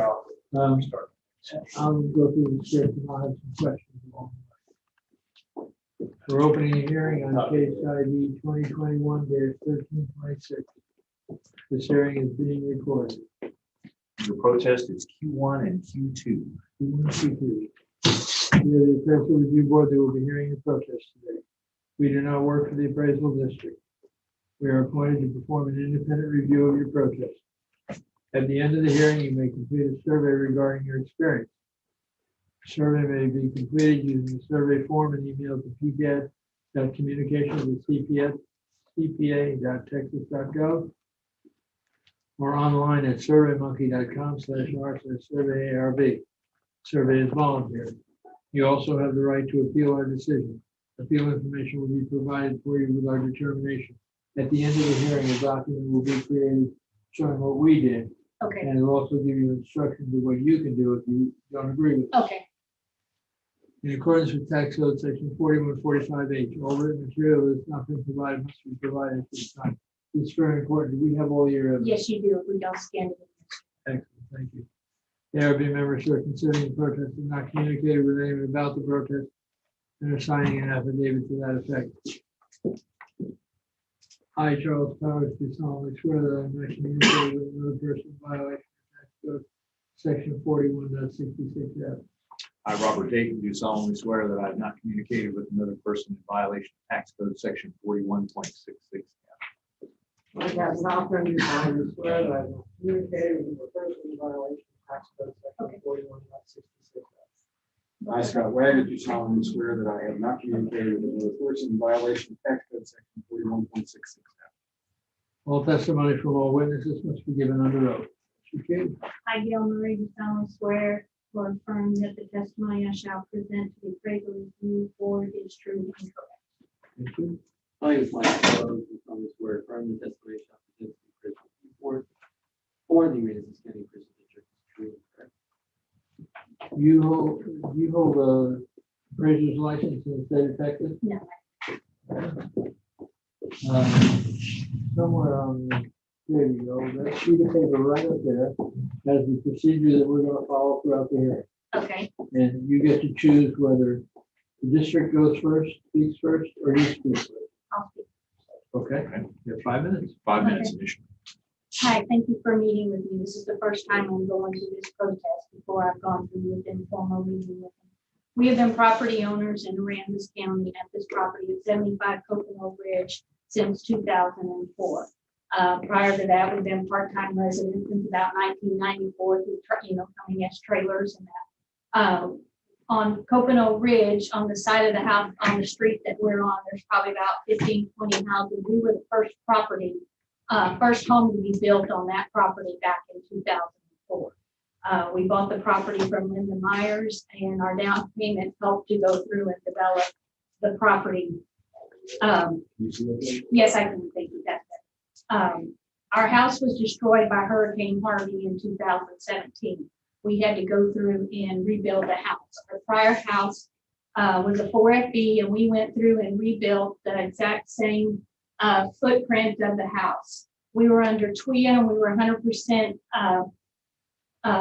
totaled by TWIA, and I had the cost of increased construction on TWIA, so I could not, to qualify for my cost of increase of construction dollars to meet the new codes in Rockport, I could not increase my house over the 10%. We kept the same footprint.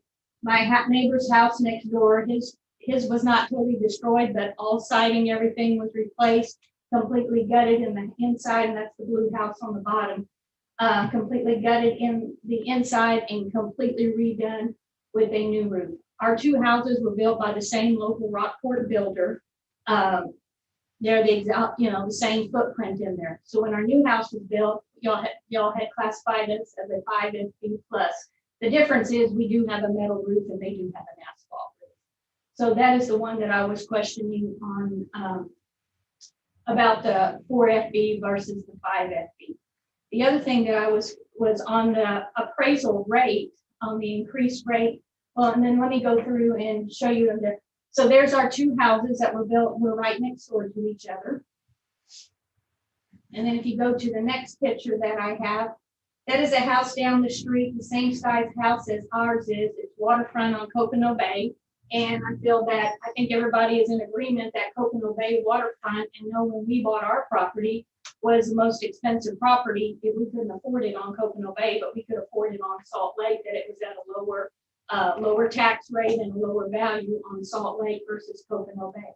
That is the exact same footprint that you go through and look at our house. That house is a 4FB, and that land is on Coconut Bay for 136, 740, and mine's taxed at 145. And mine is a smaller lot. Mine's a 5,800 square foot lot. That's a 6,450 square foot lot. If you go to the next picture, that house was built up the street from me. That is on 67 Coconut Ridge. That is a 6ST, a stucco house. I went to, it was in the Parade of Homes from Victoria.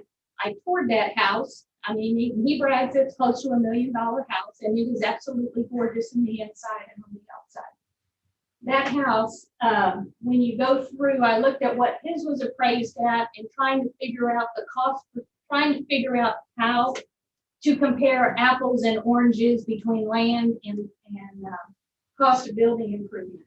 So what I did in my analysis, I went through and took out the land on my neighbor's lots that I went through and looked at, and just looked at the building improvement, what that dollar amount is on our taxes. And when you take the dollar amount for building improvements from 2021 that y'all are proposing and divide it by the square footage that we have, my square footage comes to $1.92. This individual who has a 6ST, his ends up coming to like $1.67. My neighbor next door was increased with the 4FB is $130 a square foot, the same footprint. Another neighbor that's buying me is 140. There are 6FB houses that are increased when you divide through to get the cost per square foot are like at 165, 162, and mine's coming up at 192.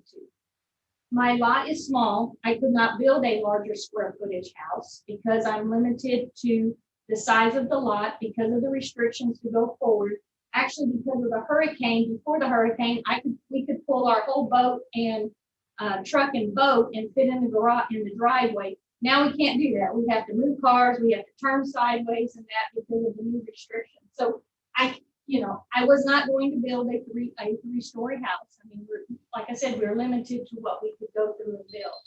So that's what this document here that I went through and did was where I went and put costs per square footage that I divided out, and these were my neighbors. Okay, you'll have more time later. Thank you. But move on. Thank you.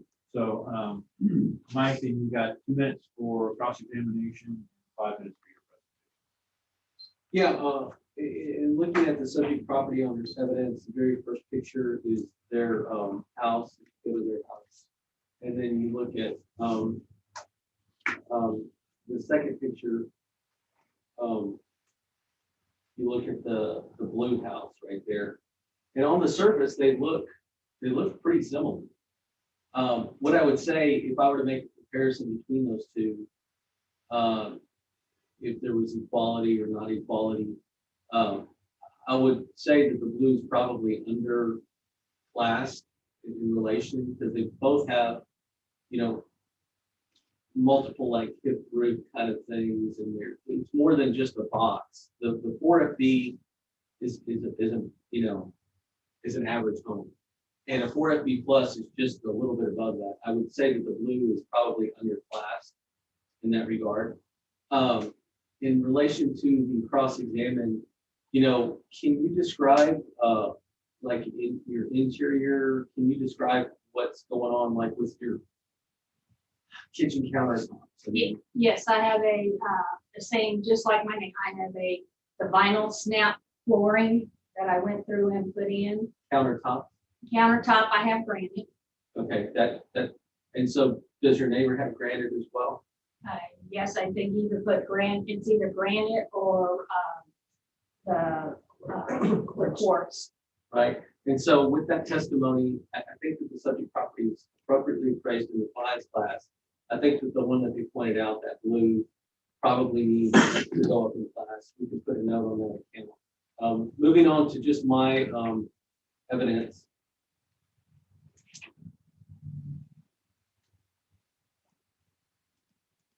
Q1 and Q2. Right. The subject property currently has a valuation of 506,940. You can see that that this is in the Coconut Ridge area. This is an area that experienced market value changes.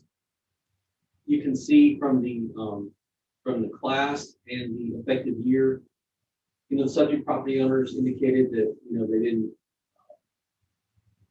We've got a 2018 build, so there's nothing going on there. Then you're moving on to the pictometry imagery. You can see that it is just like the subject property indicated on Salt Lake. They've got like it appears like a pool in the background. They've got like a little deck and a little boat like in the background behind their house.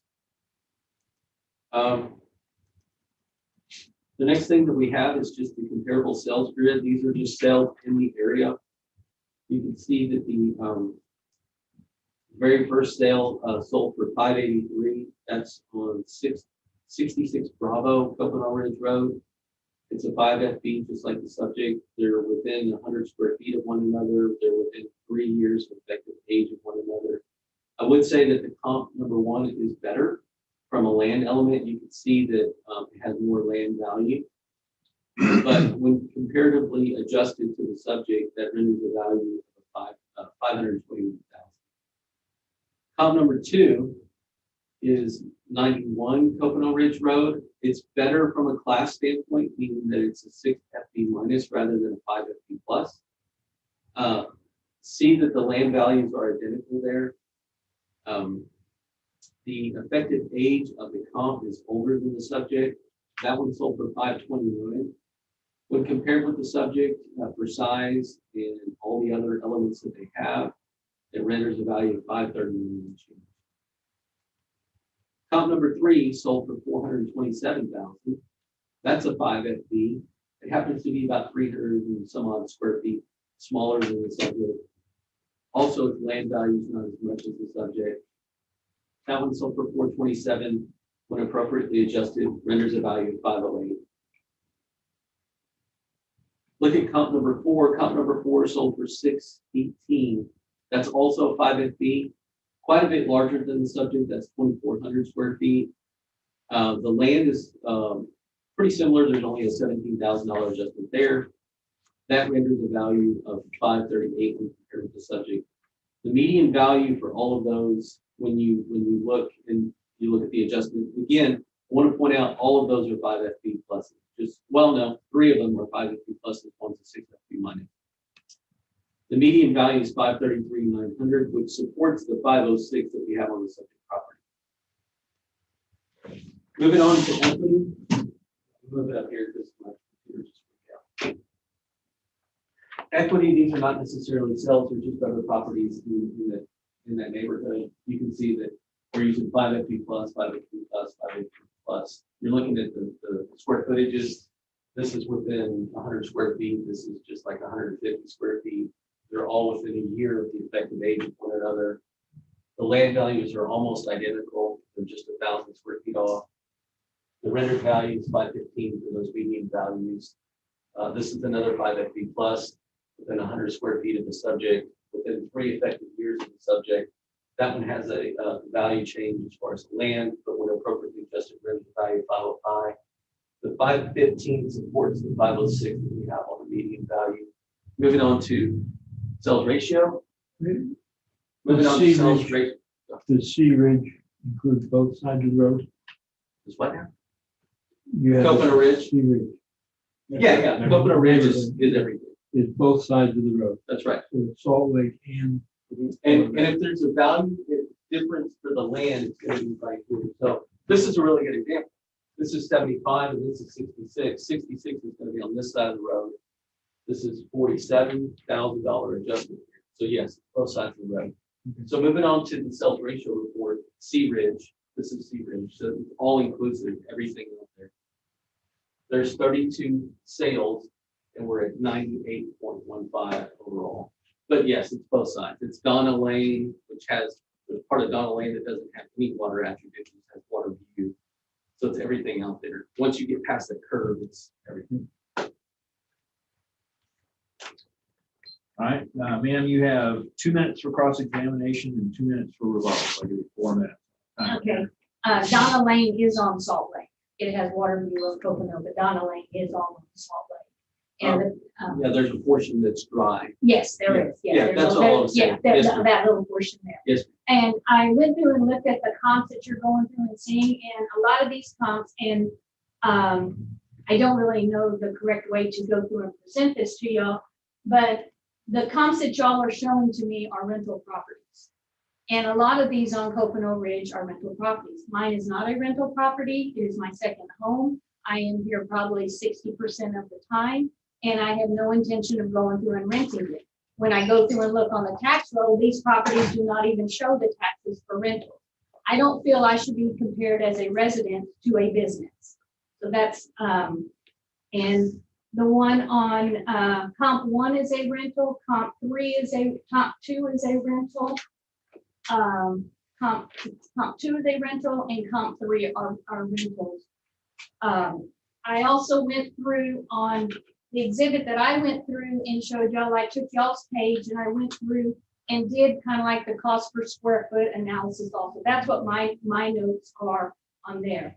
You're comparing me also to, I think, 66B as one of the comps, as one of the comps that sold, which is a rental property, and the property right next to it, 66A, is an adjacent property to it, and it was built in 2009 and sold in November of 2020, and it sold at a much lower rate. It is at a lower rate. So the rental properties are, I mean, those are investment properties that people are buying, and then they're right. I mean, it's a business on these rental properties on Coconut Ridge. So that's my rebuttal back that I'm doing on my cost per square foot, where I feel like I'm being compared to a business property, and I am not a business. Do you want me to go through now on time on the Sure, you got on the land? about 2 Okay. minutes left. On the land, the gentleman just said that the Coconut Ridge and the prices is all on Coconut Ridge, both sides. When my property was raised years ago to 145, I was told that everybody on Coconut Ridge, if it was a buildable lot, it was raised to 145. When I did this analysis, I found out that that was not the case. My little section was raised to 145 per person, 145 per lot. I have the smallest lot that is on there. And there is a diagram where I went through that is in the diagram here where I went through on where it's Salt Lake and it's Pocono Bay, and it will go through. Linda Lane is on the same bulkhead connecting property that I am on. Linda Myers developed that lot after we did ours. Those properties are at 135. I'm at 145. The properties across the street, I went through and just kind of did spot checks. They are at 136 on Coconut Bay, 127 on Coconut Bay. 160,000, yes it is, it's 6,000 there. A 75, there are different land prices there. I am directly across from the condos. Those are buildable lots there, and apartments 501, 502, 504. They are not part of the condo association anymore. Those are individual people who have those. They're buildable lots on Coconut Bay, and they're 117, 115, and 116. My house, I had damage in my house. There's pictures showing the speeders on Coconut Bay are so bad. I have gone to the county commissioner. I have gone to the sheriff, and they hit the street is still damaged from Hurricane Harvey. My house shakes and I have cracks. That's what all these pictures are in my house here. Okay, you can stop here for now. Mike, you got 2 minutes for rebuttal if you need it. Yeah, if you can pull up the pictometry. I'll affirm what she's saying. Zoom out. These are in a certain, there's not just one subdivision, there's multiple subdivisions as they were created out here. And a whole bunch of these are exactly what she's indicated. They're just a lot value. Why? Because the difference in like the size here, apparently in years past, didn't really matter. Meaning that a person bought, and I don't know which one, but a person may have bought one with a whole bunch of land for 145. And then they bought another one over here that had less land, and it was around that 145 number. So we did a lot value in here. Once we got around to Linda Lane, again, we saw the same kind of thing, that they were in the 135 range. Again, we're just doing the best we can with whatever the market tells us. As far as the stuff across the street, again, I'm affirming what she said.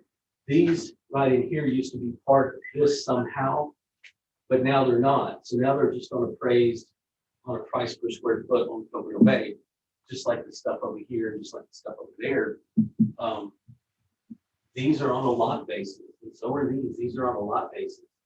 I'd be glad to show you any one of those if you want to look. To me, the more relevant thing associated with the subject is any damage she has on the inside that's new information. I'm willing to listen to that, willing to make an adjustment for that. She says she has cracks. Okay. I'm willing to listen to that for sure.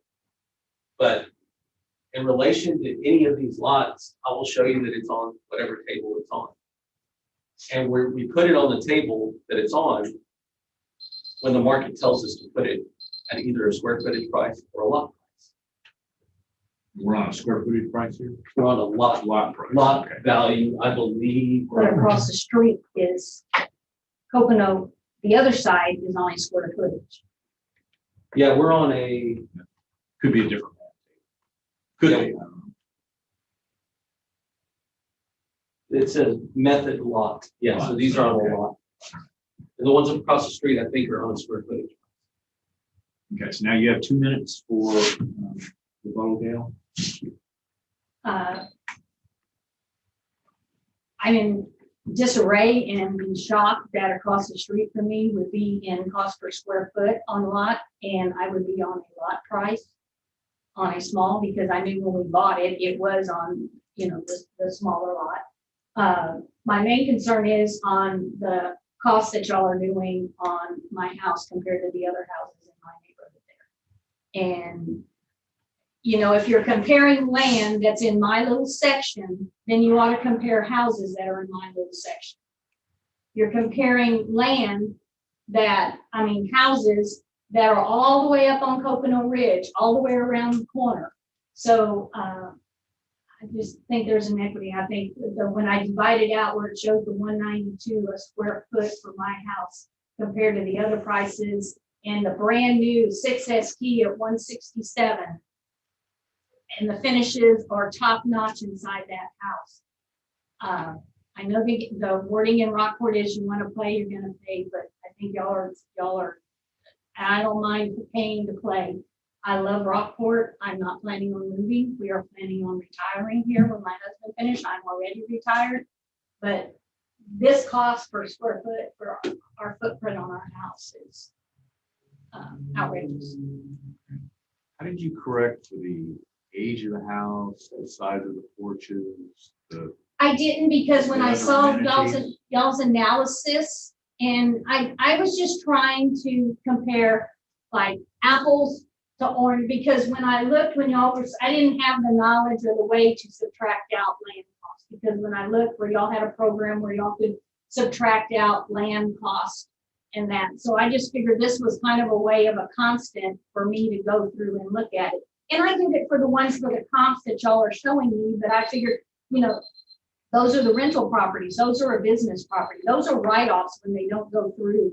And so that, whether it's a rental property or not, Right. it doesn't affect the value of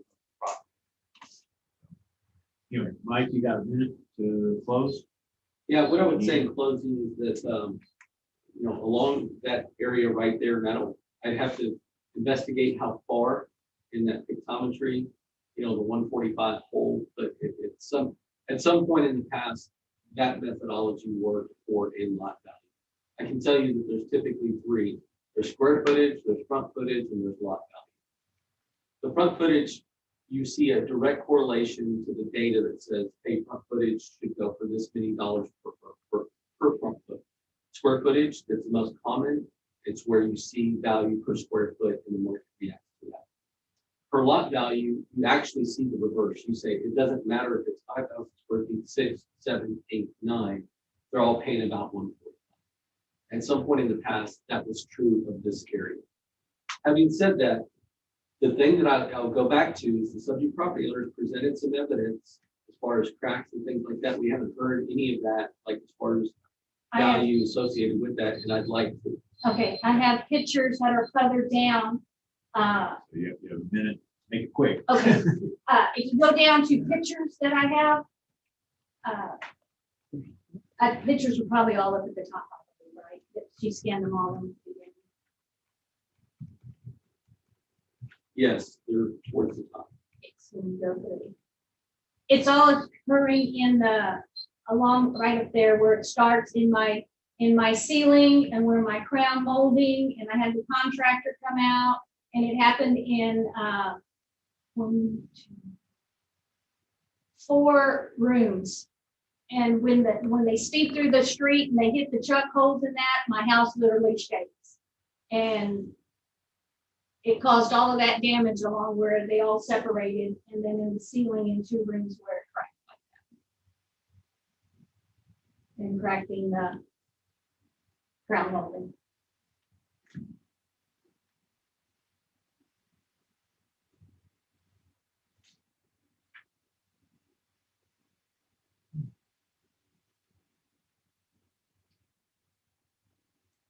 Okay. Got 15 seconds. Anything else? I understand if you cannot reduce the land, but please see what you can go through and do to reduce the cost on this price. Do you have a price on replacing all your buildings? No, I do not. I guess I'd be curious, just if you would, Scott, just grab the land value for the house on either side. I want to be sure that it's equitable. It's 145 on each side of my house. Okay. Yeah, it's across straight and down. It's where you go to Linda Lane and that's on there. One of the lanes at 135.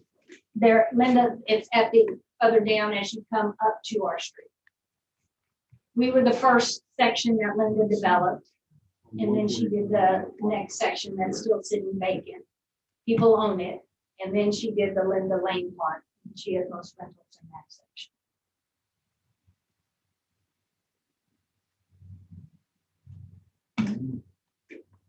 Now it's our time.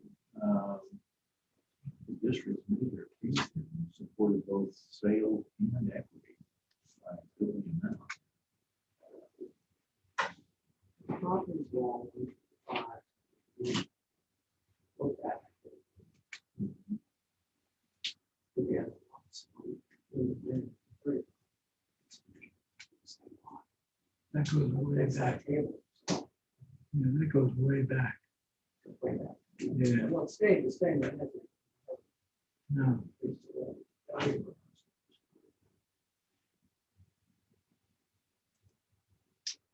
It seems to be from sale. The market is just driving things up. We've seen that not only here, but all over town. Sales, median sales value is 539. Median equity value is 523. Both of which is above.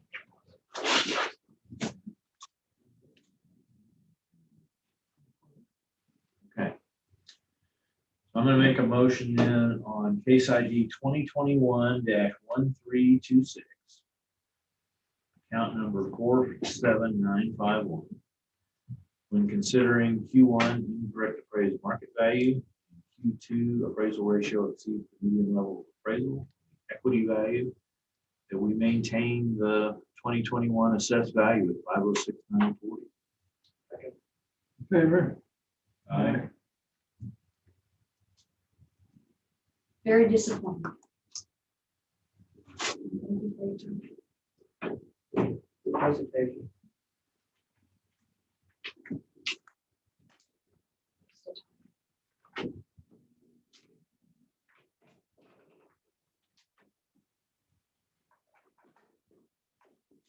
Are we off the record and not being recorded? No, we're still being recorded.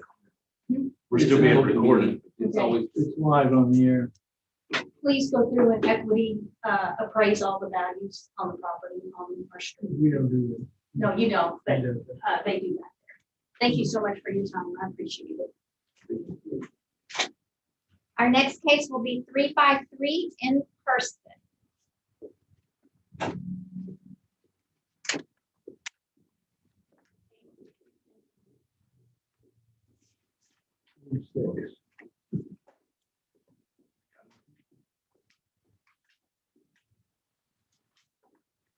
Want me to bring them back? Yep. Okay.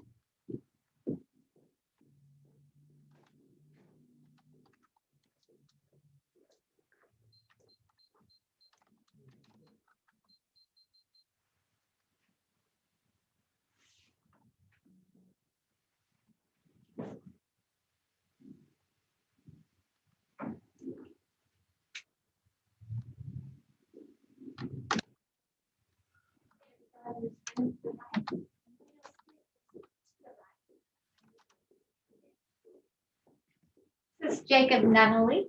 Back. Hello. We have some administrative we need to go through before we get to the meeting matter. If you would just follow along with me, I'll have some questions for you toward the end. We're opening a hearing on 2021-353, account 60293. This hearing is being recorded. And the protest is Q1 and Q2. We have the appraisal review board will be hearing the protest today. We do not work for the appraisal district. The review board is at the center table. Mike represents the appraisal district.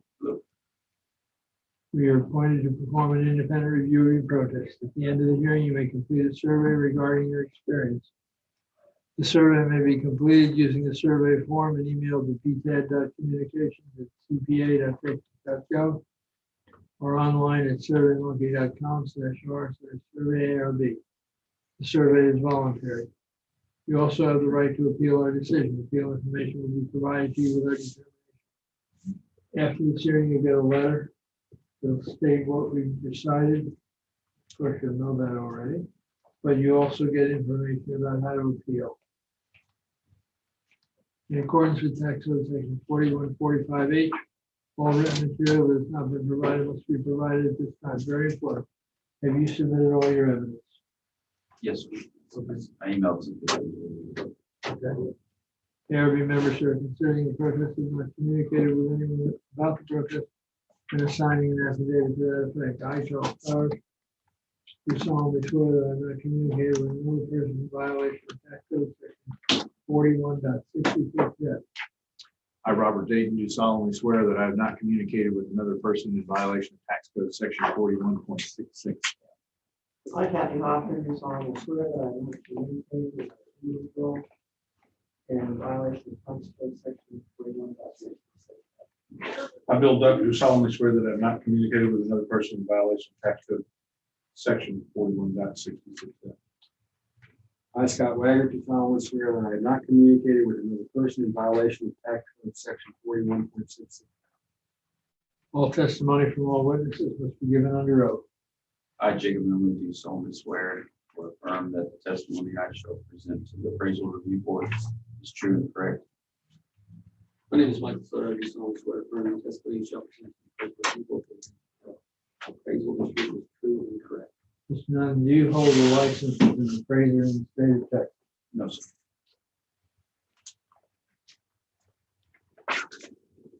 There's a chart on the sheet of paper right here that shows how we're going to manage the hearing.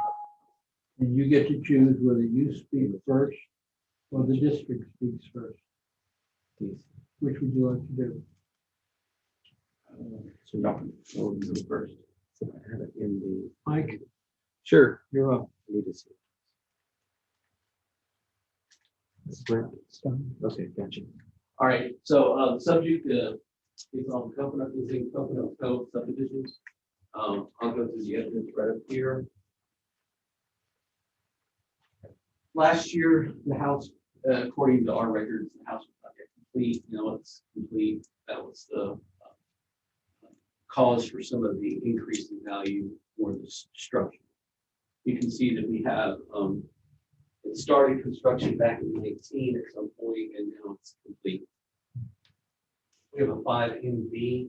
It's actually kind of a stone facade. It's a gable roof house. It also has a detached garage associated with it. And then it's at the end of a canal, and it has a lot of square footage there. You can see that we have 3 elements here. 1, 2, you scroll down. And you have this one here. So you have a lot of space there at the very end. Go to, that's pictometry imagery. So now that we presented this, you can actually see a close-up of the pictometry, and you can see how much land that we're dealing with.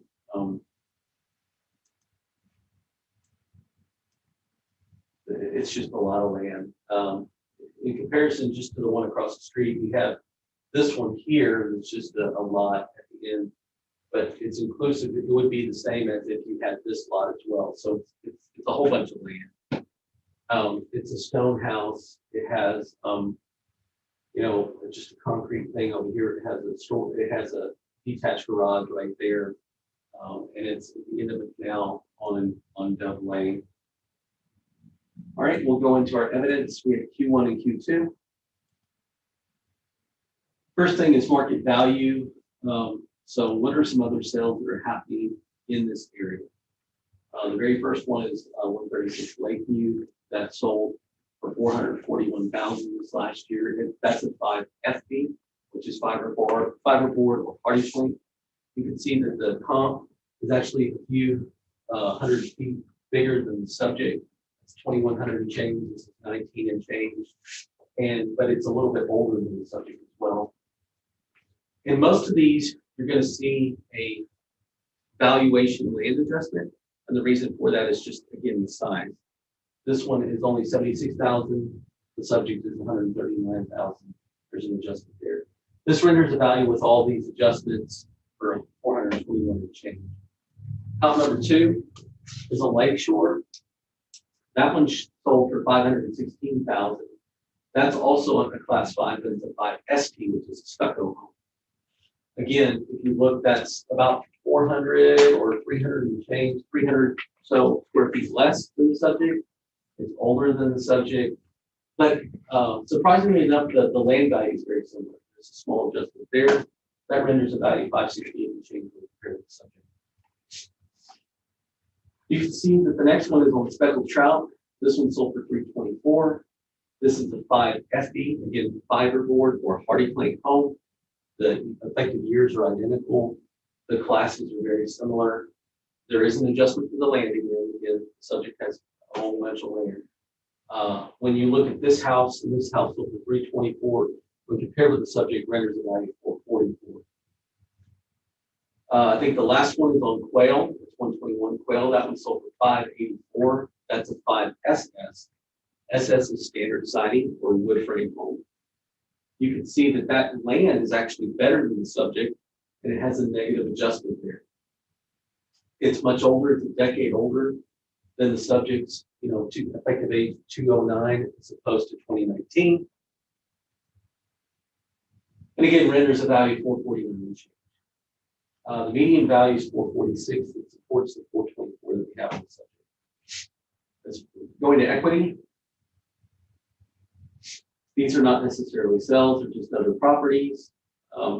We try to get in that class 5 range. We try to find other properties that would bracket, some that are more square footage, some that are less square footage, so you can see where these values come in. Again, this is 424. You say, okay, the 5 to 5 to 5, these are 5 plus, but they're also 5 or 4. I will say that we don't have very many stone or brick houses out there near the water. They're either stucco or 5 or 4 wood. We just don't have very many. You can see that this one's a pretty good comp from the standpoint that there's not that big of a land adjustment. Well, 425 supports 424. I'll finish up. Okay. Jacob, you have 2 minutes for cross-examination. Ask him questions, and then 5 minutes for your presentation. So I'll give you 7 minutes on the timer. Okay, I'm sorry, I wasn't too prepared for. I didn't know what to expect from this, but I appreciate you pulling all the comps and everything. It's interesting to see for sure. These are the pictures that I submitted today. I figured that would suffice for my evidence. I'm just kind of blown away. You can see these are my neighbors. I absolutely don't understand how you could say my house is worth that amount when I'm surrounded by this. This is still Hurricane Harvey aftermath. Years and years later, that's my next door neighbor's house. I mean, they've done a good job. They've had to do a whole lot of remodeling lately, and they just purchased it from who they rented it from. But at the same time, that's my neighbor's house. And, I'm not living it. I'm not in a city by the sea or Bahia Bay or Key Alegre or anything. These are my neighbors, so I could understand my house being valued at that amount if I was in a nicer area where it would be where you could potentially sell it for that. But I just don't see how that's possible. And to be taxed on something you can't actually get the value for doesn't quite make sense in my mind. That was my main argument, I guess, or coming into thinking what in the world, but especially coming from last year's amount to this year's amount, and not a whole lot has changed on my property since then. Now, if the house was finished January of 2020, or 2019, 2020. So I would have expected the appraisal to be pretty similar to last year's. I mean, it'll come up a little bit because the market's out of this world right now. And that's another thing, like when's it gonna up and go back down and everyone go, oh yeah, we all know it's gonna happen. So it's inevitable. So it's just you are there to put that burden on me whenever you know where it's gonna end up back at them. I don't see myself being able to sell my house for a value like that. Given where I was. Yes, ma'am. We actually moved in between I guess mid-January and the 1st of March, somewhere in that time frame. We were here, 2020. It was finished and we just took our time moving up, but we didn't have to, our situation, we didn't have to move all at once in 1 week. So I kind of use it to my advantage. Did you understand what Mike said? In January of 2020, they didn't think the house was finished. January 2021, they did. So that was a big reason for the jump in price. Yeah, well, nothing really changed on the outside when I had a fence put around the whole place because I was tired of seeing, walking down the side of the road and there's a safety factor for my young kids and my wife and I. It looks a lot nicer from the road now because I put the necessary money into it to try to secure it, the area. Yeah. It was 2DG.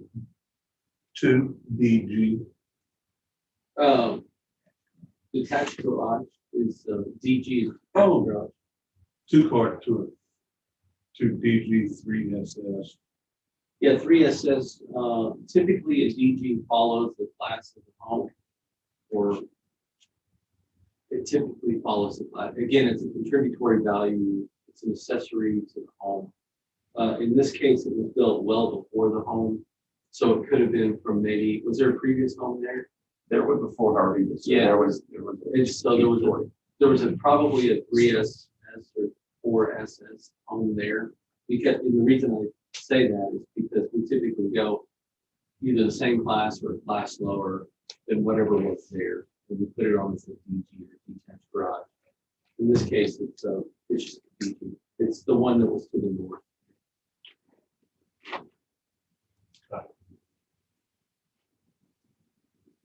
Anything else? We got a couple minutes left. Well, I mean, I think the comps were fairly close. There were some there. I mean, there are nicer areas of the neighborhood and nicer areas in other areas, but there's no way this area is gonna ever look as good as those other comps are, because you look down that whole road, all the trailers and stuff, and it's been how many years since Harvey, nothing been touched. There's still stuff spray painted, do not enter on in front of some of them, and there are people living in there, which is, I mean, I understand what I got myself into when I purchased the place, but in the hopes that 10, 15 years from now, it'll change. I don't see it changing anytime soon.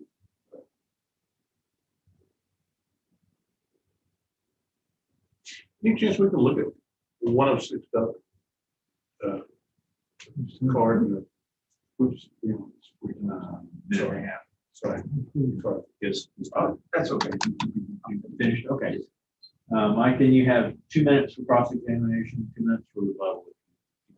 Yeah, I had a question about so I see that it was like a Fannie Mae or something. It's kind of like a distressed deal back in 19.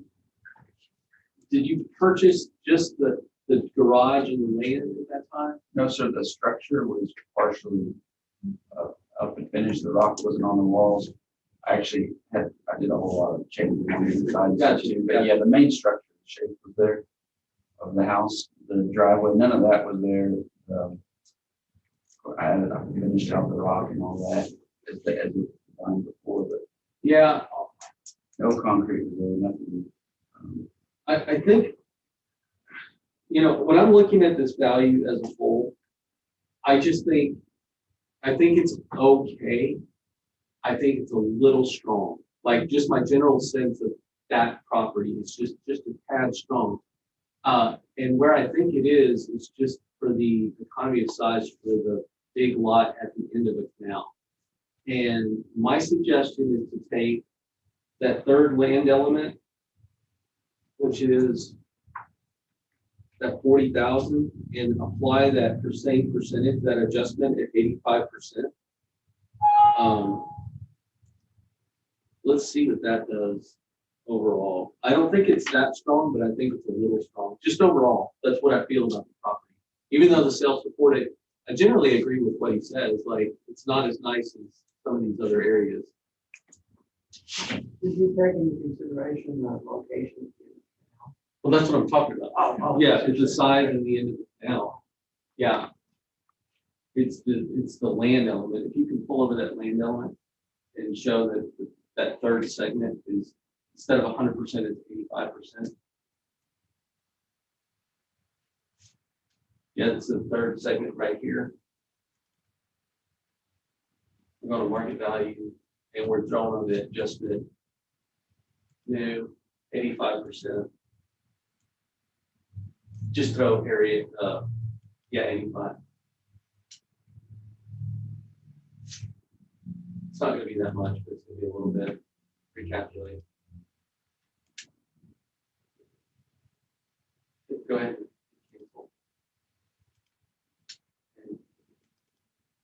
Summary. Yeah. I don't know. My gut tells me this property is worth like 410, 405. I mean, somewhere in that range. And I don't know quite how to do it. You were so pretty close big. there, weren't you? It's 418. 418. I know the self-supported, and I know my equity supports it, but my gut tells me it should be between 410 and 405. And that's just what I think. I mean, I don't have any other, like maybe I do, 80 to all of those elements. In fact, I can do that. Why don't we go to 80 instead of 85? Because it's big and that's at the end of it now. Just do 80. 50 up one.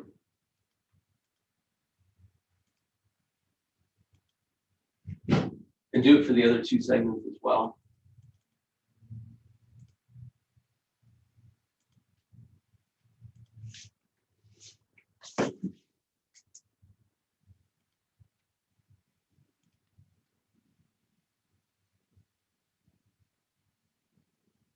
Recap them.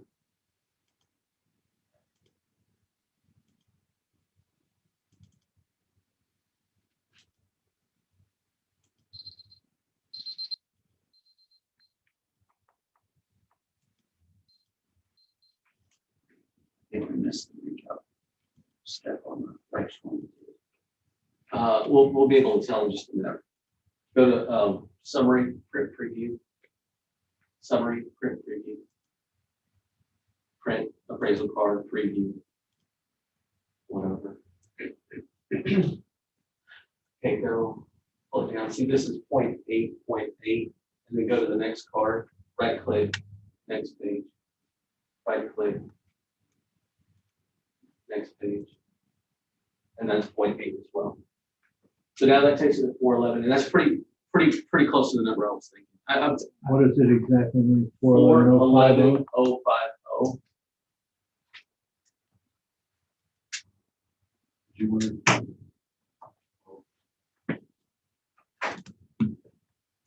Okay, so Jacob, now you have 2 minutes for rebuttal if you want it or need it. I have too much more. What I said, I guess. Okay, that's fine. Don't see how the area can support that. Okay, Mike, you got a minute to close if you need it. Yeah, this was an area that surprised us as well this year.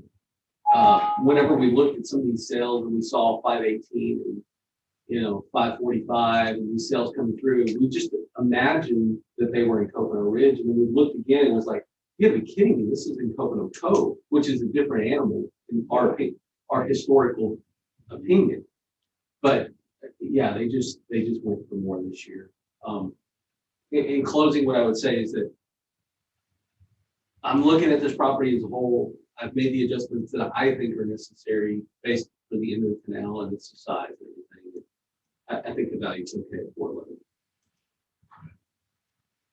All right, Jacob, you've got a minute. Some final thoughts. I'm not sure if you all have anything to do with the county. You mean roads? Yeah, roads and stuff like that. I mean, you have to go to. Okay, I was just saying, I mean, like, I'd be more inclined to swallow that pill if the roads were done, if there was more presence in enforcing stuff on my neighbors, all these homes that just, it looks awful.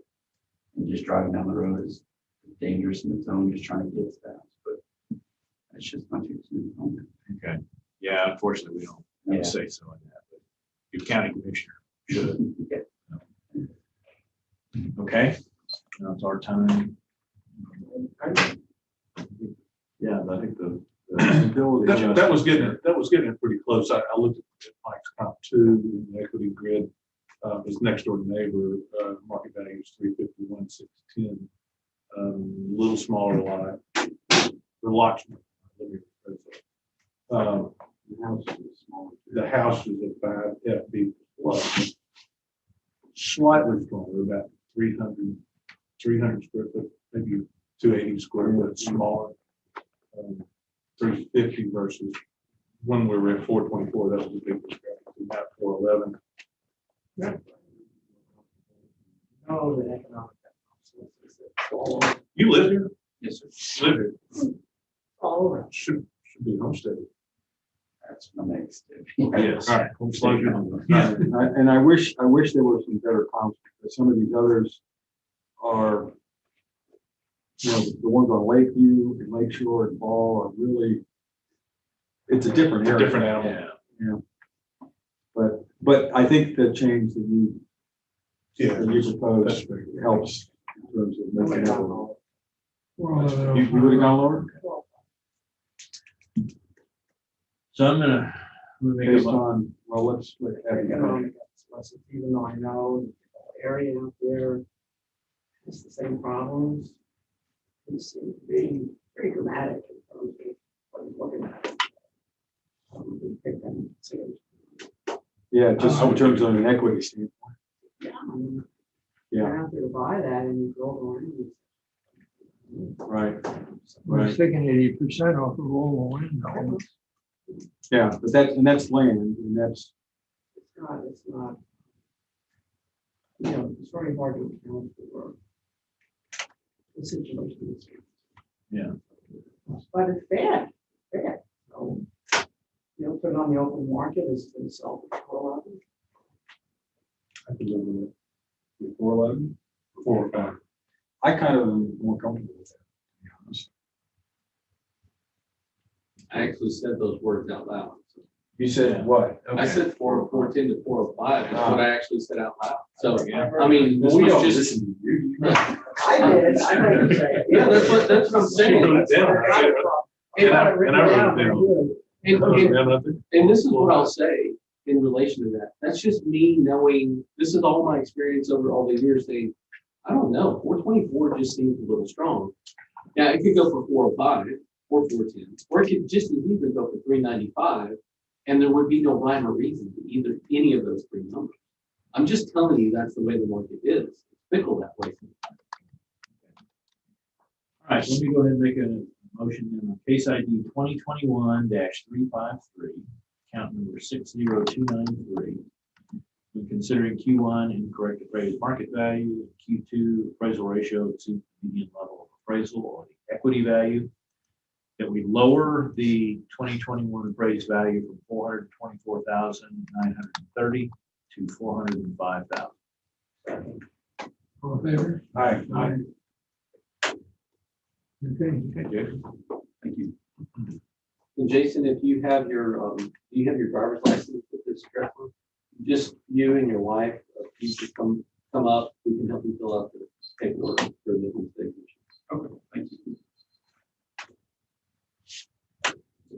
If her name's not on the deed, is that, can you do Then you, myself. you right should, you should do it, or you can have it, but that should be something you need to remedy at some point. now. Okay. That's your own business. though. Sure. She can't have another exemption anywhere else though. Okay. No, yeah. Okay. Thank you. Appreciate it. Thank you, Mr. Nunley. I like my case number in here. You just said thank you. Yeah. Yeah, Wells 130. Okay, so next up is, can you highlight that? Case number, no, why not? Is, where's the case number? They're not on here? That's it. No, I'm good with that.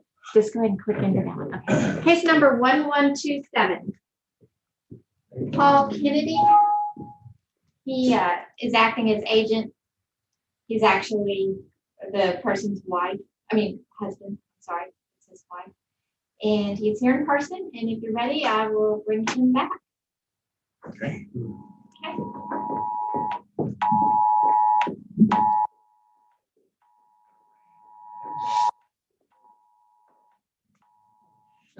The most of the Amber Alert or? Yeah.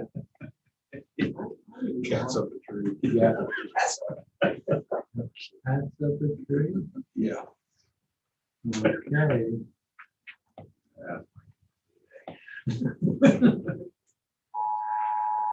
Everybody's going off now. Turn that on. The one that's really annoying is when they do the thing on the TV. Right. The alerts and stuff. Do they still do that? Oh, yeah, they do it occasionally. I every couple of months. And you can't, it's done, okay? It's over with. And the damn thing is still. Yeah. There's another new Texas town named Golden, Texas. Never heard of that. That would be alerts from? No, that's where this, property. Oh. 30 days after the notice is mailed out. Okay. Be over here at this table behind the door. This is Paul Kennedy. Howdy. Closer.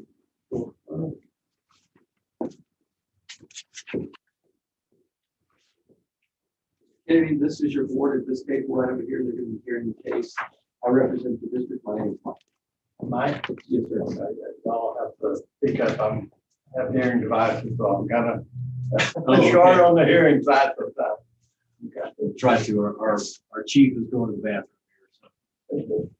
At a point in the proceedings, they'll ask you to say your name, say hi, say your name, read this aloud. And then I'll need you to sign here, raise your name there, and then name of sign.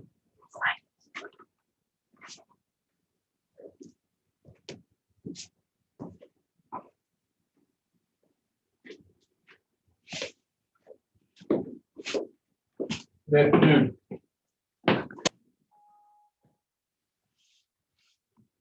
Kennedy? Yes, sir. Okay. Just want to make sure I have the right person. We have some administrative to go through before we get to the meat of the matter. I'll go through the script, and then when I get down toward the end, I'll have a couple of questions for you. We're opening a hearing on case number 2021-1127, account 58605. This hearing is being recorded. Oh, at protest is Q1 and Q2. We are the appraisal review board that will be hearing your protests today. We do not work for the appraisal district. The review board is around this table. Mike represents the appraisal district. We are appointed to perform an independent review of your protests. At the end of the hearing, you may complete a survey regarding your experience. The survey may be completed using the survey form and emailed to ptad.communications@cpa.texas.gov or online at surveymonkey.com/r/surveyarb. Survey is voluntary. You also have the right to appeal our decision. Appeal information will be provided to you with our determination. At the end of this thing, a document will be created. The document is what we came up with. You'll get it in the snail mail, and along with it will come instructions on what you can do if you disagree with us.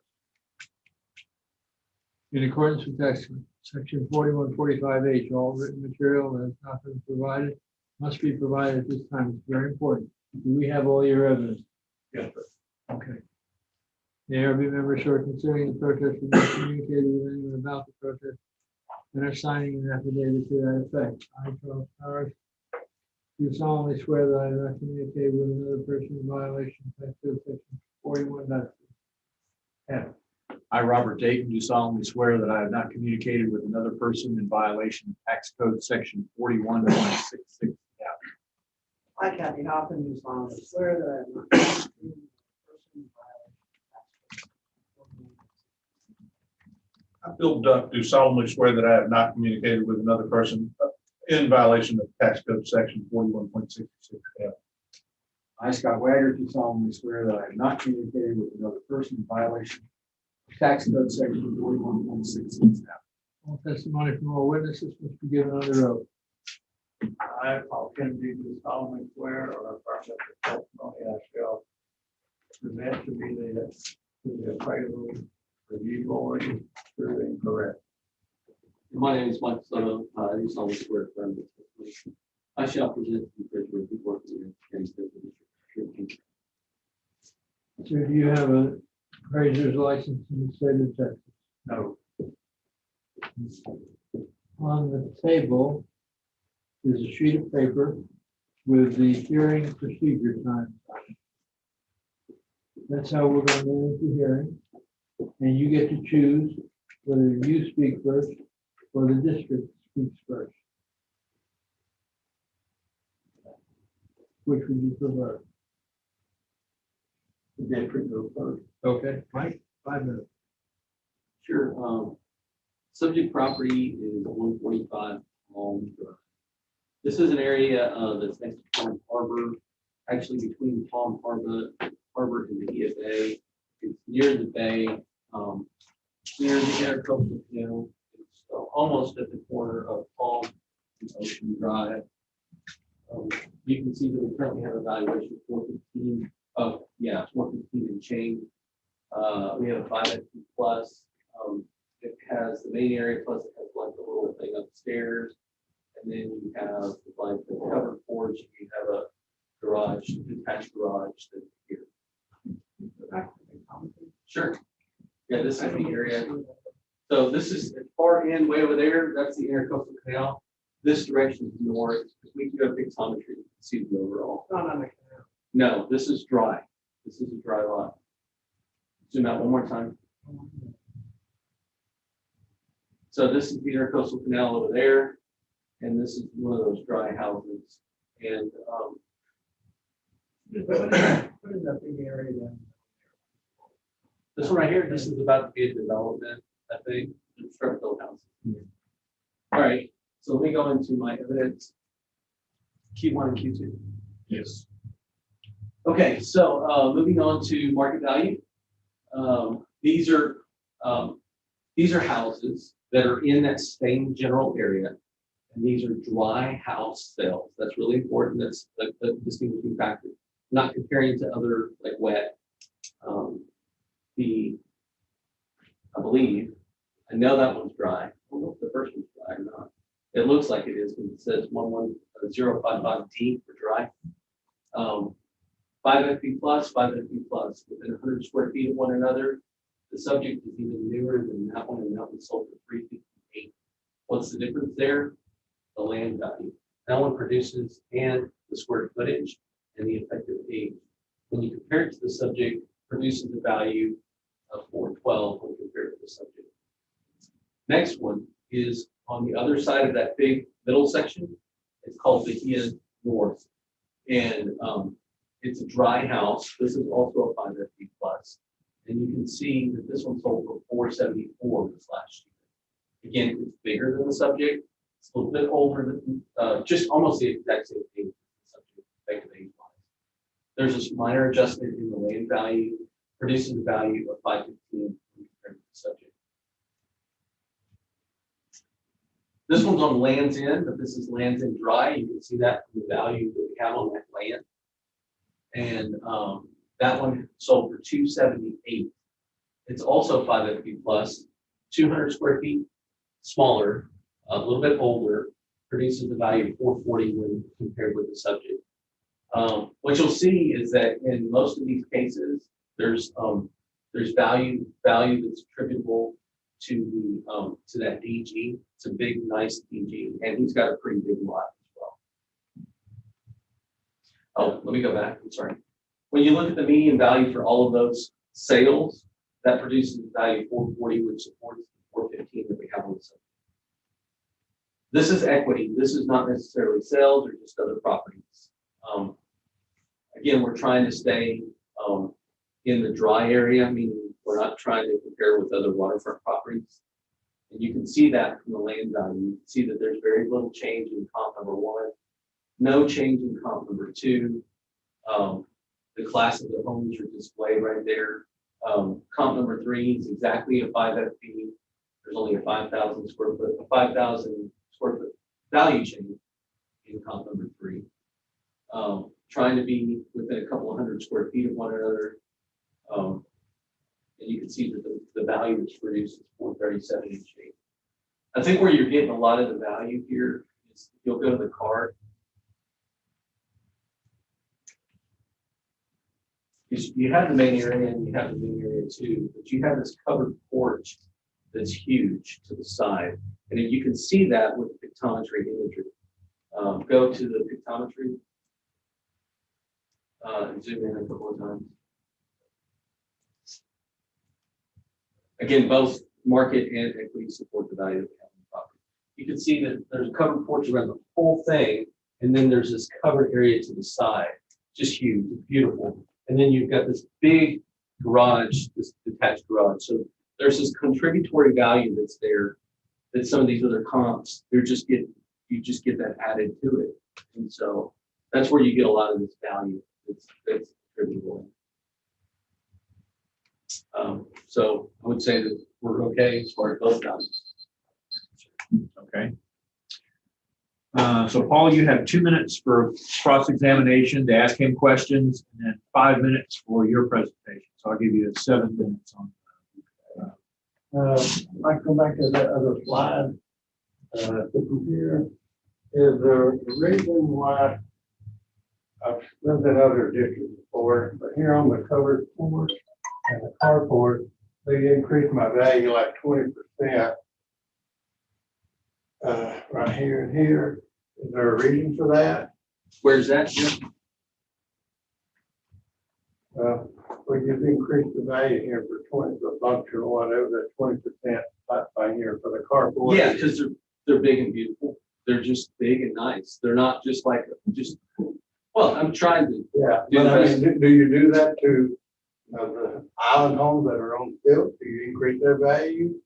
No, because they're taller like that, or there's height has a lot to do with it. So these heights for these porches are really, really big, and so there's value that's attributed to that. I mean, yeah, they're 9-foot porches. I just wondered why they were increased 20% more. And yeah, that was done a couple of years ago. That makes these, this porch here, when you figure in what your value is, it brings these porches up to where they're like $60,000 on my deal. So yeah, like the porch and the carport alone, I've got $66,000 worth of porches. But it's, I mean, if I go by your house, I go, man, look at those beautiful porches. Yeah, and the market would react. Let's go back to the other slide there. Like they're getting classified the floor plan. Oh, you want your evidence? Yeah. This is y'all have it marked as a 3-bedroom house. It's only a 1-bedroom house. As you come in here, this is the carport area here. You come in here, you have a kitchen and a dining area, living area, and this is the bedroom here. You have a walk-through closet, another bathroom here. So you have 2 bathrooms, but only 1 bedroom. Is the square footage correct? Yes, sir. 15. I think it's 1,400 square feet downstairs, and the little place up on top is like 250 square feet.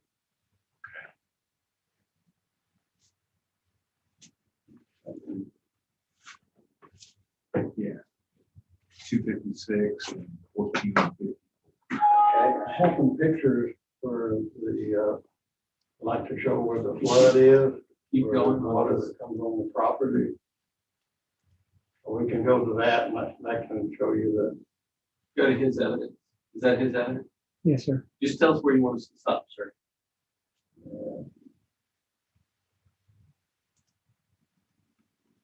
Okay, right there.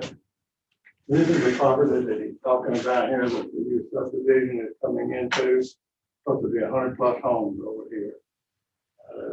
As you can see, they're flooding now. They're flooding on my property here. I don't know what they're gonna do. If you'll scroll on up, you'll see here where they built in, raised this up here, they're pushing the flood water back this way. I don't know what they're gonna do to it. This house over here, last rainstorm, they had to put the water in the backyard, the whole backyard. You had to pump it up the windjammer to pump it out. So. Okay. Go back. Yes, we can go back here. Yeah, this is the pictures of the house here. This is the upstairs. This is the bedroom. Go scroll. Yeah, this is looking in. This is looking in from the door where it goes into the open kitchen area, back up there and then into the bedroom.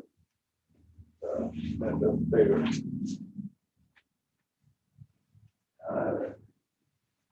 Let's see. There's one picture here that he doesn't have a comparison on. If you go back, yeah, this place here. This is my house here. And this is just being built here, started in 2020. And I have evidence of what the floor plan and the square footage of this place sold for $450,000.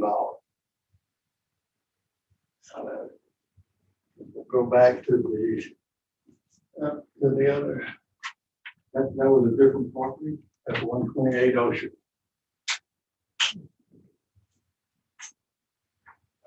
That's right next door to you?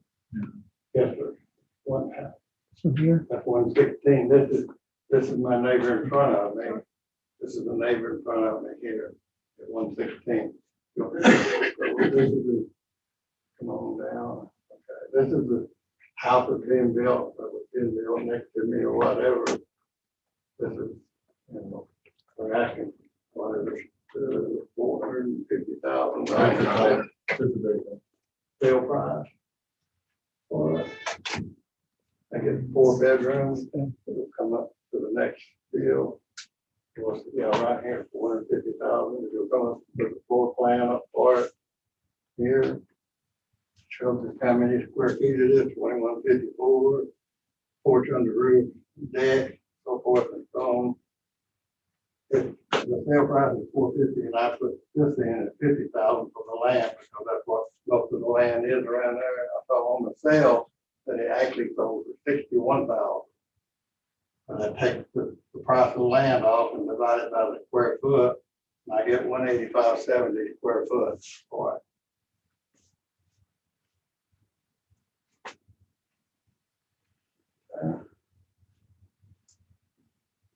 We'll go to the next one here. I did the comparison of the one that he did the comp. Of course, I don't know all this stuff here, so one thing I could do is take the land off the price that he had mentioned of the market value. And I came up with a square foot value for each one of the properties. 145 is 213, 116, I believe it is, 146. This one here is 87.91. The next one, slide please. These two here. This one here is 196.89. Next one, I believe. There's a couple of them here, 196. This is this one over here, 208.95. That's the best way I could go and get the value for them.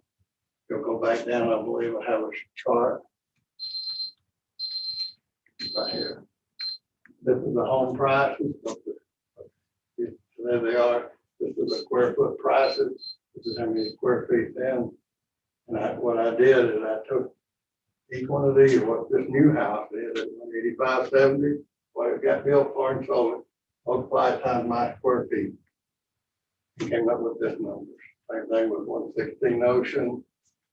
These are the relative values that I found just for the house, off the land. I need to catch up here. You have some more time Okay. later. So Mike, you got 4 minutes for rebuttal and cross-examination. 4. Right, the hardest thing about when you're doing all the calculations and the price per square foot is that you're not considering, like, you're just doing an analysis and you just divide it by your number of main living area square feet. And what's hard about that is that you have so much contributory value in your attached garage and your porches that the market would definitely react to.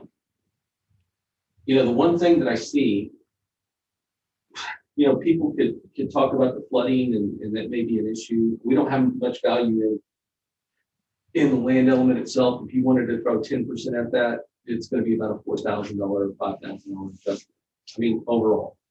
But the biggest thing that I can see that we didn't know about the subject property is that it's a 1-bedroom house.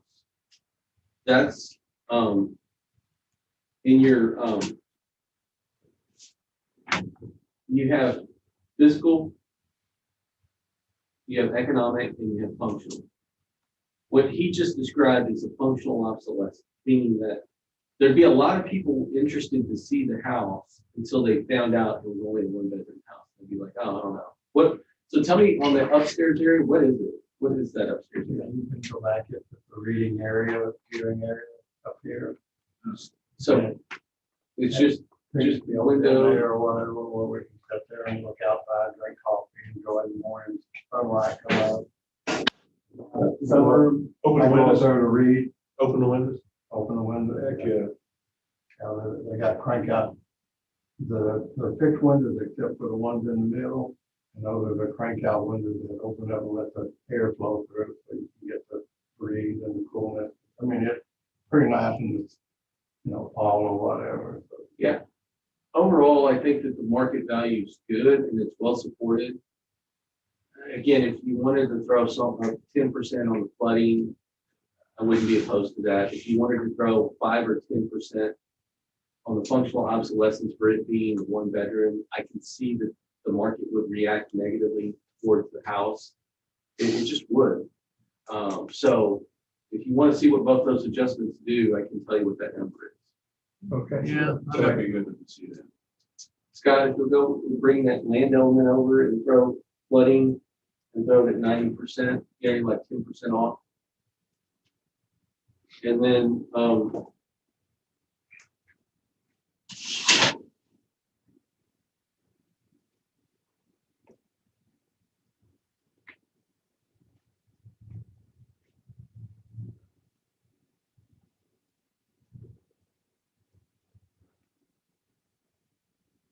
yeah. You calculate and just go straight to the MA at this point. Yeah. You go to the MA and go to functional, override, and then use 90% there. That's 10% off the MA.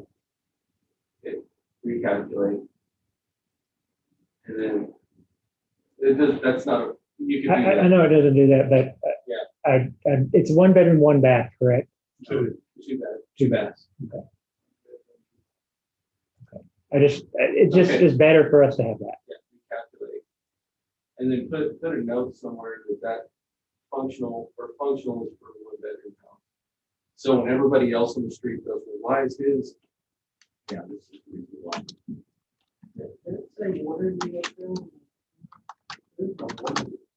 Yeah, for sure there is. Oh my gosh, yeah. Top, I guess. Yeah, there's water. Go ahead and recalculate after that. picture, no, like a date.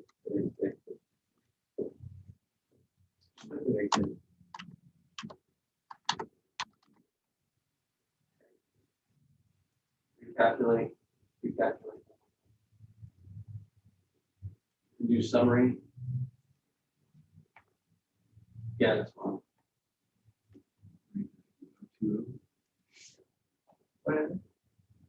$390,020.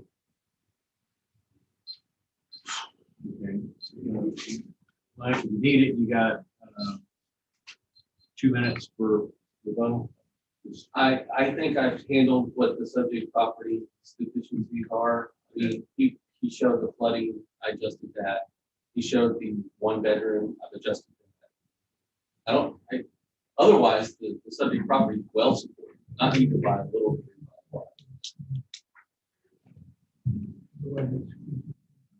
Okay. Paul, you have 1 minute for closing. Any final thoughts? Oh, it does have wraparound porch, but I feel like that, part of the problem that if we have too much square footage, we have a carport attached to it. And all the same thing, and I feel like it needs to be lower than that, and then, 10% for the 1 bedroom.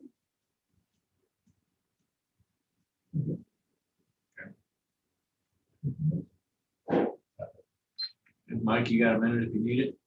Yeah, just respectfully disagree. I think I've accounted for all of the obsolescence.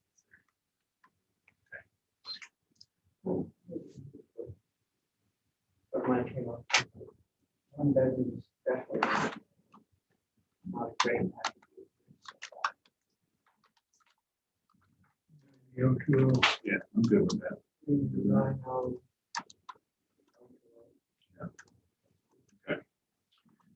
I'm gonna make a motion then on case ID 2021-1127, account number 58605.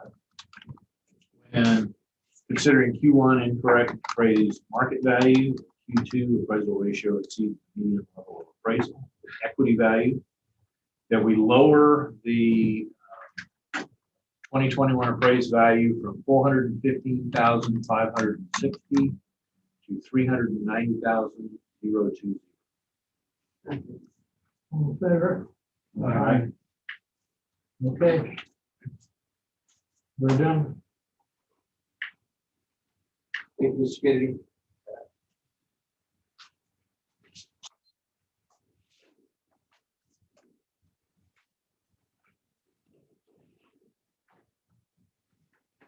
Have a nice work. Thank you. Thank you. Have a nice day. There's an issue. No. I'm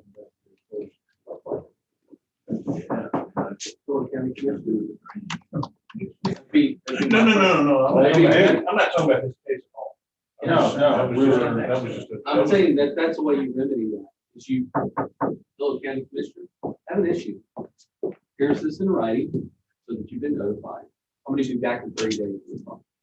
Here's my second notice after 30 days. What have you done? Here's my third notice.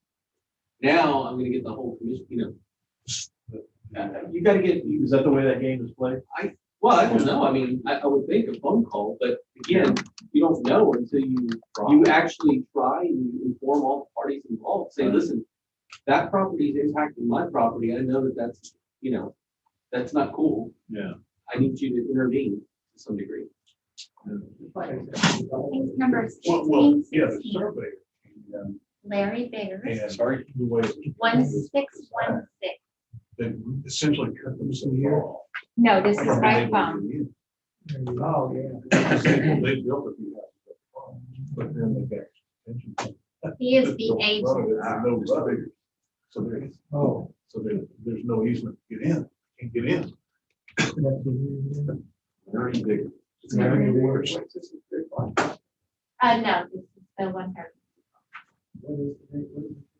1616.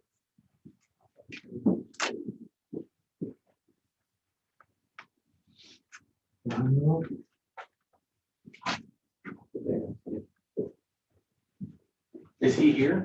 No, this is by phone. Gotcha. Oh, sorry. No, you're fine. Are we ready?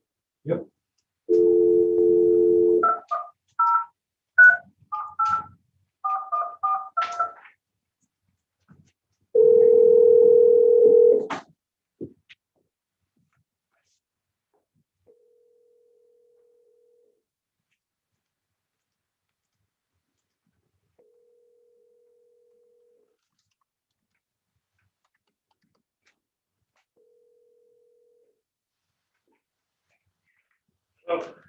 Larry, this is Charlie Powers at the Appraisal Review Board. How are you today? I have to not very good. I may as well, just put another one. So who is this? Charlie Powers, the Appraisal Review Oh, Board. Charlie. How do you do this every day, Charlie? That much younger than here. Oh, you're ready. Okay, easy here. Okay, we got to go through some script.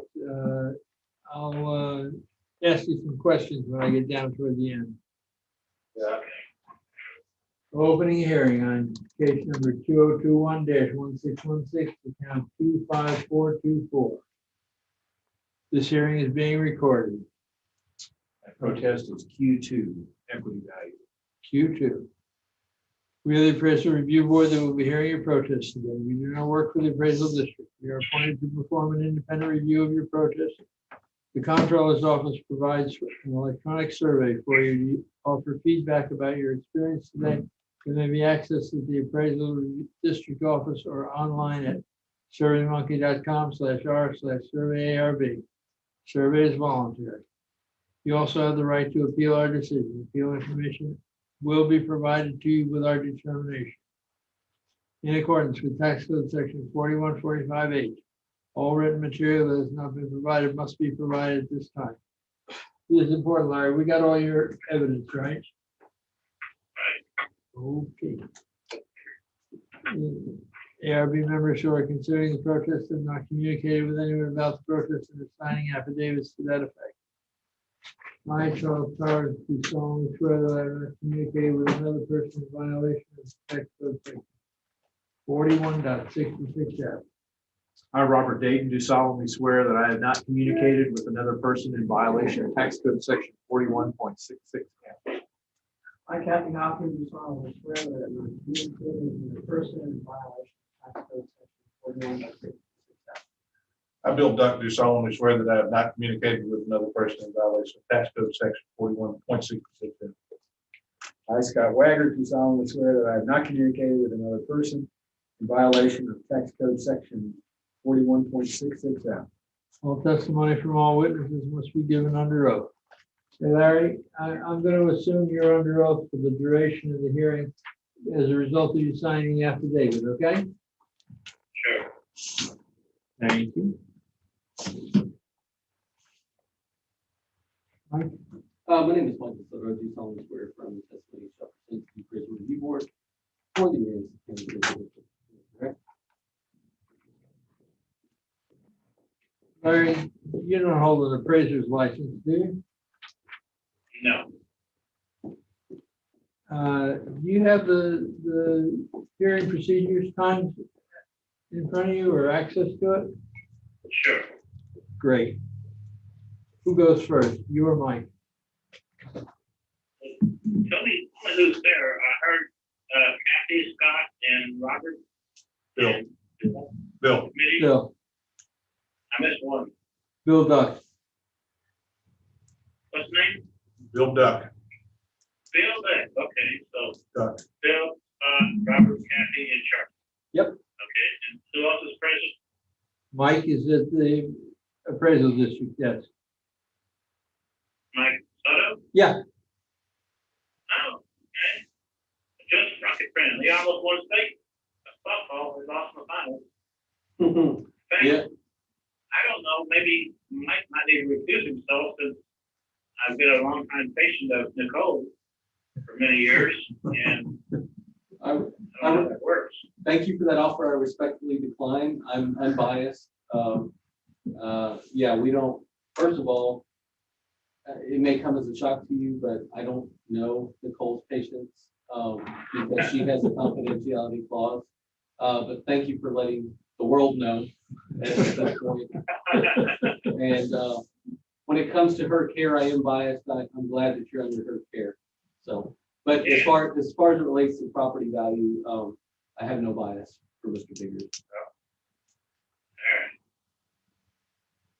So who wants to go first? You, Larry, you want to go first, or you want Mike to go first? Okay.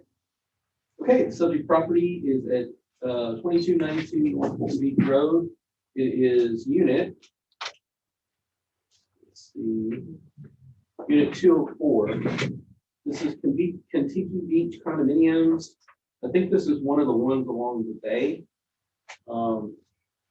Currently has a valuation of $330,280. The thing under protest is equity. So we're going to look at the equity comp grid.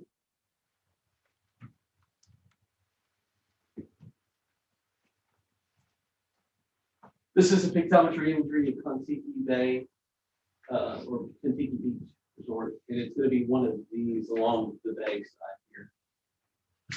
So in our equity grid, you can see that this says neighborhood 7432 Bay, and comp number 2 is 7432 Bay. Sorry, comp number 1 is 7432 Bay. Comp number 2 is 7432 Bay. And notice that the square footage is 1353.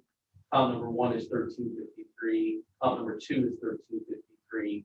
The effective ages are identical, and the values are identical with no adjustments, meaning that 330, 280, 330, 280, 330, 280, 330, 280. Move forward to comp number 3. This is also 7432 Bay. It also has 1353 square feet on comp number 3 with 330, 280. There is no adjustments. It's infinitely equitable with its neighbors. And that's all I got. Okay. Okay, Larry, you got 2 minutes for cross-examination and then 5 minutes for your presentation. Okay. Mike, are you aware that every 2-bedroom condo there, I submitted a list from the architects, does have 1353, and you kind of cherry pick those that are 330, but you can also, or I can also cherry pick 104 and 106, 303, 305, 205 that are identical, but they're 313, not 330. So you pick the ones that match, as variability, but they're identical condos that don't match with variability. Are you aware of that? Just go ahead and pull up his evidence, and he can make his case.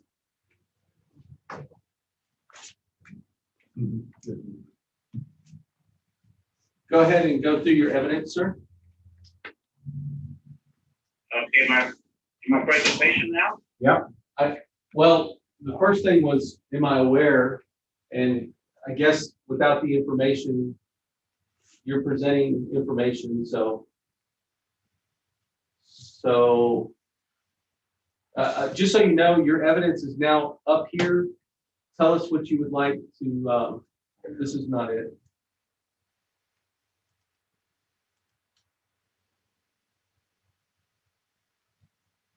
I guess this is the evidence. This is all of them. This one. Okay, sir, the very first thing, go to the very first one. The very first things is from you to Donna, and it says account number 25425, which is building 205, unit 205. And building 205 is what I plan to present my presentation. Okay, go ahead. There should be one that shows the architectural drawing, and it has all the condos under it that are the same identical design. Yep. Okay, go ahead. Okay, and you have a couple pictures, and you have a couple emails. Okay, ready? Yeah. Okay. On the timer. 304 here. Okay, this is my third and last time protest appraisal of property. As Chief Joseph of the next Pierce Indian, the pledge have proclaimed, I shall fight no more forever. Ms. Brown Valley is a longtime friend and neighbor, and a volunteer to help her, but so far, no avail. I submitted a copy of my protest decision from 28 years ago. You should have up there. And you see that one?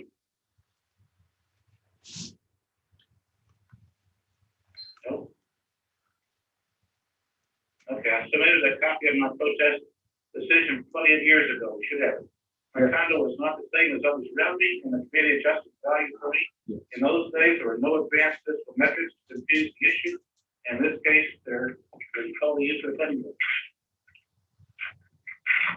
I would assume everyone here would agree that identical condos separated only by a wall should be valued identically. The reason for the difference now is the faulty data the staff is working with.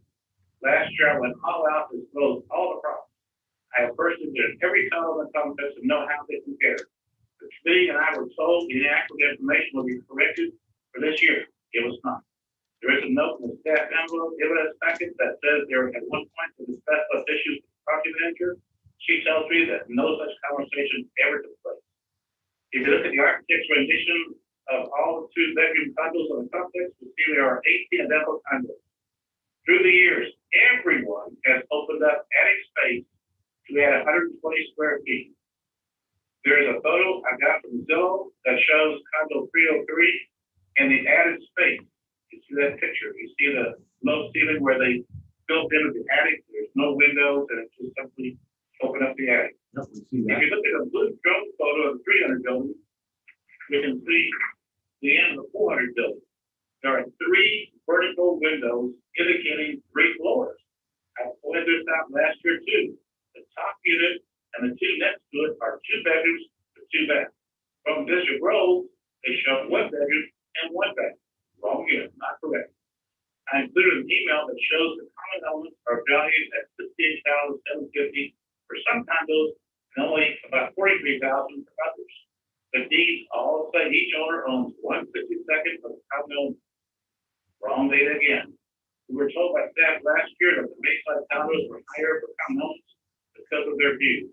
Everyone except me had to laugh. The other email I included showed Ms. Mirabelli's neighbor is appraised at $17,000 less than she. Last year, there were sales of 2 Bayside condos that were incorrectly listed as without the attic addition. Clearly, what happened was the condos with extra 10% attic space were prorated on their condos. There have been no sales at or above the appraised value of Ms. Mirabelli. So I think we'd all agree that identical condos, identical separate on my wall, should be valued the same. But they happen, the egregious, just like the GLO that had $1 billion for harbor relief, and Aransas County got 0. Not right there. But I know this committee and Mike are interested in fairness and equity, and I can think of no other way that these identical condos have to be the same value. But I know what happened. They got permitted, but there was the other sales, they thought we were looking at 1233, it was 1333. Everyone had 120 square feet. But there's a lot of problems. One more last year. I know only one is not correct. That's what I want to. That's enough.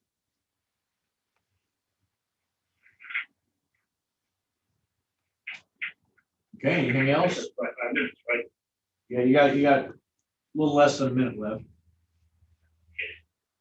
Hello, what else we can do? I think we need to bring this down more consistent with what the condos that sold are selling for, because that's true value. Nothing is sold for $330,000.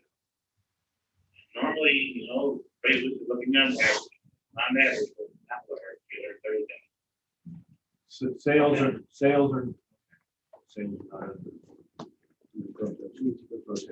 I'm not talking about sales, that's how you got there. Okay. I'd like to look at 205 eventually in our time.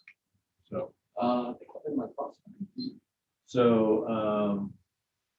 That was his cross time. Now you have rebuttal, 2 minutes for rebuttal. I think he had his cross in his presentation. Oh, you're right, you're right.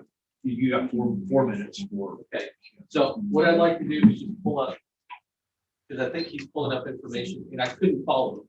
I'm sorry for being slow, but I couldn't follow all the like every one you were pointing at, because there wasn't enough pages according to what you were saying, meaning that you were saying more things that were actually just presented. So I just want to go through all the 200 buildings that are here. Now, he presented 103, 104, 105, 203, 204, 205, 206, 207, 30. He presented all of these.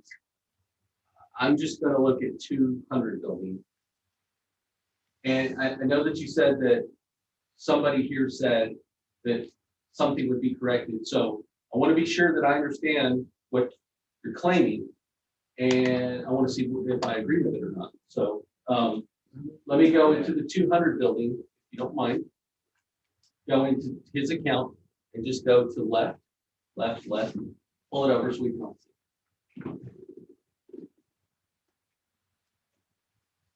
So this is Mirabelli, and this is unit 204. Is that the subject property?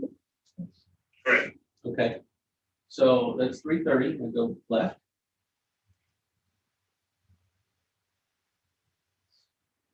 Our other condos, it's the exact same. It's the exact same value. That's 203.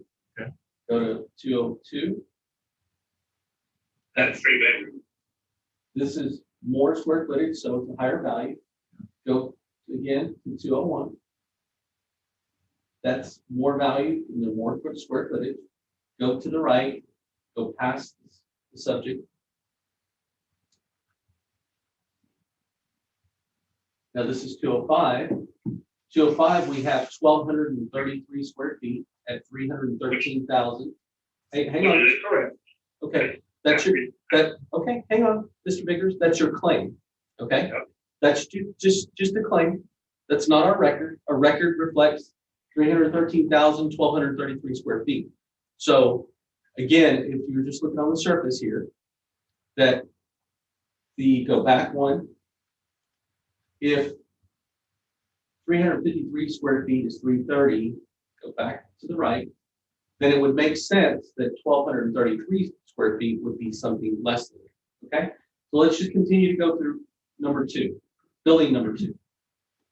Again, 353 square feet is 330,000, just like the subject. Continue on. Same thing. That's unit 206 and 207. Same thing in 208. Bigger, more value. 209. Continue on. 210. Bigger, more value. Same building. Continue. Okay, that's a different building altogether. So the only one that Mr. Biggers is claiming is incorrect, he's saying that, go to the one that's 313. And same building, same attribute, review, everything, is this one right here, Schneider. So is it your claim that building or unit number 205 is actually 1,350 square feet? Yes, sir. Everyone is there. There is no condo there with 1233. Okay.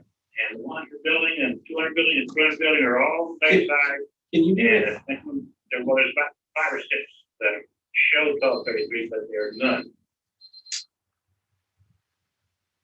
I don't know what to say. Our historical record showed 1233. But that's incorrect. There Okay. are none. Okay. So I have a couple of duties, is to go with the historical value unless I'm proven wrong.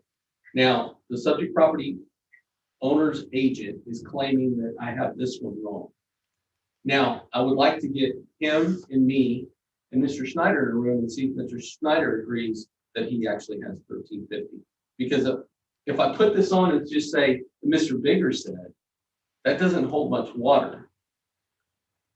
Do you see what I mean? That's not very methodical. How do you go about doing this? I can reach out to Mr. Snyder and say that Mr. Biggers presented evidence and said he was 1350. I'm gonna go up on his value from 13 or 313 to 330 and change, I guess, but all my other information shows congruency. So the subject property is 204. It's under protest. I've shown a myriad of evidence that all like square footage properties are appraised in likewise fashion. Okay, Mr. Biggers, you got 2 minutes for rebuttal. And Mike, that is totally incorrect. For 3 years, I've pointed the same thing out. Last year, I went to the rental site where Mr. Snyder, who's a good friend of mine, advertised this condo. It's advertised as 1353 square feet with 2 bedrooms on a lot, just like all the rest of them. I mentioned a while ago that, 104, 104, 106, 303, 305 are all shown by you as 1333 or 1233. And none, there is not a condo there on the complex. That's 1233. They're all 1353. Every one, 100%, all 18 condos added 120 square feet. And like I mentioned about the 1 bedroom, 1 bath, 2 bedroom, 2 baths, you've got data all wrong out there. For 3 years, I've said the same thing. For 3 years, you said you're going to correct. You told the committee and me, you'll be corrected next year. And it never is, Mike. So, I don't have any dog in this fight. You can't have property rights anymore. But I'm just trying to help Mirabelli because they're being extrapolated from sales of condos that are listed by you at 1233. And if you scale it up, they're not 1233. They're 1353, and their sales do reflect the profit. There's not been a condo there, 2 bedrooms sold for $330,000. You're ahead of the curve. So I think she should be reduced to show, correctly what the actual appraised value should be, not based on incorrect data. As far as the common elements, I don't know how you explain that. 1/62 means take all the value, divide by 62, each condo, same common elements. And Mike, you explained to me 2 years ago that, the pier, the pool, and all that, the common elements, okay, but not the view they get. So you have really bad data, Mike. And if you want to look at the rental, you can look at it right now. Bayfront rentals, and it'll show 205, 2 bedrooms, and a lot. That's not what you're telling the committee right now. All right, Mike, you got 1 minute to close and final thoughts. Again, you have a subject property owner's agent making a claim of a square footage for an adjacent property that may or may not be factual. The subject property owner's agent has said that I've got wrong data all over the place. Maybe what I should do is have a conversation with the homeowner association so that I can make sure that I have the correct. My suspicion is that they won't be real forthcoming with their information because of what that will do to their values. Having said that, you have a claim. For the information that I do have, it's congruent with the same square footage. I have the identical value. I've proven my case. Mr. Biggers is making claims that I have incorrect information in other properties. Maybe that's true. Maybe that's true. But as far as equity, the same square footage I have for the same price. Okay, Larry, you got 1 minute to close. Any final thoughts? Well, Mike said I claim, I'm under oath. I'm stating I've been in every condo on there. I was property manager. I was HOA president. I've been in every condo. Every single 2 bedroom has been extended the additional 120 square feet. I'm not claiming that. I've seen it. I'm stating it under oath. And for the last 2 years, the agent that said, the district has said the same thing, we'll check it out. No, they didn't. It's way off. And, you know, it's totally unfair. And we all want fairness and equity. And it's not fair that Mr. Snyder sits there with a demo condo and he only claims $3,000 for property and she claims $11,000 for property. She's already being honest to a fault, but she's paying too much. So if this is not going to investigate and get correct data, I mean, I showed you the window. I showed you 3 stories in the border building. I showed 2 stories. Okay, come on. You know, like, gotta get these guys out there and talk to the property manager and get her in trouble. But, you know, you look at the rental site. We'll tell Okay. you. All right, time's up. Just for Mike's and our in an effort for correctness here, how many condos total have this square footage? How many? 18. Oh, 18? It's on my, it's on my exhibit right here, the architectural drawing. Oh, See, it shows there. I see 22 here. Why is your data wrong? Right. Plus the square footage. No, I see 22 here. Maybe the district isn't the only one with wrong data here. No. There's 4 in the 100 building, 6 in the 200 building, 4 in the 300 building, and 4 in the 500 building. That's it. Well, your evidence has 700 building. Those are not the same design. Well, that was in your evidence. I used the 700 building to show the common elements are wrong. And I guess I'm also confused with this number of 1233 is. Yeah, see, they finished out the upstairs loft area. Cool. Supposedly. 1237 plus. I don't know where the number that I keep hearing is coming from. It's not on any. It's not on that evidence. It doesn't say. Okay. It's our time for deliberation. What are we supposed to do? Yeah, I mean, I don't know what to change. From an equity standpoint, it seems like. Well, the only thing under protest is equity. Right, it seems like. The only thing, there's no market under protest. Only equity. It may, tell me this is not appropriate to ask. We had this discussion a couple weeks ago with another unit, I think.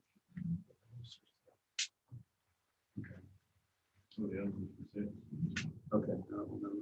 From an equity standpoint, I don't see any changes. Anybody else? It doesn't, yeah. I mean, from our perspective, I don't know if there's anything we can do. I can't, that somebody needs to stand with somebody. Who that is, I don't know. Again, you know, I have Mr. Vickers under oath. He's stating what he believes to be true and factual. I don't know that he's wrong, but unfortunately, Who's speaking right now? it's Mike Soto speaking. I'm not sure about. Okay, I thought I was queried by the ARB, so I get the chance to answer any of their questions, sir. And yes, my time is up, so I won't finish my thought. I'll just rest. No, I asked a question. So he gets the right to answer. Yeah, it's our time. Yeah, but the reality is you have a claim from a person that's under oath. And I don't know that they're wrong, but I don't know that they're right either. I mean, I just don't know. I try to have conversations with property owners all the time. I don't know how successful we were in the past. Apparently, for the ones that he believes are the same square footage, he wants them to be the same. And okay, I don't know what to say other than we try to get the data. Ready for a motion? Yes. There isn't anything we can do about this. Yeah, I'm not really sure. Is there a number that he has in mind? That's a fair question. You can ask whatever you want. Is there, Mr. Biggers, is there a number that you have in mind for current value? Is that something that? Yeah, so I think that realistically, and again, I'm not on this site, I'm just traveling. I'm thinking something in the mid three triple-A's would be accurate. I think 313 is low. I think for 205, I think 330 is high for those that seem to have the 13 square feet, because sales will support that. So I'm thinking 324, 325 would be a fair number for all those two-bedroom units. That's not much to ask. And that's based on what? That based on sales, because you have two sales there. Sales are not, sales aren't under protest. I know we're talking equity, but you asked me for a number. And for a number, I don't get whether from equity, I get whether from sales. There's been nothing sold at 330. There have been some sold 314 and 326. So somewhere around 325 would be a fair number. The motion. Okay, so I'm gonna make a motion then on case ID 2021-1616. Account 25424, when considering only the Q2 appraisal ratio exceeds the median level of appraisal, the equity value, that we leave it at $330,280. All in favor? All right. All right. All right.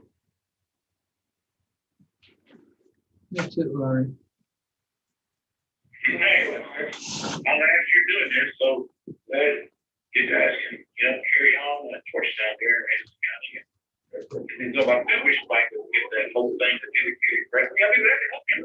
I know, if you condo, like I said there, look at their rental offers. It will tell you they're all 1333.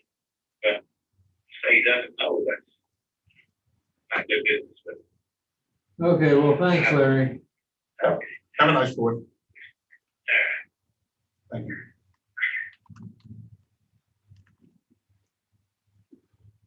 All right, That's all. Do we have a case? that takes care of the 130 dollars. There is.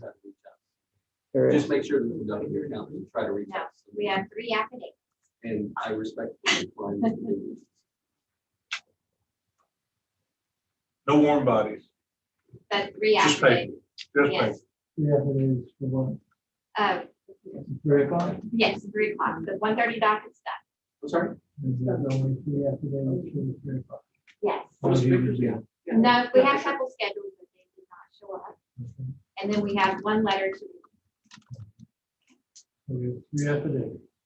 yes, 2 are by the same agent, 1 is a different one. Are they affidavits for 130 or 3? 3.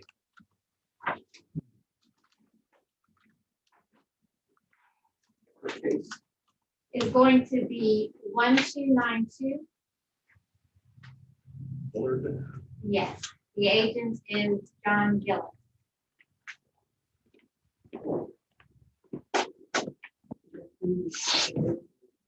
Not very 3. good. Yes, 3. No, okay, this man has one case, yes. The next agent has 2. 1, 2, 9, 2.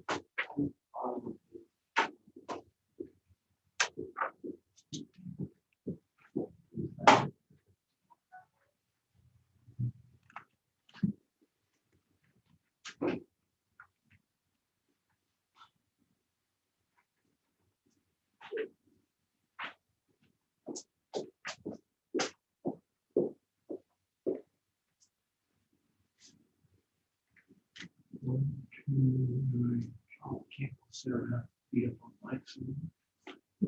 Sorry, Mike. Today's great.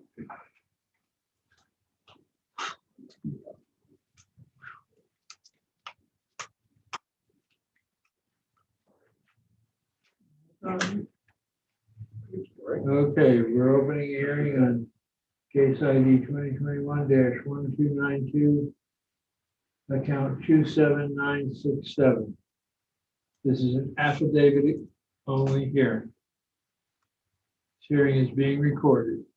Under protest, it's Q1 and Q2 for an online Oh, online I thought there was more. application. There was more to come. No. We are the appraisal review board that will be hearing the protest today. We do not work for the appraisal district. We are appointed to perform an independent review of the protest. Protester has the right to appeal our decision. Appeal information will be provided to the protester with our determination. In accordance with tax code section 4145H, all written material is assumed to have been provided with the affidavit. The ARB members who are considering the protest have not communicated with anyone about the protest or signing affidavits to that effect. I, Charles Howard, do solemnly swear that I have not communicated with another person in violation of tax code section 41.67. I, Robert Dayton, do solemnly swear that I have not communicated with another person in violation of tax code section 41.66. I, Kathy Hopkins, do solemnly swear that I have not communicated with a person in violation of tax code section 41.66. I, Bill Duck, do solemnly swear that I have not communicated with another person in violation of tax code section 41.66. I, Scott Wagner, do solemnly swear that I have not communicated with another person in violation of tax code section 41.66F.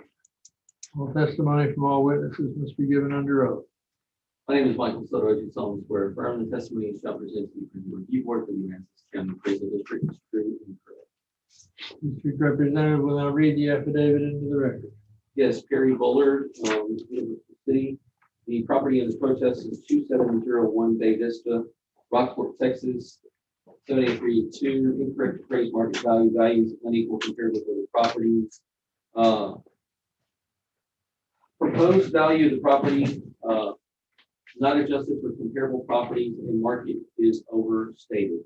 The house was built in 1987, 33 years old, and the house is situated in the Shell Ridge area. Bay Vista Road consists of a road-based material not paved. The house nor the garage have no prepared surface driveways. The house has no HVAC system. The house is not connected to city sewer system. The house is built on stilts with a single staircase to access the living area. There is no ramp or elevator. It is not handicapped accessible structure. The roofs of the house and the garage are basic asphalt shingles. The house and the garage windows have no hurricane shutters. The house has a water view, but not a waterfront property. The rear of the property is bounded by marshland. The 2020 ARB decreased valuation of the property based on no HVAC system. These facts have not changed. Right? I do not intend to appear at the hearing either in person by telephone call. This affidavit and the evidence and or arguments submitted with it may be used at the hearing if I do not appear at the hearing. Signed in the County of Wilson, John F. Gillis before Braden Slaughter. Okay. In my evidence, account number is 27967. It is 2701 Bay Vista Drive. You can see that it has 178,500 is the value that we have on it. We have 82,500 for the land. We have 64,000 for the structure for a total value. The 64,000 has a neighborhood adjustment just due to market activity. So the improvements are really 96,000. You have a total valuation of 78,500. On the next page, you see the pictometry imagery of the subject. Right there. All right, and then on the next page, two things that are protest, value and equity. For market value, we actually have some sales on the same street. It's a very small street. If you go back to the pictometry imagery, you can see that it's really only 2 or 3 blocks long, maybe 3 blocks long. But we actually have 4 sales, 2 of which are in this last year's cycle. Comp number 1 sold in March of 20. That sold for $302,250. It is a better class than the subject, but it's also very small. It's only 1,110 square feet. You can see that the land value is very similar. That's important to know that the land value is similar. I know one of the things that was brought up by the property owner is that, hey, it's on a dirt street. Yeah, so is this one, and so is the next one, and so is the next one, and so is the next one. So all four of the comps are on the same street. They're all what's called Shell Ridge Drive. Okay, this one sold for 302. When you look at the subject property and you account for all of the for the differences, that produces a value of 220. Comp number 2 is 2805 Bay Vista. It's also a Shell Ridge Drive that sold for 325. It's bigger than the subject. That's 1,200 square feet rather than 1,800. I'm sorry, 864 square feet like the subject. It's adjusted for size and effective age. Produces a value of 208 change. Bay Vista, the comp number 3 is 2713 Bay Vista. Sold for 300,000. Again, a better class than the subject, also bigger than the subject, adjusted for both of those things. Notice that the land value is very congruent on comp number 3, just a $3,000 change there. This one produces a value of 201 when compared to the subject. 2609 Bay Vista, comp number 4, sold for 289. The class is the closest with the 4FB, but it's also the biggest in comparison. You know, it's almost 1,000 square feet bigger than the subject. So it's adjusted for that main area size. You can see that it's adjusted for land value as well. This produces a value of 153. When you look at all of these sales, you can see that the median value is 205. Again, this supports the value of the 178,500. Comp equity, this is not necessarily sales, but other properties that are along this Bay Vista or what's called Shell Ridge Dry area. Comp number 1 is a good comp because it's also very small. It's got the identical size of land. It's also a 3SS plus. You can see that it's adjusted for effective age. It's on the appraisal rolls for 187,860. When compared with the subject, produces a value of 190,218. Comp number 2 is also on Bay Vista, Shell Ridge Drive. It's a 4FB. Subject is 864. This one's 1,008. It is adjusted for effective age. Notice that the land values are identical. It's on the roll for 255. When adjusted in comparison to the subject, renders a value of 200,000 and change. Comp number 3. Subject is a 3SS plus. This one is a 4SS. Notice there's a very minor land value adjustment. The effective ages are very similar. There is an adjustment for the size difference here. It's on the rolls for 241 when compared with the subject, produces a value of 962. Comp number 4 is a 3SS. It's much bigger than the subject. It's 1,484 square feet, but it's older than the subject as well. Notice that the land elements are identical. It's on the rolls for 280. It currently, when compared with the subject, produces a value of 189. The median value of 191 supports the value of 178,500. You can see on the next page, we have just the sales ratio report for the Shell Ridge and Water Street areas. There are 17 sales and we're at 103 overall. I'd like to go into the main area.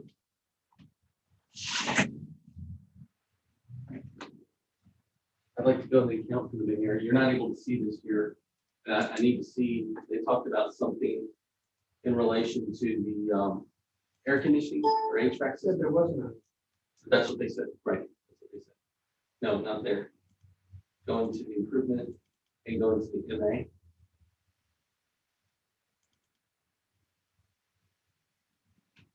All right, so here it says sheetrock or traditional construction. Heating, cooling, we just have room there. We don't have an HVAC system. We just have a room like a window unit. So we have a window unit. They said they had no HVAC system.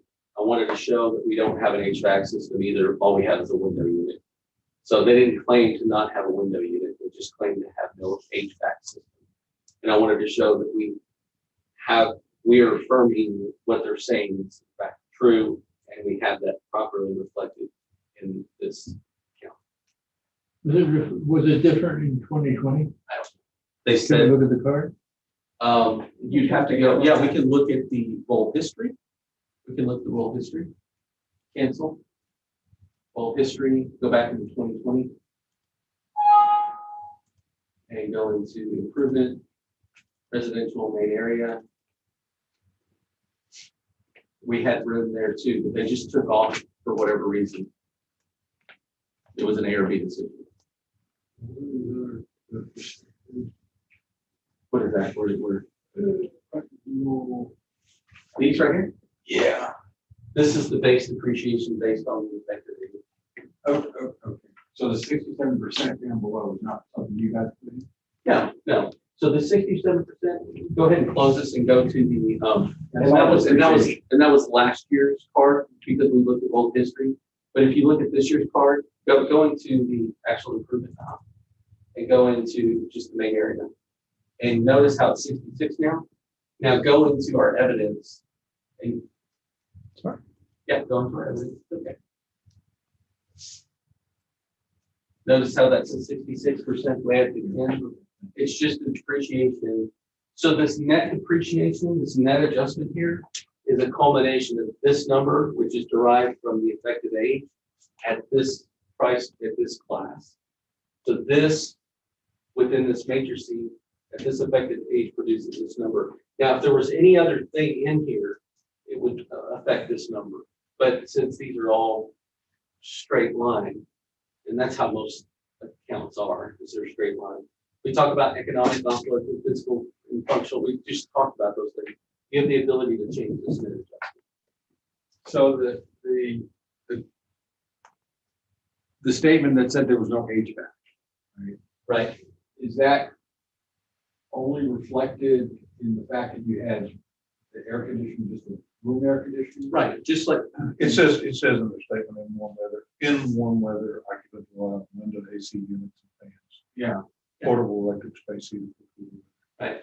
So, the question is, I can't, and you can explain this to me. How is that reflected in any valuation? You have to go into the unit, just like we did. So let's go back to the MA, and maybe I can answer this in a different way for you.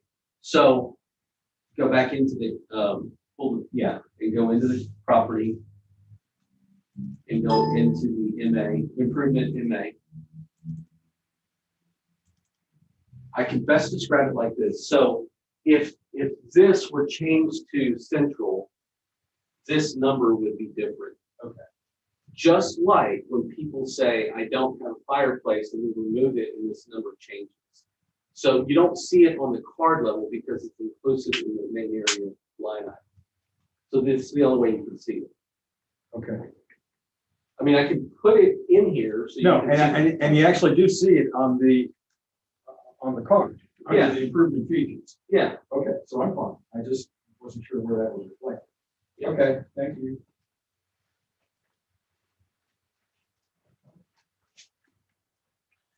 Yeah. I did. I find it a little difficult that in 1987 frame houses, 3 plus anything, but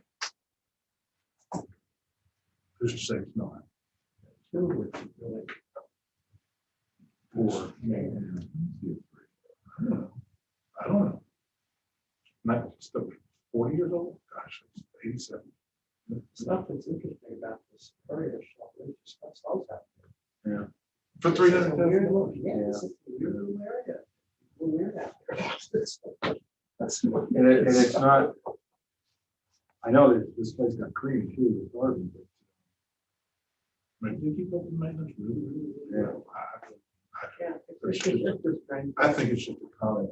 178,000 many sales there were, and they all comps on that one road. Yeah. A whole house for $178,000 in one block. Yeah, right. Whole house. All the land. Right. Anyway, I think. 178. Sounds like a deal. And I'm gonna make a motion now on case ID 2021-1292, account 27967. When considering Q1 incorrect appraised market value, Q2 appraisal ratio exceeds the median level of appraisal, equity value, that we maintain the 2021 appraised value of $178,500. So, In favor? Aye.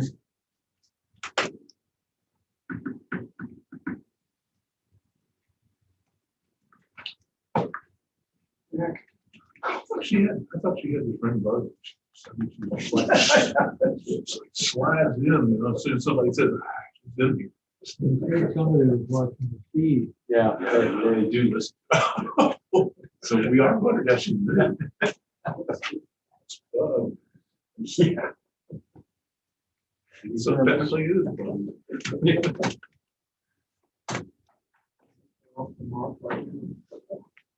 Are these next affidavits also? Yeah. Yeah.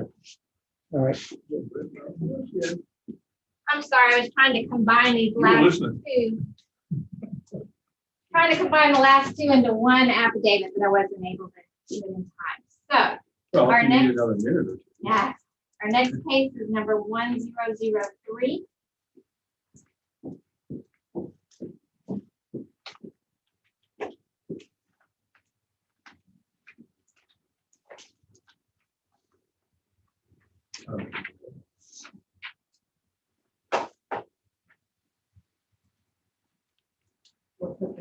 One zero zero.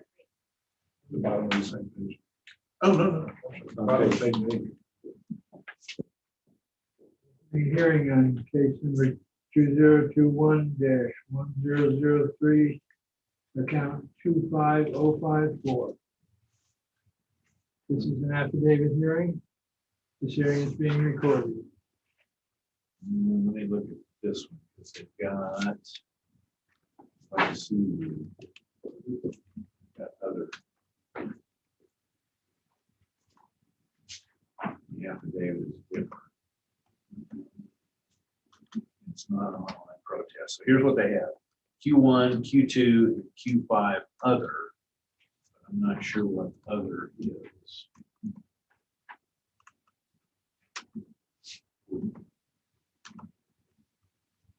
Oh, so I don't know what the other is.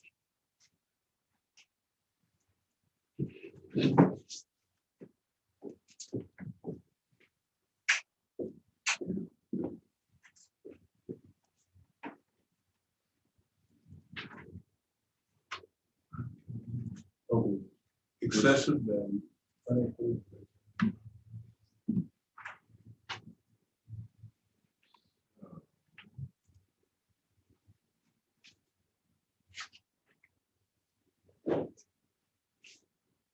I guess we just have to go Q1, Q2, because there's, even on the affidavit, there's not other. I don't see- Yeah. I don't see any reference to anything else. Okay. We have the appraisal review board that will be hearing the protest today. We do not work for the appraisal district. We are appointed to perform an independent review of the protest. Protester has the right to appeal our decision. Appeal information will be provided to the protester with our determination. In accordance with tax code section 4145H, all written material is assumed to have been provided with the affidavit. ARB members who are considering the protest have not communicated with anyone about the protest and are signing affidavits to that effect. I, Charles Burns, do solemnly swear that I have not communicated with another person in violation of tax code section 41. I, Robert Dayton, do solemnly swear that I have not communicated with another person in violation of tax code section 41.66F. I, Kathy Hoffman, do solemnly swear that I will communicate with a person in violation of Section 41. I, Bill Duck, do solemnly swear that I have not communicated with another person in violation of tax code section 41.66. I, Scott Wagner, do solemnly swear that I have not communicated with another person in violation of tax code section 41.66F. All testimony from all witnesses must be given under oath. My name is Michael Sutter, do solemnly swear affirm the testimony that shall present to the appraisal review board for the Aransas. Correct? District Representative will now read the affidavit into the record. The affidavit is Gary Post, 5 Catalina Drive, Rockport, Texas. Property in the process is 5 Catalina Drive, Rockport, Texas. Incorrect appraised market value values are equal compared with those properties.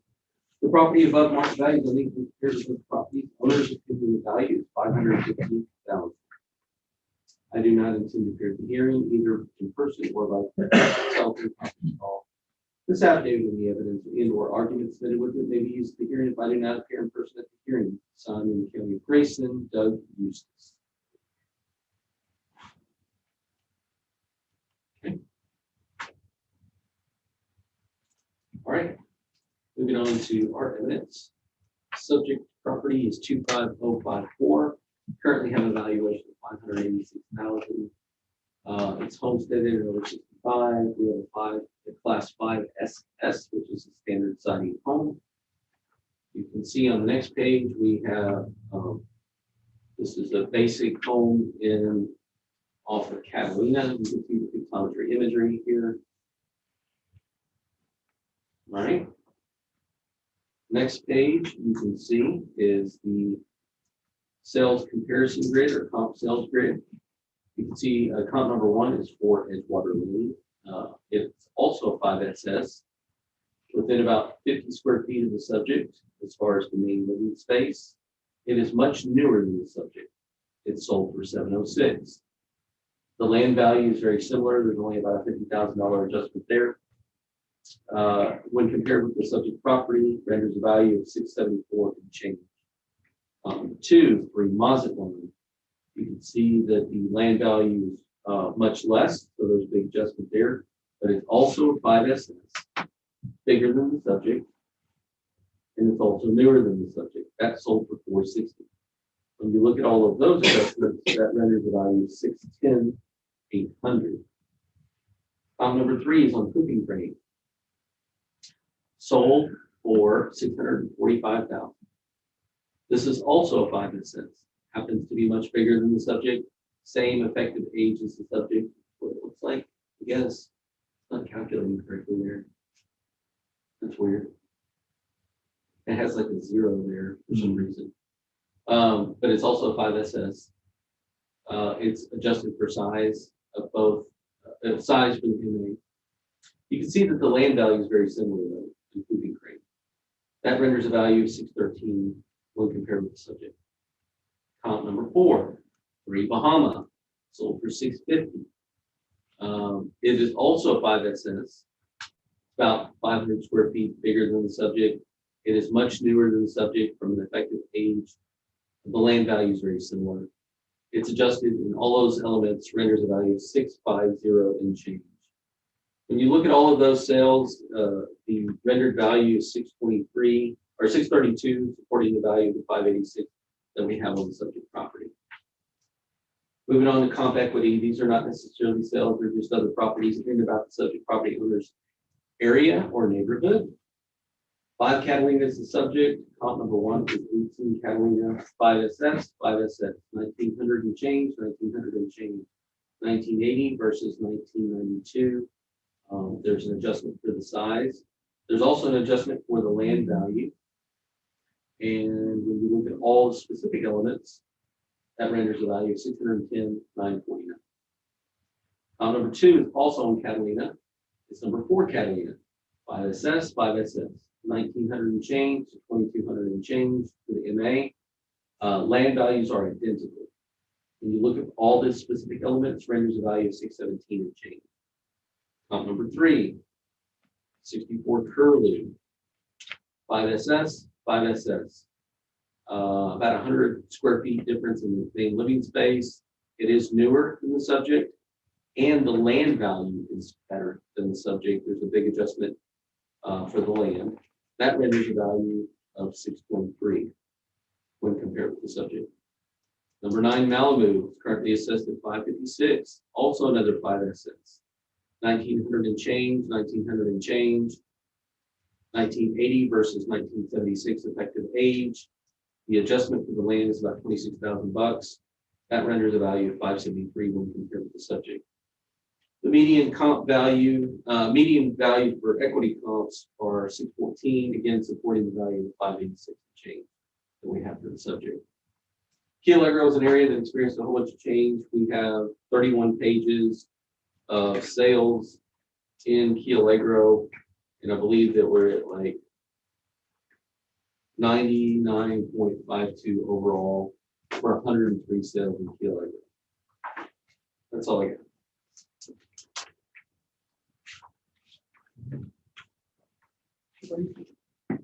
I'm not seeing anything.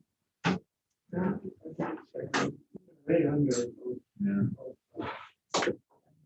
Oh, yeah. Okay. So I'm gonna make a motion then on case ID 2021-1003.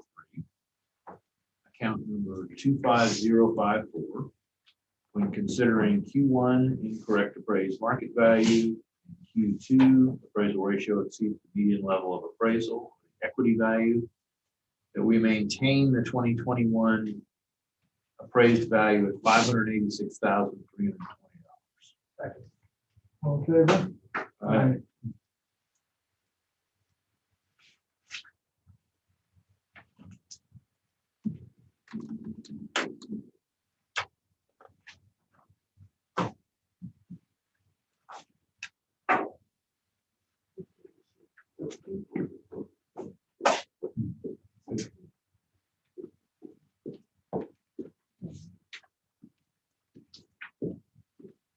Okay, the next case number is 1007. Yep. This will be the last one on the dock. There you go. I'm gonna take a short break real quick. Be right back.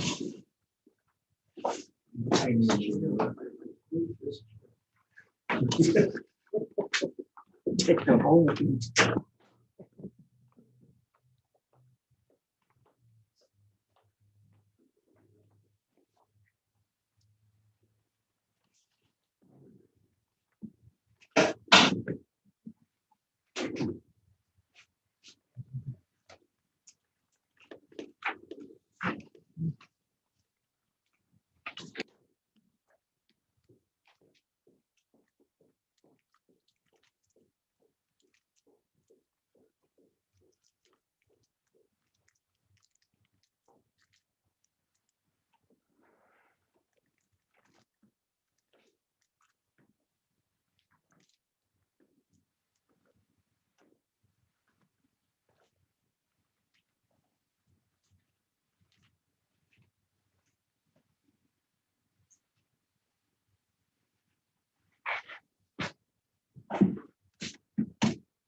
Sad news. What's that? Please join me in remembering yet another great icon of the entertainment community. What's that? It's sad news. What? Something bad? Please join me in remembering yet another great icon of the entertainment community. The Pillsbury Doughboy died yesterday of a yeast infection and traumatic complications from repeated pokes to his belly. He was 71. Doughboy is survived by his wife, Play-Doh. 3 children, John Doe, Jane Doe, and Dill Doe. Plus they had one in the oven. Services were held at 3:50 for about 20 minutes. That's good. Some people have way too much time, free time. I saw a cartoon that said critical racist theory explained. It has 3 bears. Black bear. Brown bear. It has a polar bear. It's a racist bear. Yeah, right. Oh, my. Can't make this stuff up.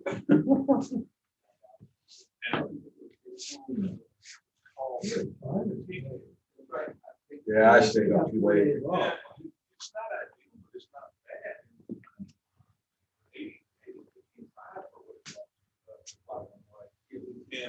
And so we could use it like crazy, just fly on the weekend, fly on, each one.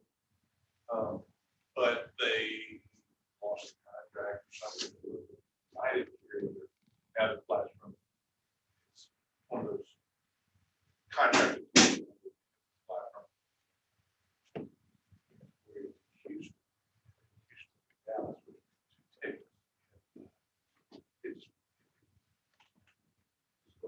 It destroyed the whole thing. 107, right? Yes. It's nice that it's there. It's so close.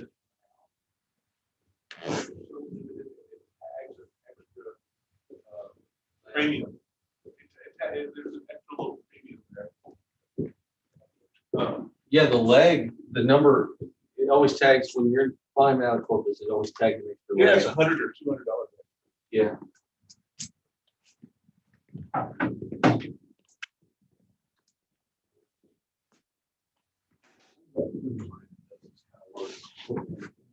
Oh, yeah. They have dozens.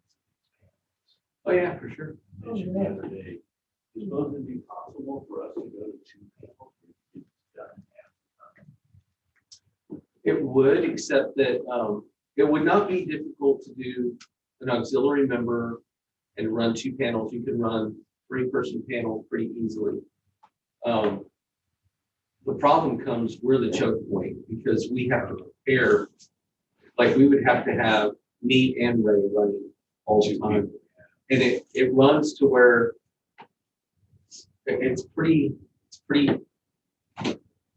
no pun intended, it's pretty taxing on your mind and your body and the staff, just to be able to keep up with the ones that we do.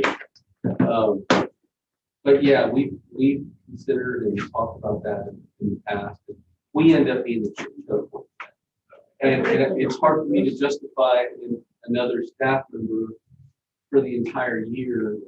No, well, I mean, you have to be qualified. So I need an RPA trained appraiser, and you know, it may come to that at some point in the future, but I don't have it yet. Okay. I don't think you can do 3-person panels.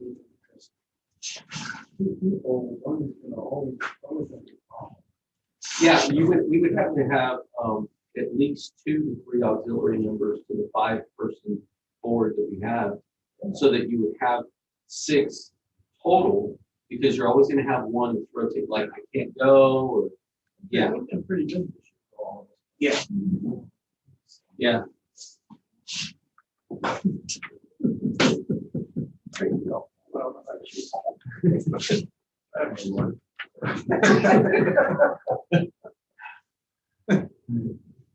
it just become welded to this chair. What I saw.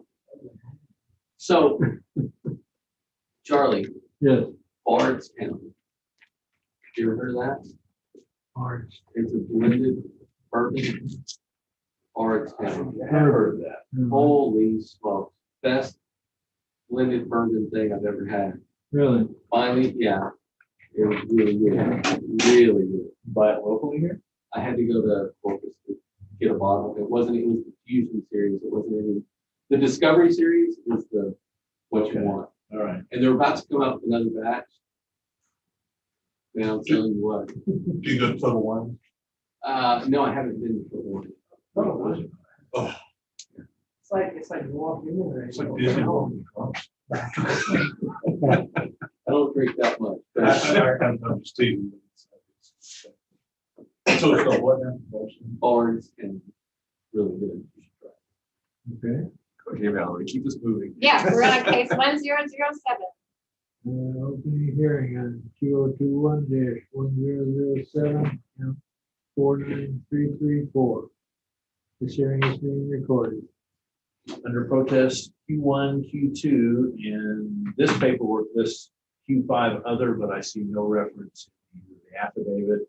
It's not an online protest. It's Q1, Q2. We are the appraisal review board that will be hearing the protest today. We do not work for the appraisal district. We are appointed to perform an independent review of the protest.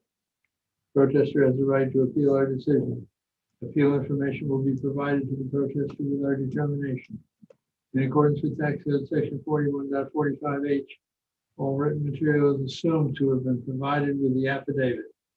The ARB members considering the protest have not communicated with anyone about the protest and are signing affidavits to that effect. I, Charles Connor, do solemnly swear that I have not communicated with another person in violation of tax code section 41.66F. I, Robert Dayton, do solemnly swear that I have not communicated with another person in violation of tax code section 41.66. I, Kathy Hoffman, do solemnly swear that I have not communicated with the person in violation of tax code 41.66. I, Bill Duck, do solemnly swear that I have not communicated with another person in violation of tax code section 41.66. I, Scott Wagner, do solemnly swear that I have not communicated with another person in violation of tax code section 41.66. All testimony from all witnesses must be given under oath. My name is Michael Foote. I do solemnly swear affirmative information represents the appraisal people of the American appraisal district is true and correct. District representative will now read the affidavit into the record. Okay, Brett Bone, 2304 Lakeside Court is the property in the protest. The correct appraised market value of the property. Statement of facts and arguments. The owner's opinion the value is 840,000. The ARB set the value at 794,240 in 2020. The property has received a significant increase from 2021. No real comparables to support. No proper depreciation applied. The house sits on 2.5 lots.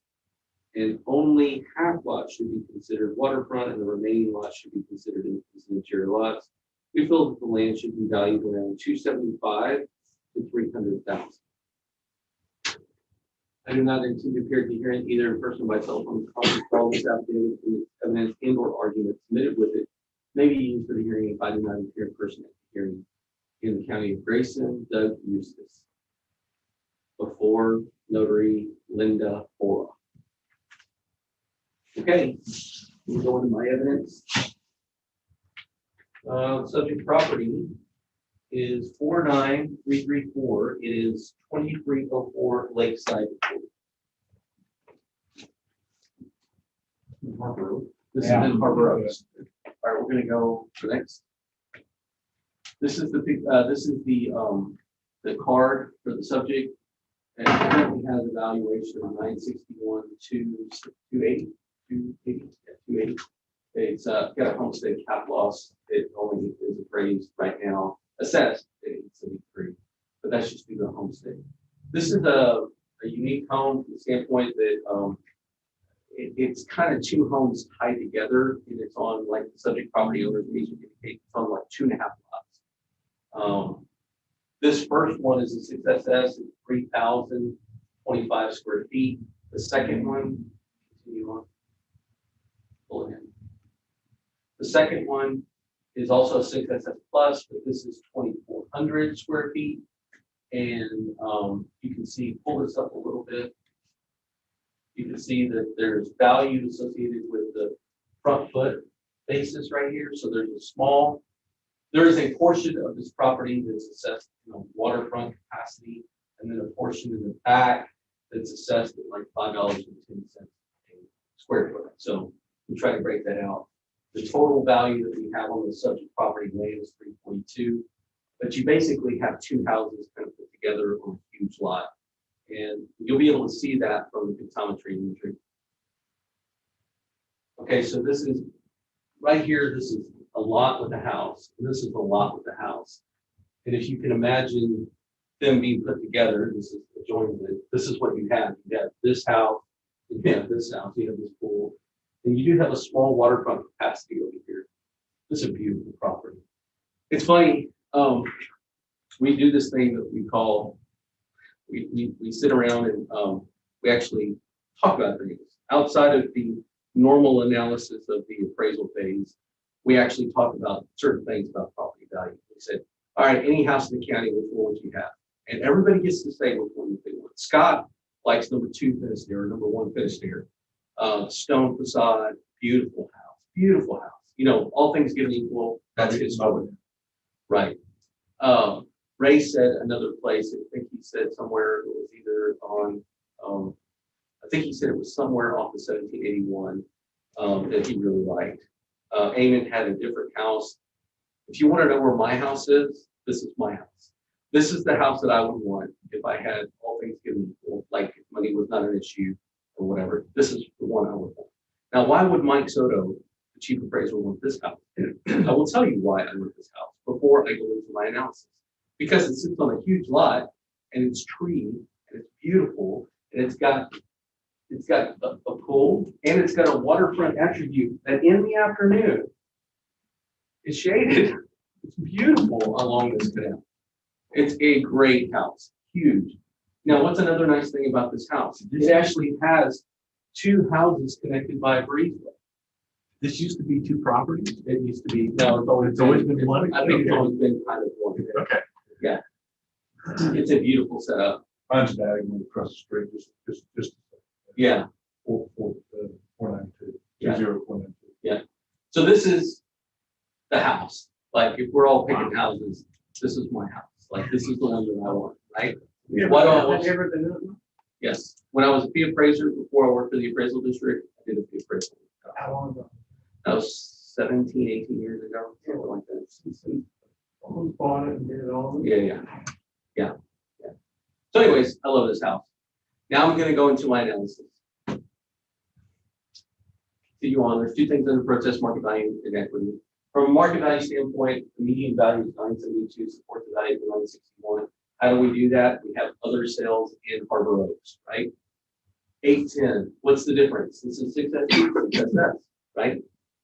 5,700 square feet as opposed to 3,400 square feet. Large adjustment there. Notice that the land values are almost identical. And also notice that the land square footage for the subject is quite a bit more. It's got huge square footage. Very small waterfront attribute, understood. To me, that doesn't matter. I mean, I like it still. Having said that, this one renders a value of 958 and change. Another one on Shorewood Court, this sold for 1.18 million. 6ST, 6SS, 5,700 versus 3,000 square feet. Notice that that one is on the water, has more waterfront attribute on that column. So there's a negative adjustment over there. This still renders a value of 972 and change. Okay, go to number 3. Number 3 is also this is on Harbor Court, sold for 869. 6SS, 6BD, and that's 6 class range. This is the closest in size comparison to the subject. But again, it's still, 1,600 square feet bigger for the subject than this one? This is massive. This one renders a value of 987 and change compared to the subject. Median value 972 supports the 961 of the Allen subject. Next one is equity. These are not necessarily sales, they're just other properties that are here. You can see we're trying to compare 6s and we're trying to still stay in Harbor Oaks, so Crescent. Now this is a good comp. Why is this a good comp? Because it's huge. This is 5,800 square feet. This is 5,700 square feet. They're both huge. The difference is this is brand new, almost brand new, 2018, right? But what do we currently have that on the market for? 1.2 million. Huge adjustment in the effective age here. Not a very big, I mean, this is still a big adjustment for the size. Having said that, notice that the land elements are almost, they're very close. This still rendered the value of $1,055,000.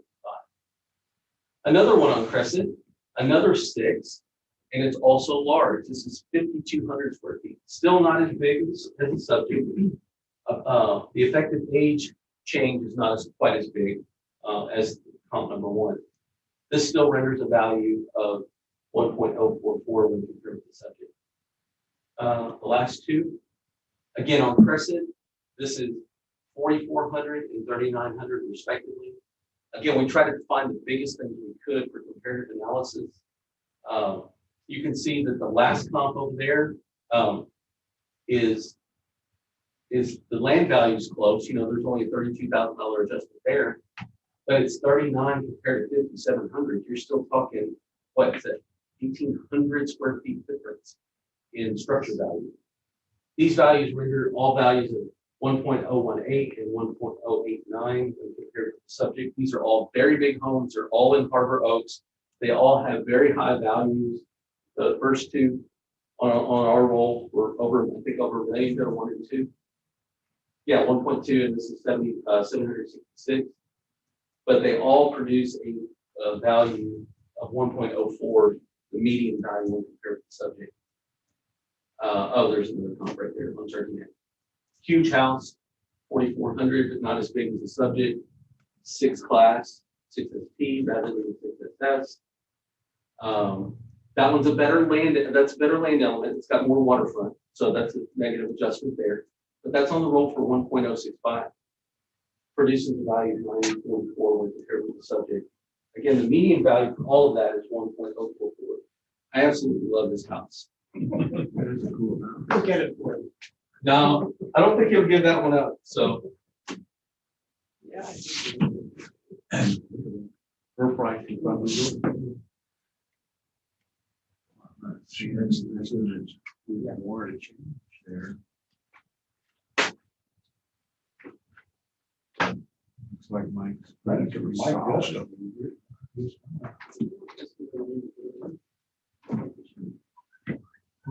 Person's complaint. Yeah, the statement of complaint about the water, about the lot.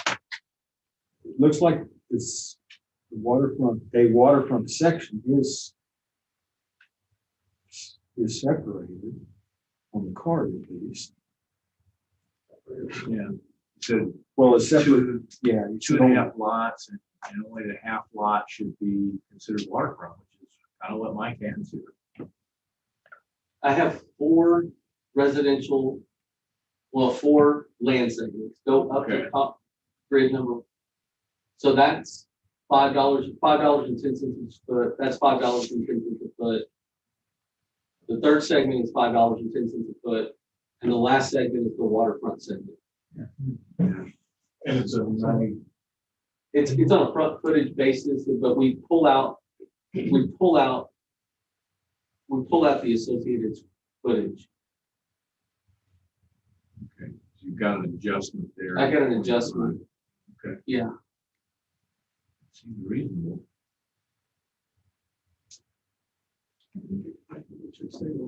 Yeah, I agree. Charlie?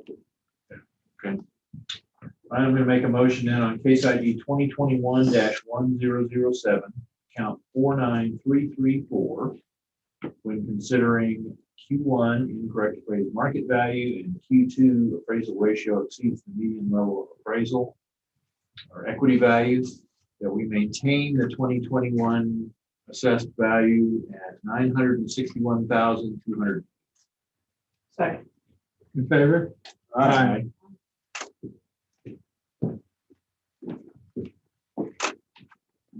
Oh, wait, there's more.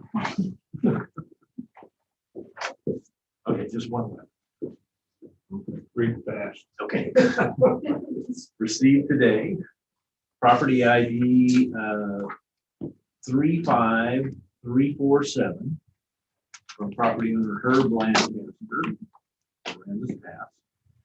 Dear Appraisal District Review Board, my name is Herb Lancaster, and I own property at 504 Shaver Road, in Aransas County. I I would like to request a hearing to protest the value of 504 Shaver Road, Aransas Pass. I plead you give me the opportunity for a hearing. I provided the notice to my office manager who missed the deadline for filing a protest. I look forward to hearing from you with an opportunity to meet. I think that's a good cause. Okay, so I'm gonna make a motion then on property ID 35347 that we not grant Mr. Herb Lancaster a hearing based on failure to show good cause. Motion to adjourn. Second. All in favor? Aye. We had a motion on the first thing first, in the letter, or did you just go straight to adjournment? Oh, you motioned on the first letter, okay, that was quick. You didn't even see the lip. I didn't see it. You gotta catch up, Mike. Yeah, I'm bringing Charlie to the next poker game. All right, well, we will see you Tuesday then.